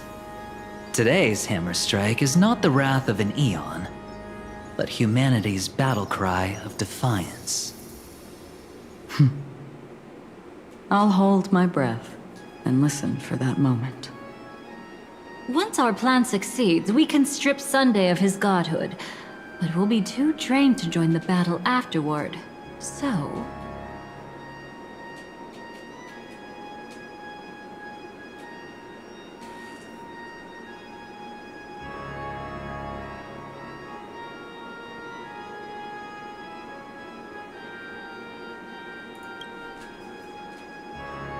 Take your time to prepare. Before you head out, may I have a moment alone with you? There's one more thing I need to explain to you.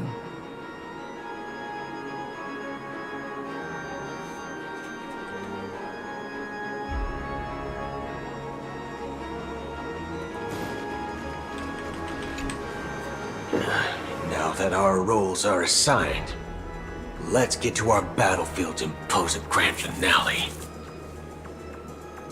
Go. You already know what I want to say.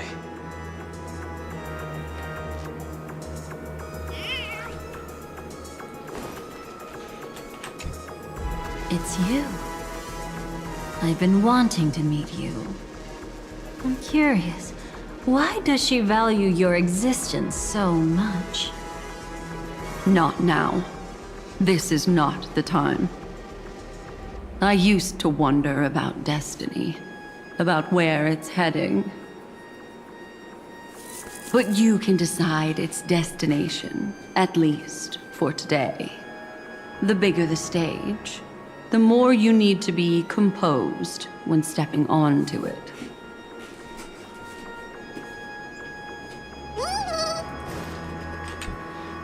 We've always been interested in the Stellaron Hunters. How about we have a chat after all this is over?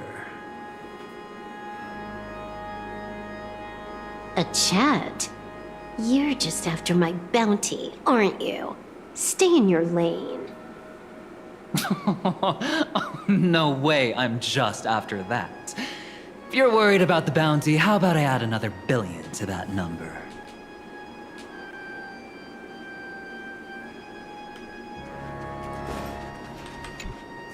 This grand festival is drawing to its close. This is the starting point for the ultimate stage of our journey. Just as it marked the beginning of all the stories in Penacony. Are you ready?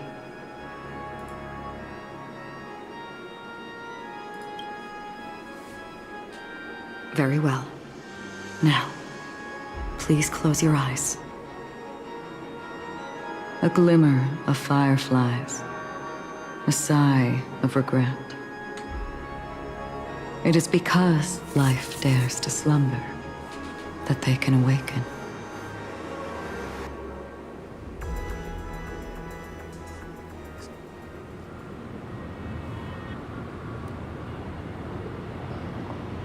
Am I awake? Sorry, Robin. It's just you. I did not wish for you to know this. It's a pity that things have turned out this way. Within the foundation of law, humanity establishes civilization, and through harmony, we obtain order.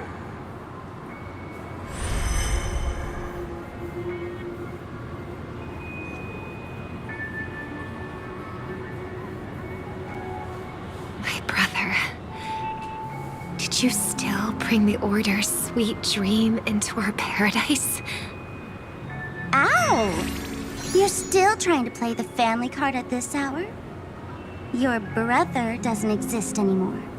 As of now, you'd better call them Anna. Impressive.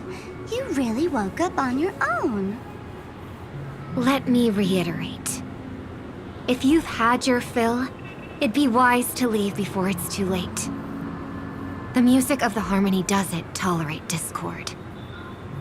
Ow! Then I'll reiterate as well. I've done my part, and now I'm simply waiting for the fireworks to begin. Why don't you just cut to the chase? Time's short, so I'll condense the report. Oh, that even rhymed. I'm so talented. A nosy cremator left something on you. She wanted to use it to burn down the illusions you received from the sweet dream, allowing you to wake up from Enna's dream. But it looks like you don't need it anymore. Then, how were you able to reach this place? Well, a fool has thousands of faces. It's gonna take a lot to create a sweet dream that can satisfy me. Both you and I can still stay awake for just a little bit longer.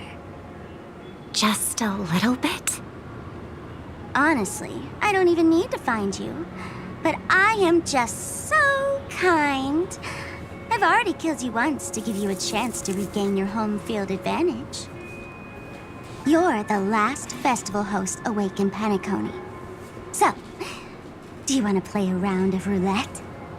The wager will be the entire planet of festivities. Stay where you are.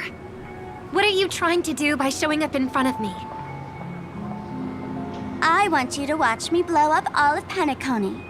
Only then can everyone else launch a counterattack and wake up together. Think about it. Your brother's already a god beyond the heavens. You're not even gonna see him unless you rip open the sky. Ever heard of the trolley problem? Make your choice. Do you want everyone to go down together? Or to have Penacony make a small sacrifice? Why should I trust the words of a masked fool? Don't think that I'm just trolling you. My bombs are hidden all over Penacony. They took a really long time to set up, you know. Maybe I should blow up a few to demonstrate how they look. Let me see. Which ones should I choose? Stop. What's gonna happen to the Dreamers once the bombs go off? They will all die. Then you know I'd never agree to it. When it's time to make a sacrifice, reality won't be giving you any choices. Or do you want to replay the old joke about the Harmony treating everyone the same? Life is never a joke, fool. There is no such thing as a lesser evil in this world. Evil, just like morality, cannot be measured, nor can it be compared. Isn't that still the Harmony's same old song and dance? But that suits me just fine. Didn't I already say this is a round of roulette and not an ammunition showcase? Get ready to sing. Be like a bird. If you can make Sheepei hear you, then they definitely won't allow me to blow everyone to pieces, right? What will you choose now? You can either watch as I blow the entire place up, or you can try to save their lives. Maybe this will be your last ever performance. Last ever performance. You feeling nervous? I know the feeling. You should feel nervous when going up on such a big stage for the first time. I'm okay. I just remembered something, that's all. Miss Siobhan, why do you think birds fly? Why are you asking that all of a sudden?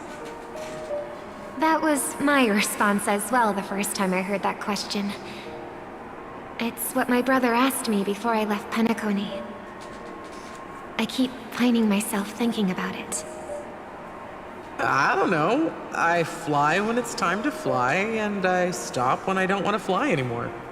There's no reason. It seems that your answer is really similar to mine. You've also asked me, why do I sing? I think I can answer both of these questions in one go. The answer wasn't what I initially had in mind. Originally, I wanted to sing because of something specific that I experienced. A Stellaron fell onto my homeworld when I was young. Everything I knew was instantly destroyed.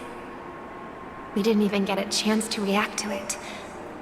No matter what we did, it was too late. But for some reason, my mother chose to hum a song when she tried to comfort me and my brother. I remember that story. Everyone thought that's why you decided to sing. No. That experience only made me detest singing. I've believed for a long time that songs can't change anything when disasters strike. That music is the most useless thing in this world. I might be extraordinarily talented in singing, and I might feel super happy whenever I sang. But its futility had always made me depressed. Then what changed? I grew up, and I realized that my brother would sometimes hum the same tune as my mother did. And I thought maybe he missed her, but I was too embarrassed to point that out. I tried to comfort him instead. However, his answer to me made me realize what I should be singing for. Obviously, he didn't give me an answer directly, but it got me to think. Maybe some things don't need a reason or meaning at all. Go and do what must be done, fool. It's for the sake of Penacony's future. But I won't let anyone get hurt. Oh, did you just have a flashback? Now I'm even more excited. Let me check one last time. If you were to die, how would you want people to remember your ending? Like a bird, she lived her life, graceful and composed. Now her beak parts slightly with a sigh, as soft as falling feathers. Like it? Drop the sanctimonious mask. Singing only needs one thing, and that's sincerity.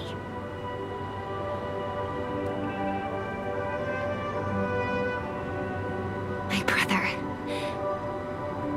Birds born with wings need no reason to soar into the sky.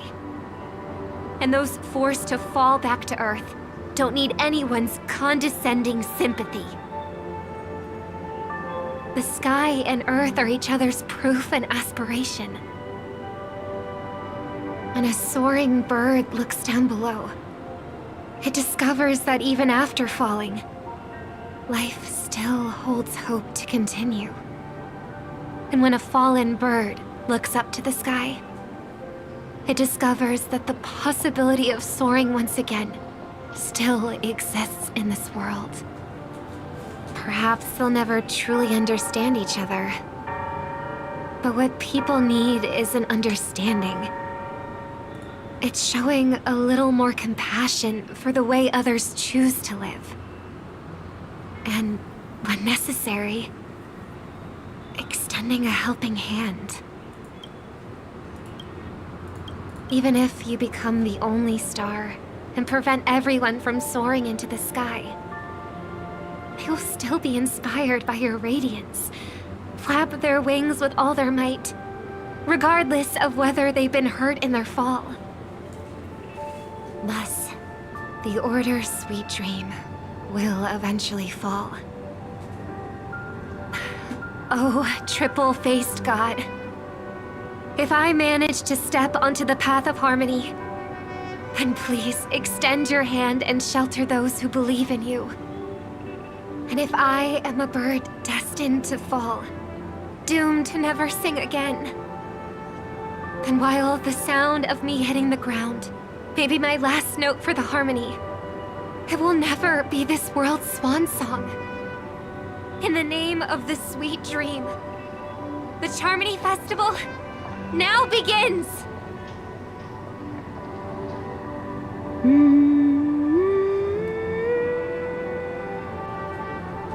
Brother, do you miss home? Even if I do, it's too late. But you're singing the song Mom used to sing. Because even if it's too late, we still have the choice to sing whatever we can.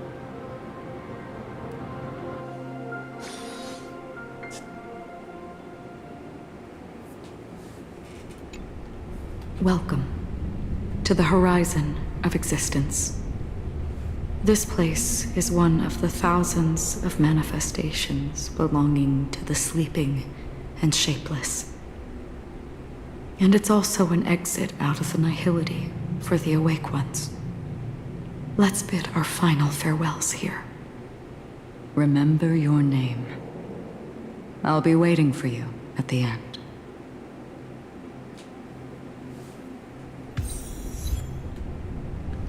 If only people could have each other beyond just memories. I want everything this world has to offer. Or perhaps, I want to find the one existence that can truly please me. I hope that I'll see her again after I die. Then she'll know that I too am only human. And all humans will find happiness in the end. I hope everyone can always reunite with their family, enjoy home-cooked stew, and keep on laughing. One day, those who live will all come to understand how they need to think to create their own happiness. May people embrace each other and offer their most sincere compliments to whoever they meet. Our hopes and dreams are in your hands now. Please guide them to witness every sunrise that is yet to come.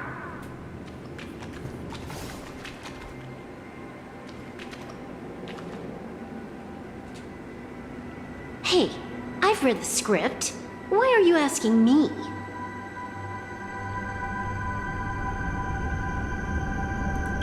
As long as you're not afraid to fall asleep, you'll definitely wake up.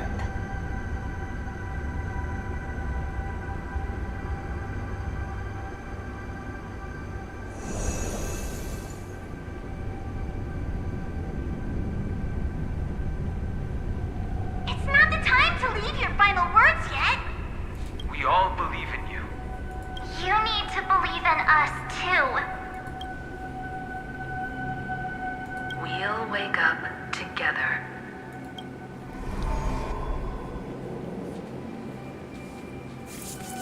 Why does life slumber? We don't know the answer yet, but we're about to awaken from this dream. Or perhaps such is the answer itself. It's the people who first broke free from the sweet dream. The sleeping and shapeless caught a glimpse of their desires. It was because they held on to these desires that they could dream. It was because these desires were never fulfilled that they could wake up.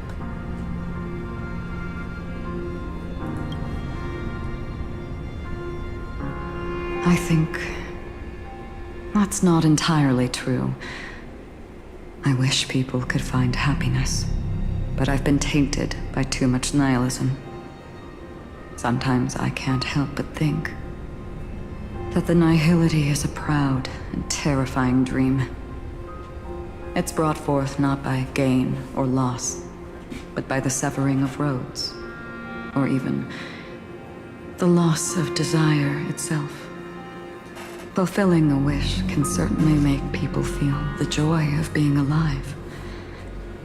But if no new wishes ever surfaced again in people's hearts,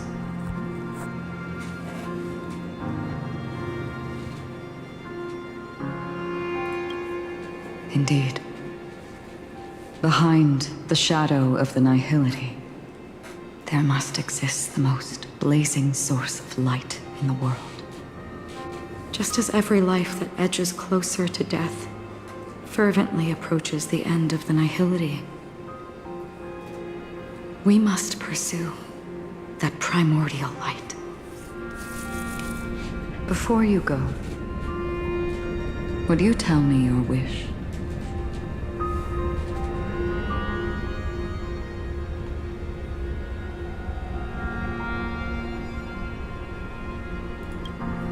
I'm glad. The answer itself doesn't matter. What matters is that you've made a decision.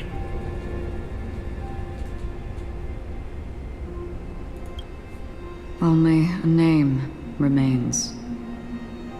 A person that I was, and now want to become.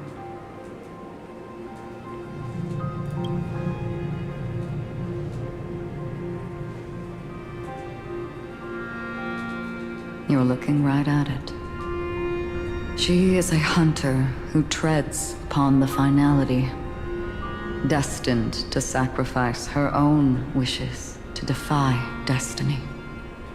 But no matter which path you and she walk, death will always be the destined finale and the last reunion. Are you ready? She too was here not long ago. You can witness her resolve through this. Witness how that tiny spark of bug light broke free from the pull of the nihility.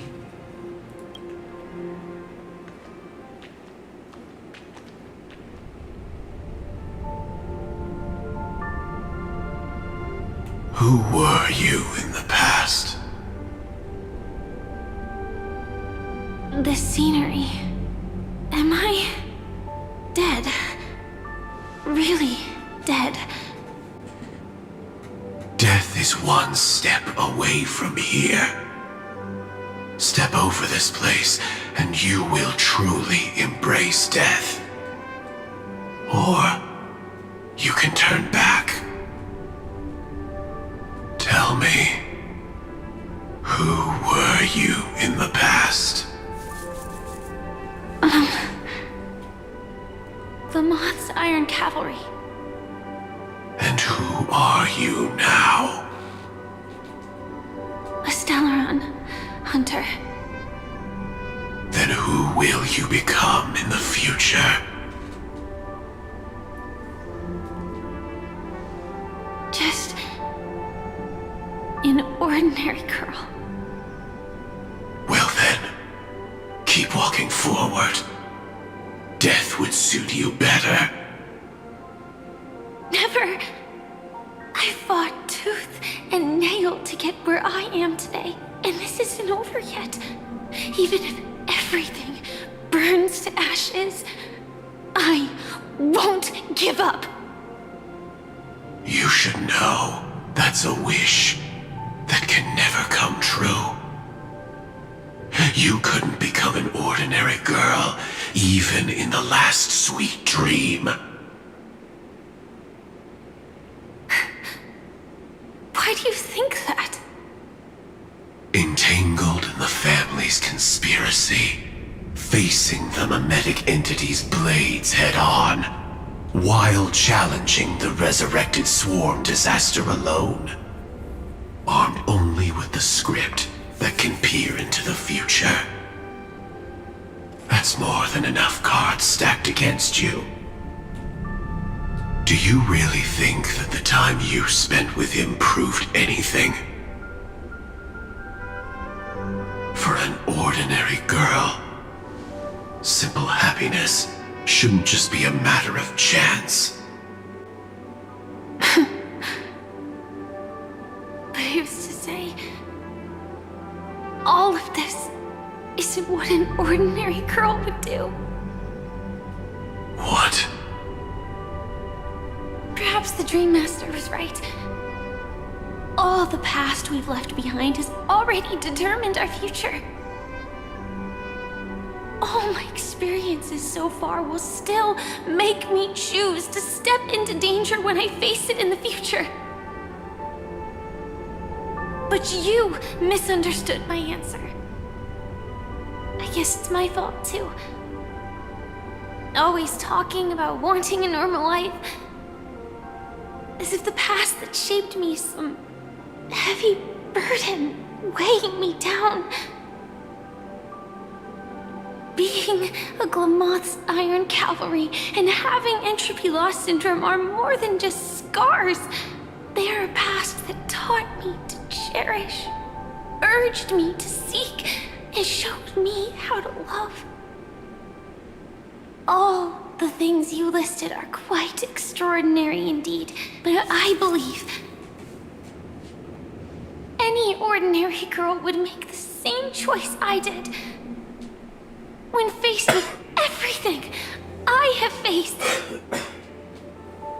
In the darkest moments, ordinary people never need to feel small. After all, they always discover that they've already become something noble and bright. Indeed, I can't change the outcome or even the process. But I can decide how to view my destiny. This is just an even deeper form of self-deception compared to actually changing the outcome. Free will is mere self-deception for most people anyway. But as long as I'm not asking others to do the same, there's no shame in it for me. Everyone has their own answers as to why life slumbers. Some will never find their answer. But no one can take away their chance to keep looking for the answer. I won't give up, nor will I blame those who do. All I need to do is return their right to make that choice, and return that right to myself as well. So, I will leave this place together with you.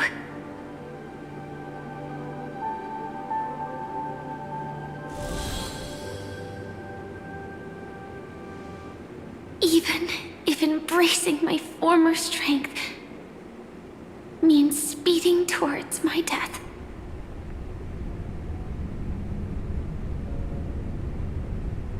The name I gave myself is Firefly. I used to think I was similar to a firefly, just a fleeting glimmer of light. But later, I realized no one would give themselves an unlucky name. It was also because I thought fireflies were beautiful. Later, someone told me that my eyes don't actually work very well.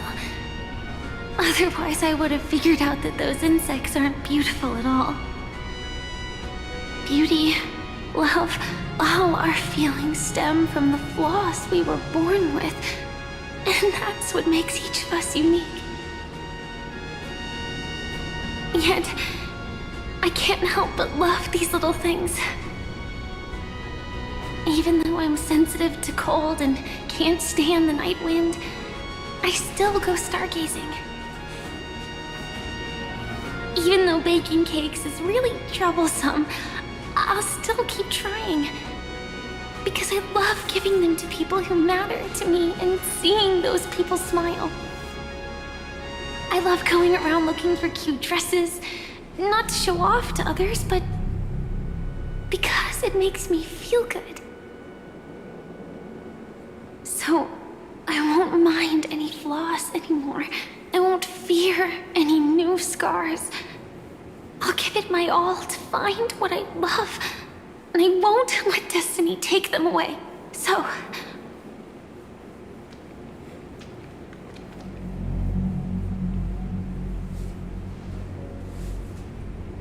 Moths don't fly to flames because they yearn for light. It's about going through the flames, igniting yourself and burning with the most intense light. My destiny won't fall into darkness. I will light up everything around me.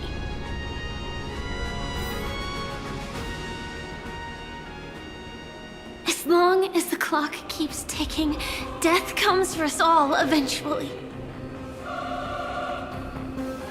And life has its time, too.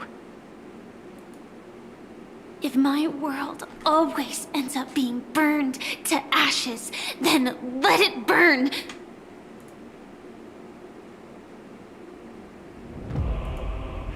As long as I can keep burning, then wherever I am will be flames, not ashes. Order. Dismember. Actually, I used to envy you. You wouldn't feel pain, even though you were born to bring disaster.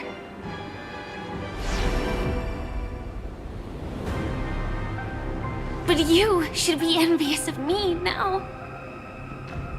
I'm unwilling to face death, nor do I want to keep fighting.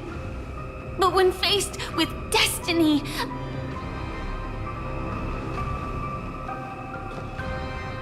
I will never run away! My dreams were always a scorched earth, where even a single new bud could never bloom. But I will still burn, and keep on burning, until the light rises from the ashes!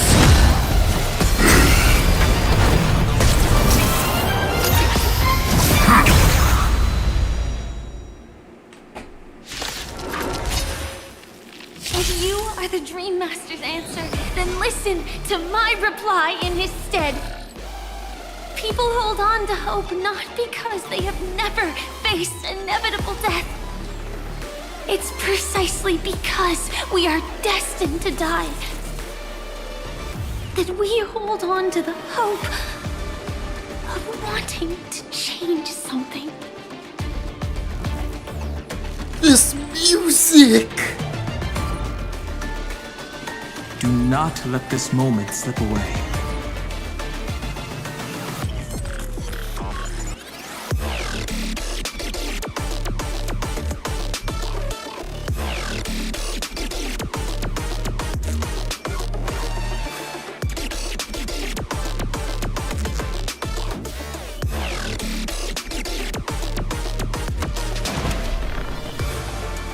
Earth shatters, heaven trembles.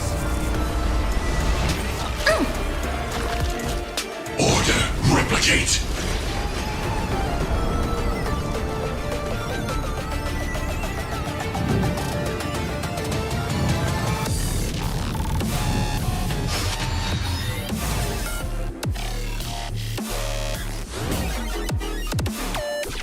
This dubstep!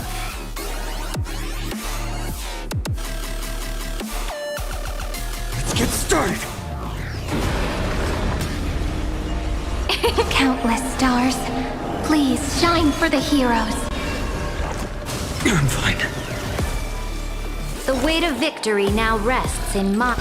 Come now, step onto the board. Execute. Devour. My strength is not what it...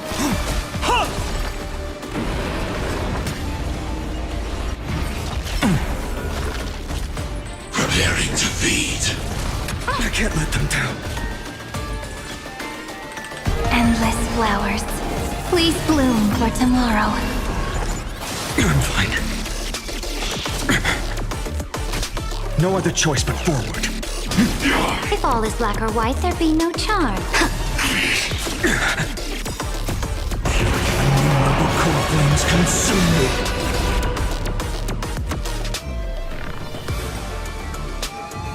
With the old sun's embers, hail the new world's dawn!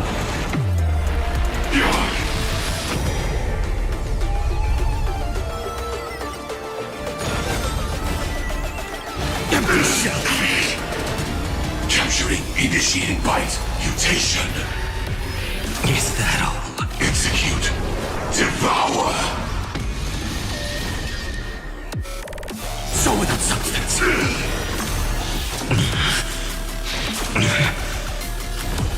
Hail the new dawn!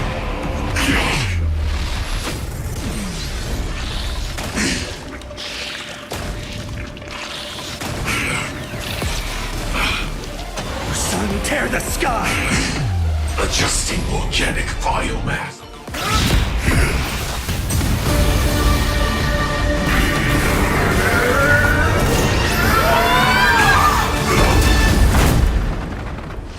I knew it.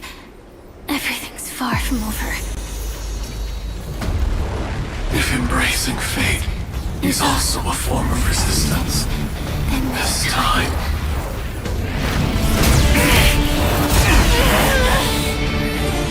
I shall embrace death!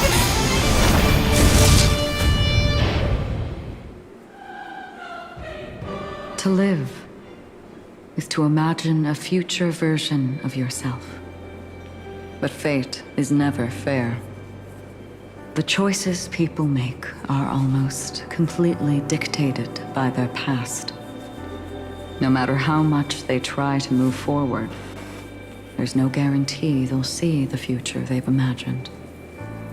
It's the same for every path. The nihility already exists, whether you admit it or not. And nothing can ever completely escape from nihility. Most paths make people believe that this world is good. That as long as you are willing to believe, you would gain power because of your belief. But that does not apply to the nihility. The nihility is absurd and vast, capturing those who were unwilling to blindly believe, yet are powerless to fight back. It has nothing to do with good. Be it willing or blind, the way people obtain strength from faith should come from within, not from being forced to bow their heads. This will be a tough journey. Are you still willing to return to the starting point once again?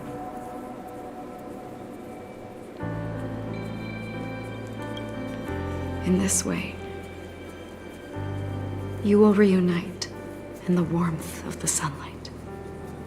May death yet end her last dream. May you guide people back to the waking world. In the coming long nights, I'm afraid you will face many setbacks and witness many tragedies.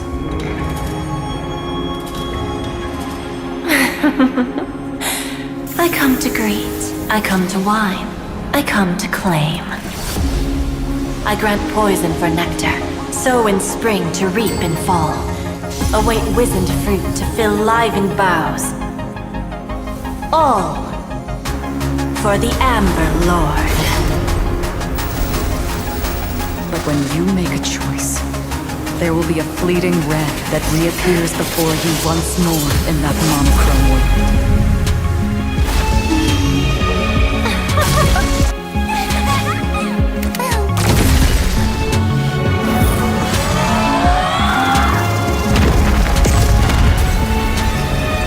What you must do now is ponder its significance, and then return to the waking world.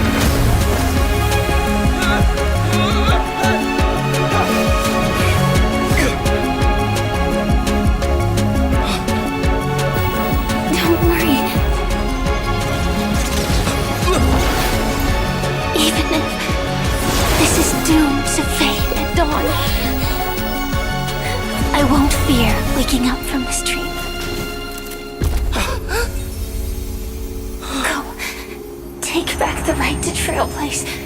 For them, and for me. That's where we will all find our answers.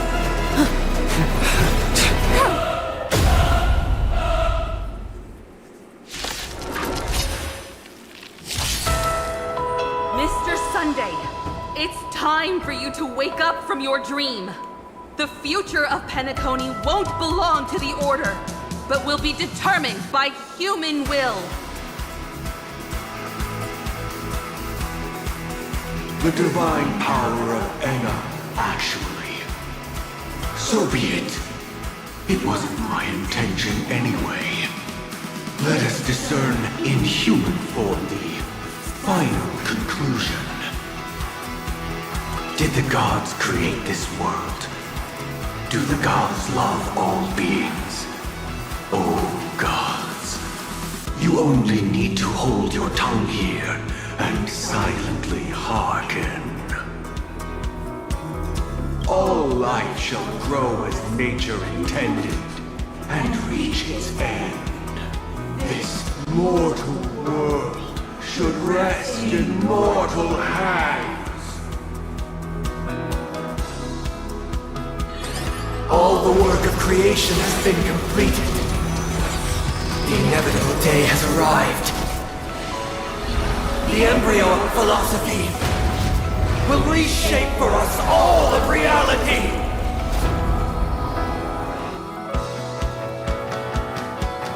No more gods will ever stand here again. This paradise shall be forged by the King of humankind.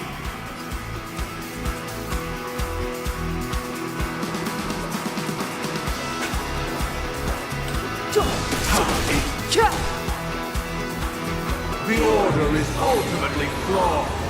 By this decree, it shall be ended!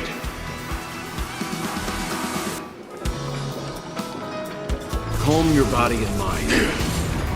The remembrance is fleeting and impermanent. By this decree, it shall be ended! No way! Rosalina gave her life to protect the sweet dreams past. Check out this awesome move!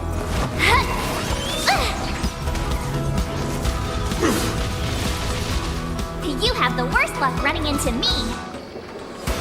How insolent! The hunt brings only futile misery. By this decree, it shall be ended! Tyrann's bullets still protect the sweet dreams present! This sanctuary is but a vision.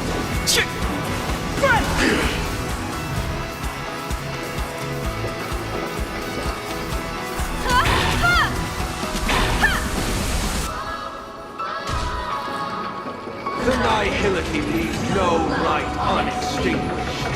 By this decree, it shall be ended!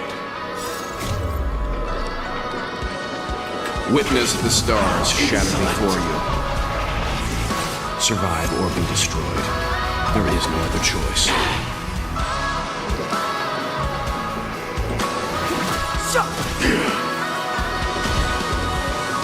The Trailblaze knows and attempts the impossible.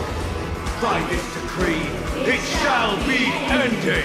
Even so, Mikhail still believed in tomorrow. Humanity never conceals its desire to control the heavens. And I'm no exception.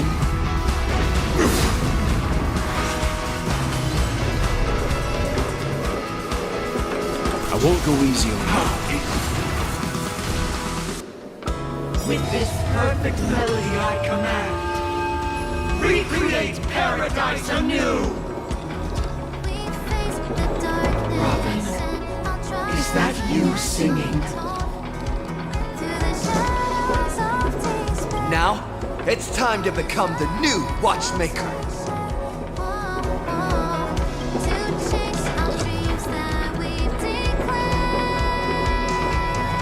Only by blazing a trail forward can we set time in motion and give it meaning. Only only after the sweet dream ends will tomorrow come. People will keep moving forward, discovering countless new wonders. Tomorrow, people will know that the world will still welcome countless marvels worth fighting for. A stagnant sweet dream can't imprison our desires. May this journey lead us starward!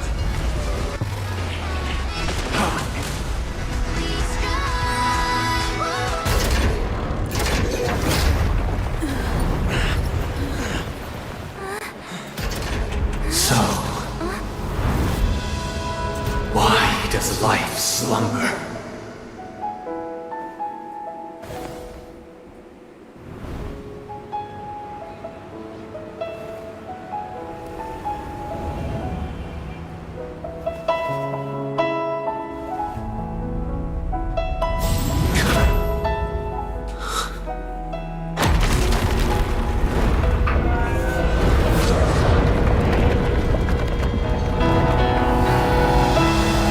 The night is still too short.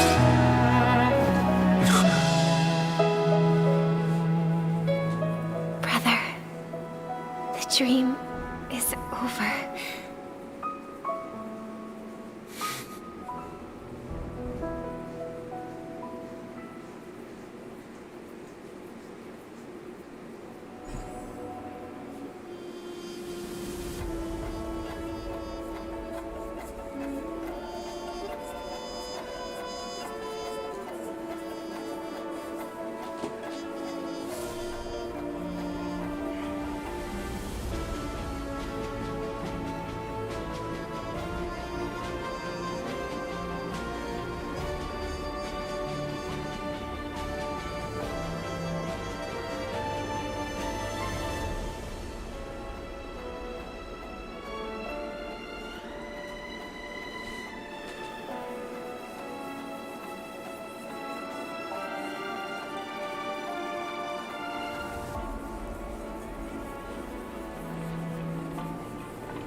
Wake up.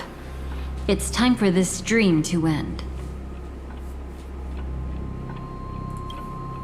Destiny won't let me give you the answer, and the true ending is too sad. I'd rather you forget about it.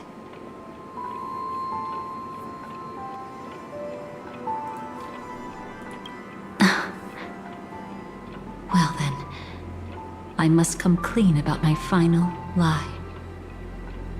I never showed you anyone's memories, not even my own. All you've seen is a script I came across by chance.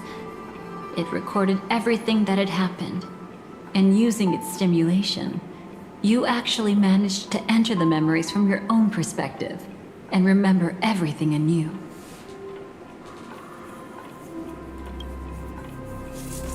It means you're different, unique.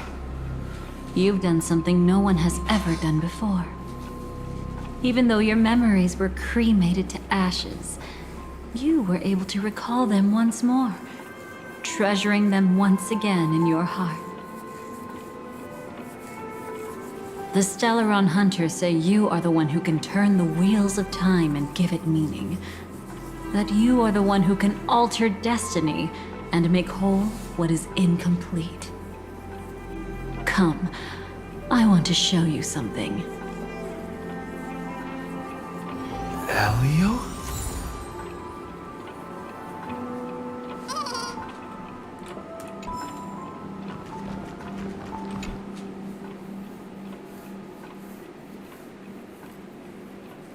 This is what I promised to give you.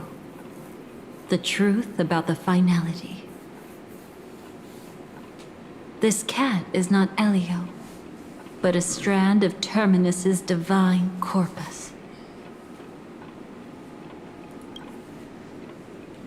The Stellaron Hunters described this scene to me, something I've never seen myself. When Terminus ascends to godhood once more, they will manifest their 1,000-armed divine form and proclaim, Now I am become finality, lifting the wheel of time, the destroyer of worlds. Then, Terminus turned into a pack of black cats, distributing every ounce of their divine power between those creatures. The cats shall depart from the end of the world, going against the river of time till the moment of the universe's birth. Now I am become finality, lifting the wheel of time, the destroyer of worlds. Wow, they have an Oppenheimer reference in here. Nice. What you see is one of those cats. As for Elio, he is an even more special existence. Only the Stellaron hunters know his true identity.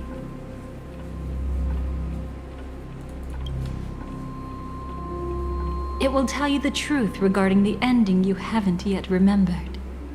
But you must be prepared.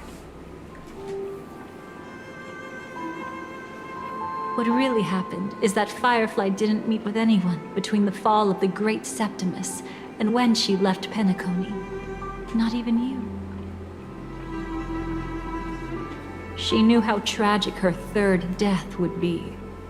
So she only dared to watch you from afar and hid on her lonesome when she was about to fade away. But even sad memories are precious. If you can accept farewells with grace, then you'll gain the strength to create reunions. When you bid farewell to loved ones, you should cry while they can still hear you. That's the only way they'll know just how many people love them.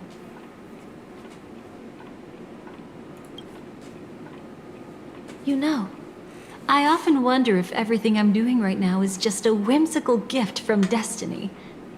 That I haven't really decided anything, but merely being tossed around at its mercy. But right now, I don't care. Because my joy is real. My sorrow is real. And you will be the same. Remember, if you have regrets that must be mended, then shout with all your might from the depths of your heart.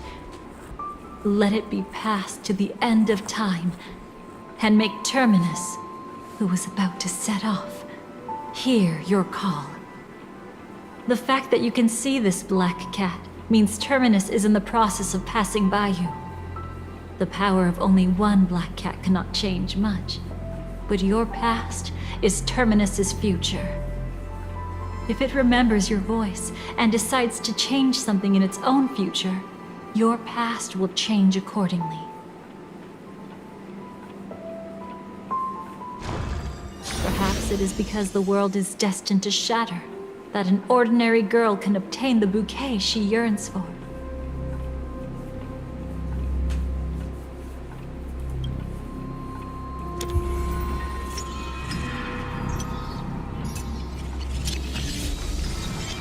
Go forth and deliver that bouquet with your own hands, so that no one will be left with regrets.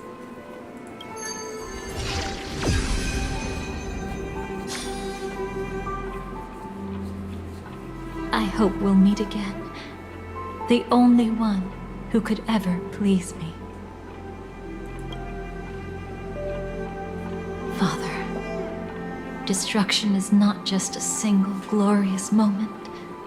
And the same applies to destiny and memories. Only by enkindling the winter wilderness with flames that cross the sky can we make the indestructible manifest once more. This is the experience from cultivators who had remade the world, and the wondrous creations from those who painted the world. Sitting among the embers, they drew the morning star, knowing best that only in times of extreme hunger do the stars begin to turn. Why does life slumber? You will eventually find your own answer.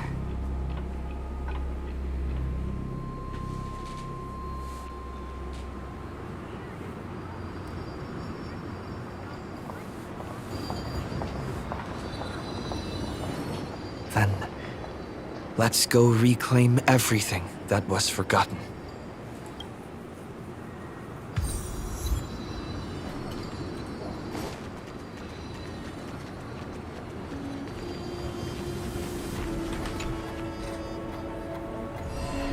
Creating a brand new path. That's truly astonishing. You must have some ideas as his sister, right?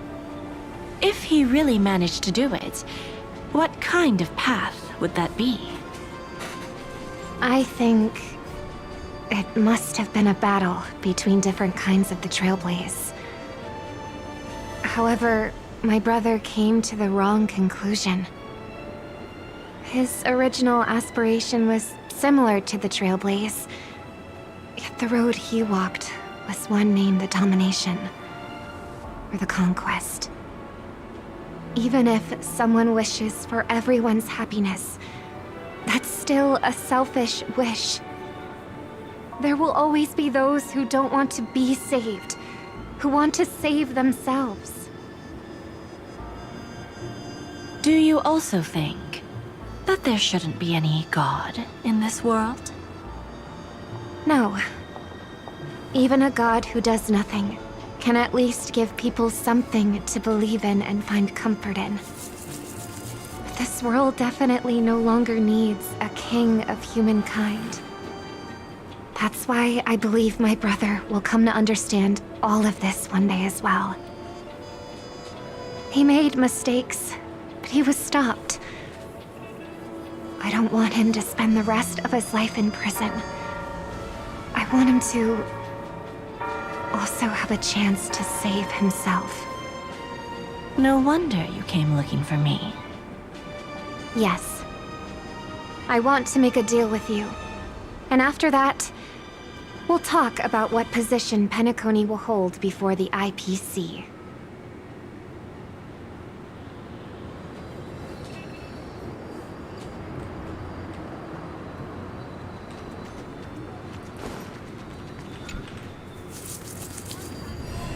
You arrogant gambler. I've already seen through your tricks. Oh, do tell me what you figured out. When sailing through storms, drunkards always beg for mercy from destiny. So? So, they all died. Destiny loves to watch them crash onto the reefs. A fool deserves a fool's end. I feel like I need to read between the lines here, Professor. But you know I'm not that well read. You're not lucky at all. You chose to forever remain sober, never becoming a drunkard. Let's make an actual bet then. It's the perfect day for a few drinks. Once I'm actually drunk, you'll see just how wrong you are. But I don't even care about the outcome. In this world, what could be more precious than possibilities?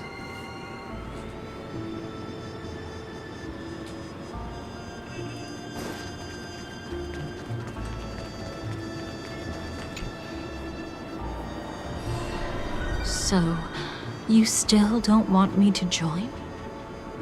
That's Elio's decision. He saw my future? In all possible futures where you join the Stellaron Hunters, you will ultimately choose betrayal. You shall become a Lord Ravager named Ephemera, poised to destroy the Remembrance. Those were Elio's exact words, and your payment. Payment? After everything is over, we want you to burn some of his memories. May I know why? He can't head to the next stop with these memories. It would draw the Destruction's attention to him too early, and he'd die there.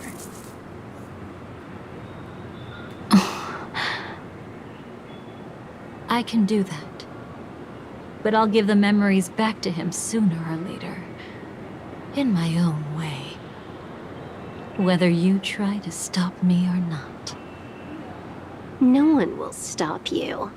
It is already written in the script. It will be a new beginning. The 4 apocalypses will converge towards the destruction because of it, while the cosmos will join hands to overcome that annihilation.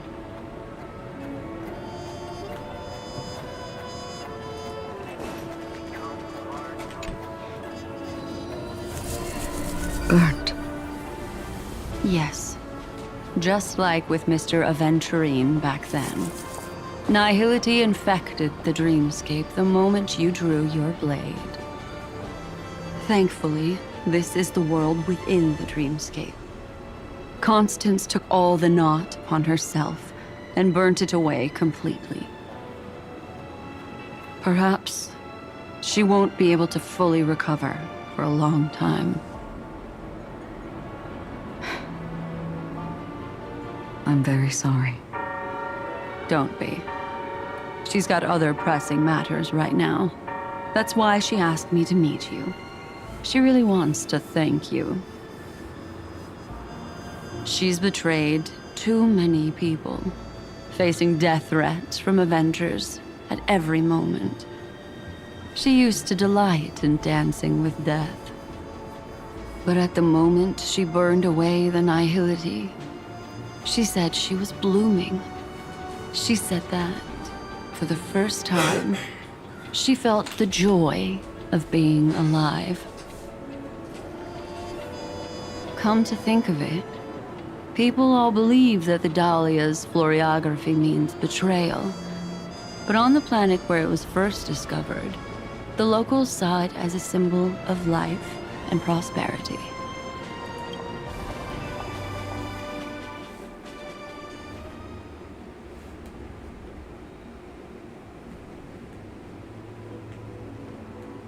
But where's Firefly? I haven't seen her anywhere.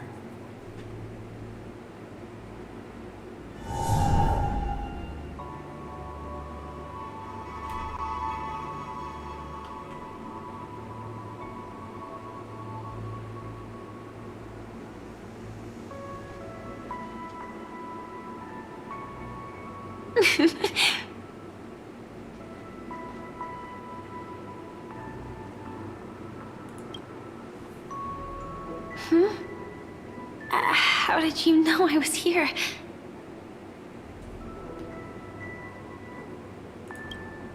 Sorry. I wasn't trying to avoid you. But I have my own reasons. Can you just let me stay here by myself?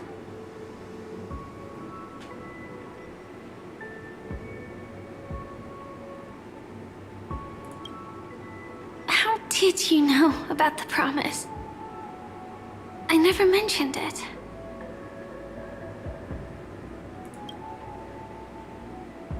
Maybe it's not just mysterious, but also gentle. I don't think I've mentioned it, but I wrote down everything I wanted to do in my journal before coming here. I'm staying here because I want to fulfill the last wish written in it. I've been quietly following you and watching you from afar for a while, but I still didn't want to disturb you. I hope your dreams begin with a smile and end with one too.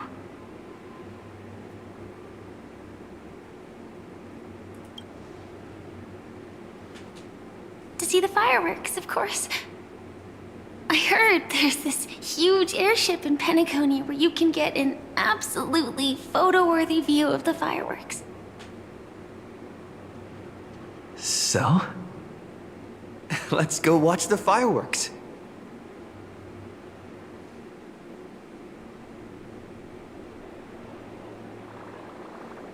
It really is the perfect spot. You've got great taste.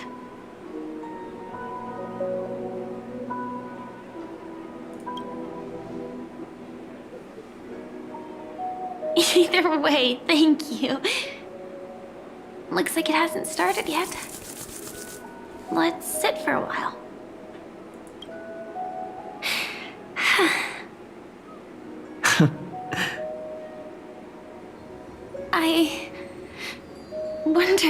whether everyone feels speechless at times like this.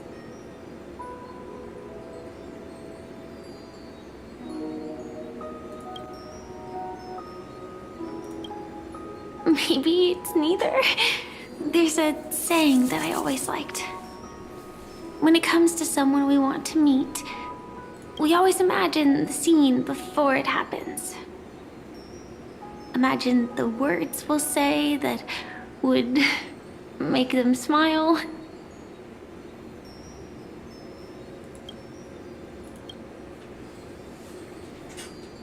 Slowly but surely, all the things we want to say would have already been said before we even met the person.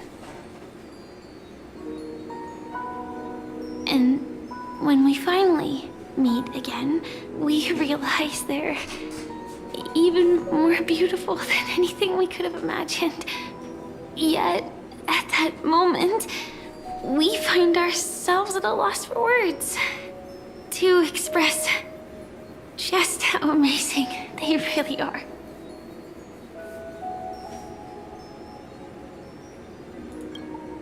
I'm sorry, but I can't tell you.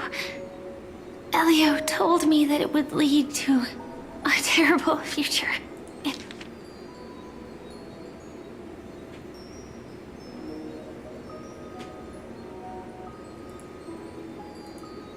If I say even a few words more, you'll die at the next stop. All I can tell you is why our paths crossed again. Long ago, you promised me that if I could dream, then you would make it a beautiful daydream.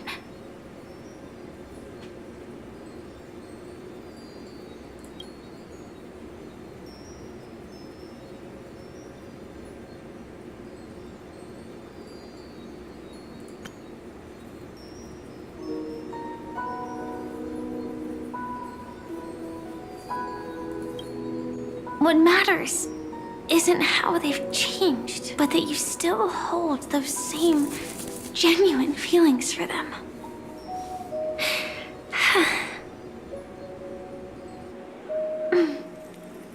I'm sorry.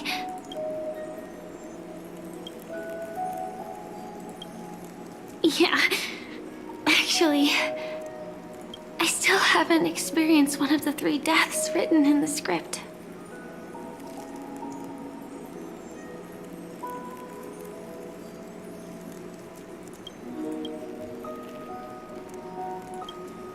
I only realized it after Anna's dream dissipated. I've made a mistake. Being sent to the Dream Flux Reef by death could hardly be called a death at all.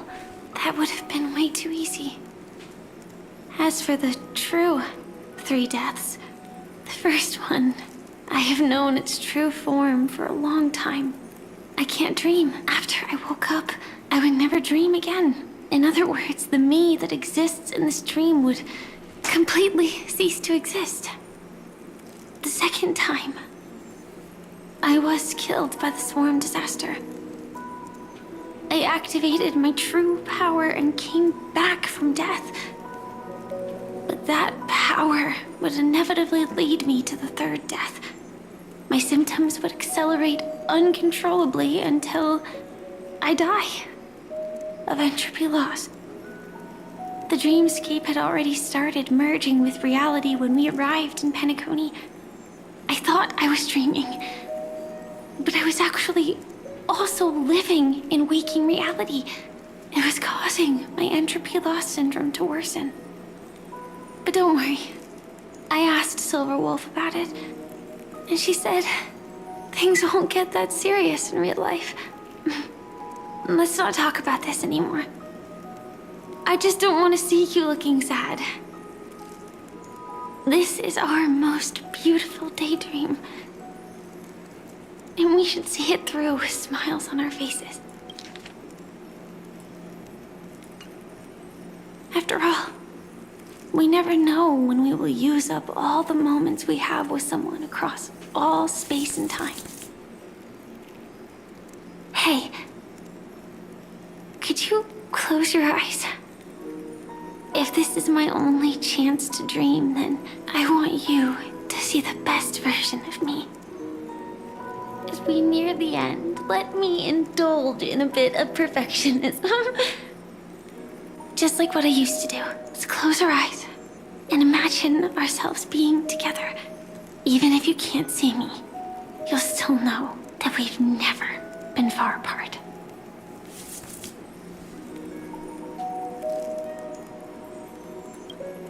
I won't. I promise to stay as long as I can.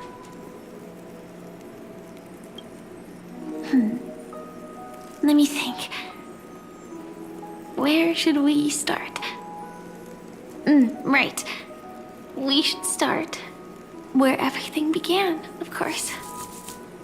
Right at that golden hour. When you came to save me. That being said, we could also pretend we're strangers who just happened to meet there.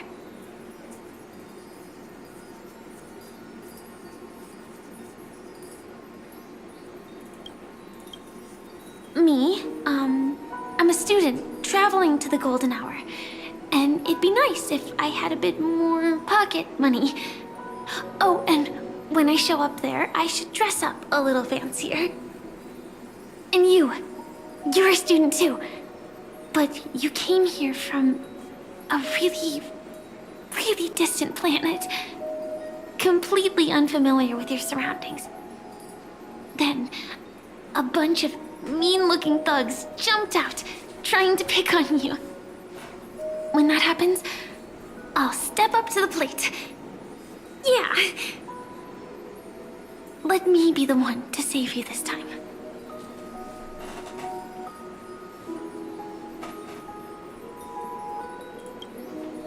No worries.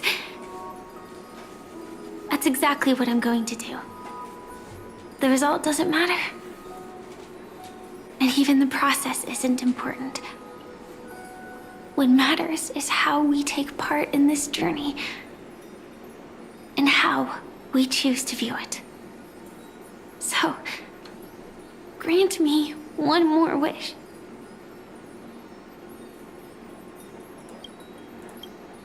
Remember how I held you and flew into the sky when we fought against Enna's dream? Back then, I wasn't sure if I would ever wake up again, but I was happy. We were standing shoulder to shoulder once again, fighting against things that we believed were wrong, and we'd do anything for each other. Still, I have a tiny, selfish wish. I know you won't forget this moment, but when you look back on it, I want it to feel lighter. Maybe there were no enemies at all. It was all just a prank. And when I carried you up into the heavens, what we saw there wasn't the terrifying swarm, but rather the fireworks that I never got to see.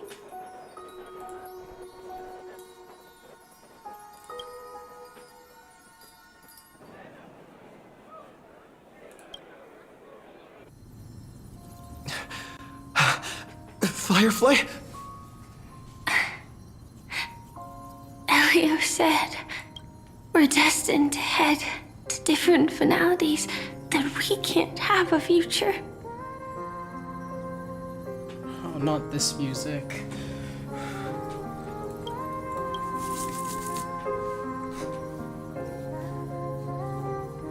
That's why you told me that you'll give me a daydream more beautiful than any ending could ever be. I'm looking forward to it. But can we really not step over the ending together? I'm not scared of death, but please don't let me die alone.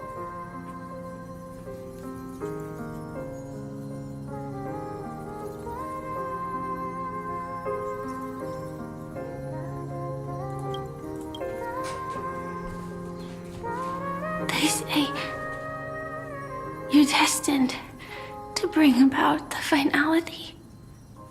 but I believe you'll be there. You definitely will. Only you can know it. And only you can decide. This cosmos certainly doesn't exist solely for you, nor does it flow only under your gaze, but it's forever waiting for you to save it.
Even so, I'll still be the last thing you forget.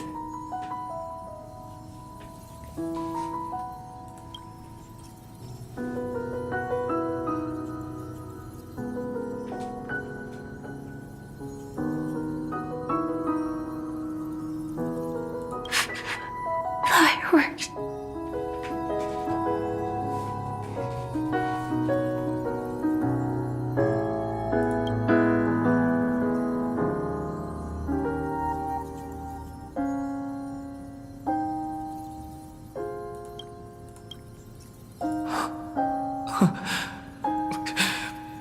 No. Well, she might still be able to see it. The result doesn't matter. And even the process isn't important. What matters is how we take part in this journey. And how we choose to view it. I'll do everything I promised you.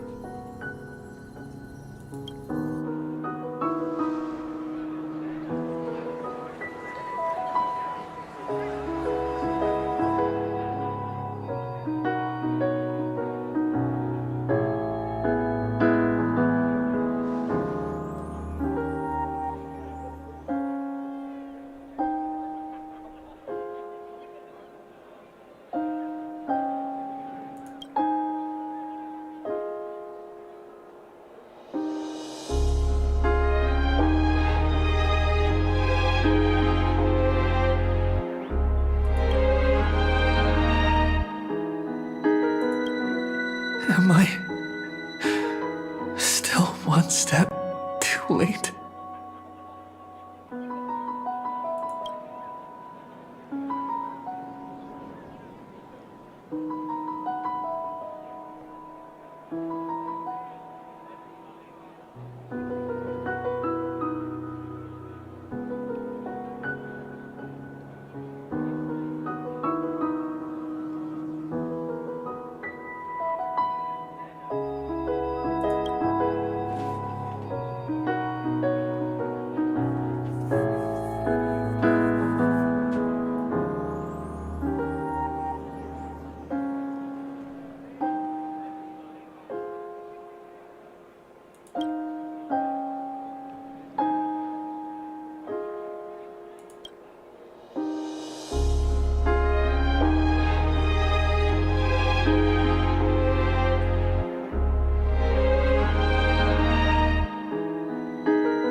But Firefly can't see it anymore.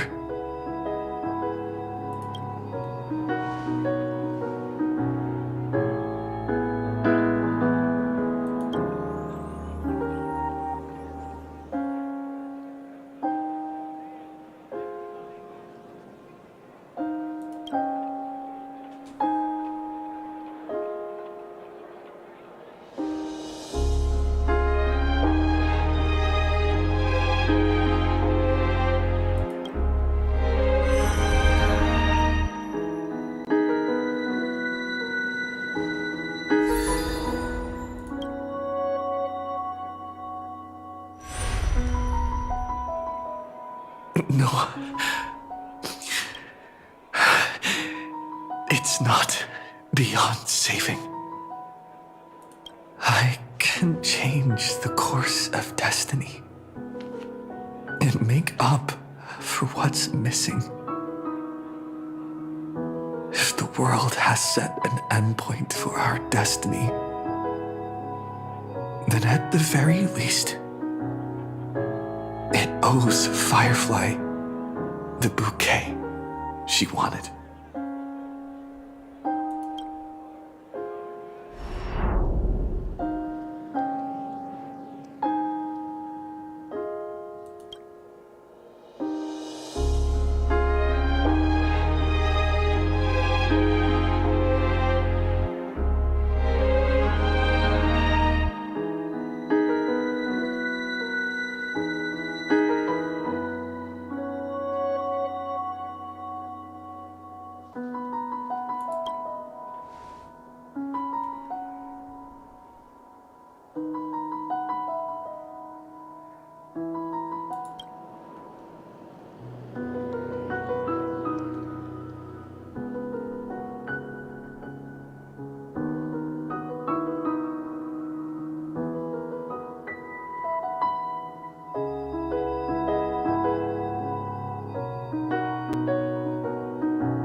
You see, everything is possible in this land of the dreams.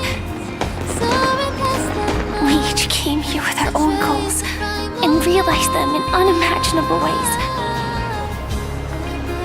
Whether the outcome was sweet and dreamlike or bitter and real, it is still the answer we longed for. So, why do people choose to sleep? I think it's as you said.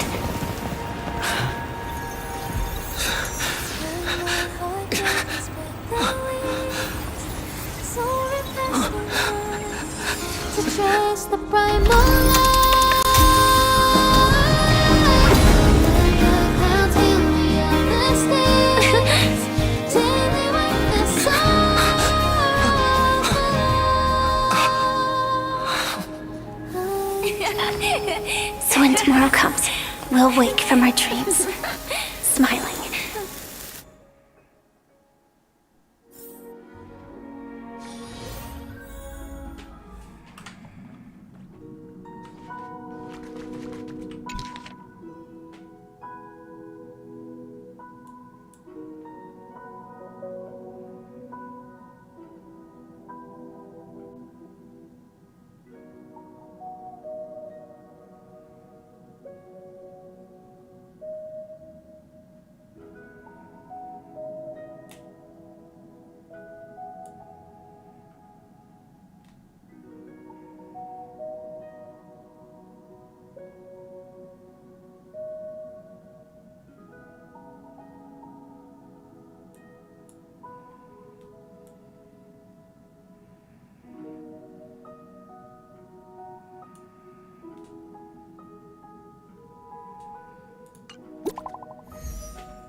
Well, guys, that's gonna be it for today's stream.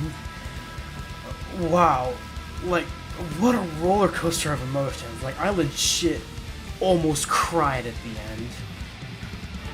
But hey, at least she's alive.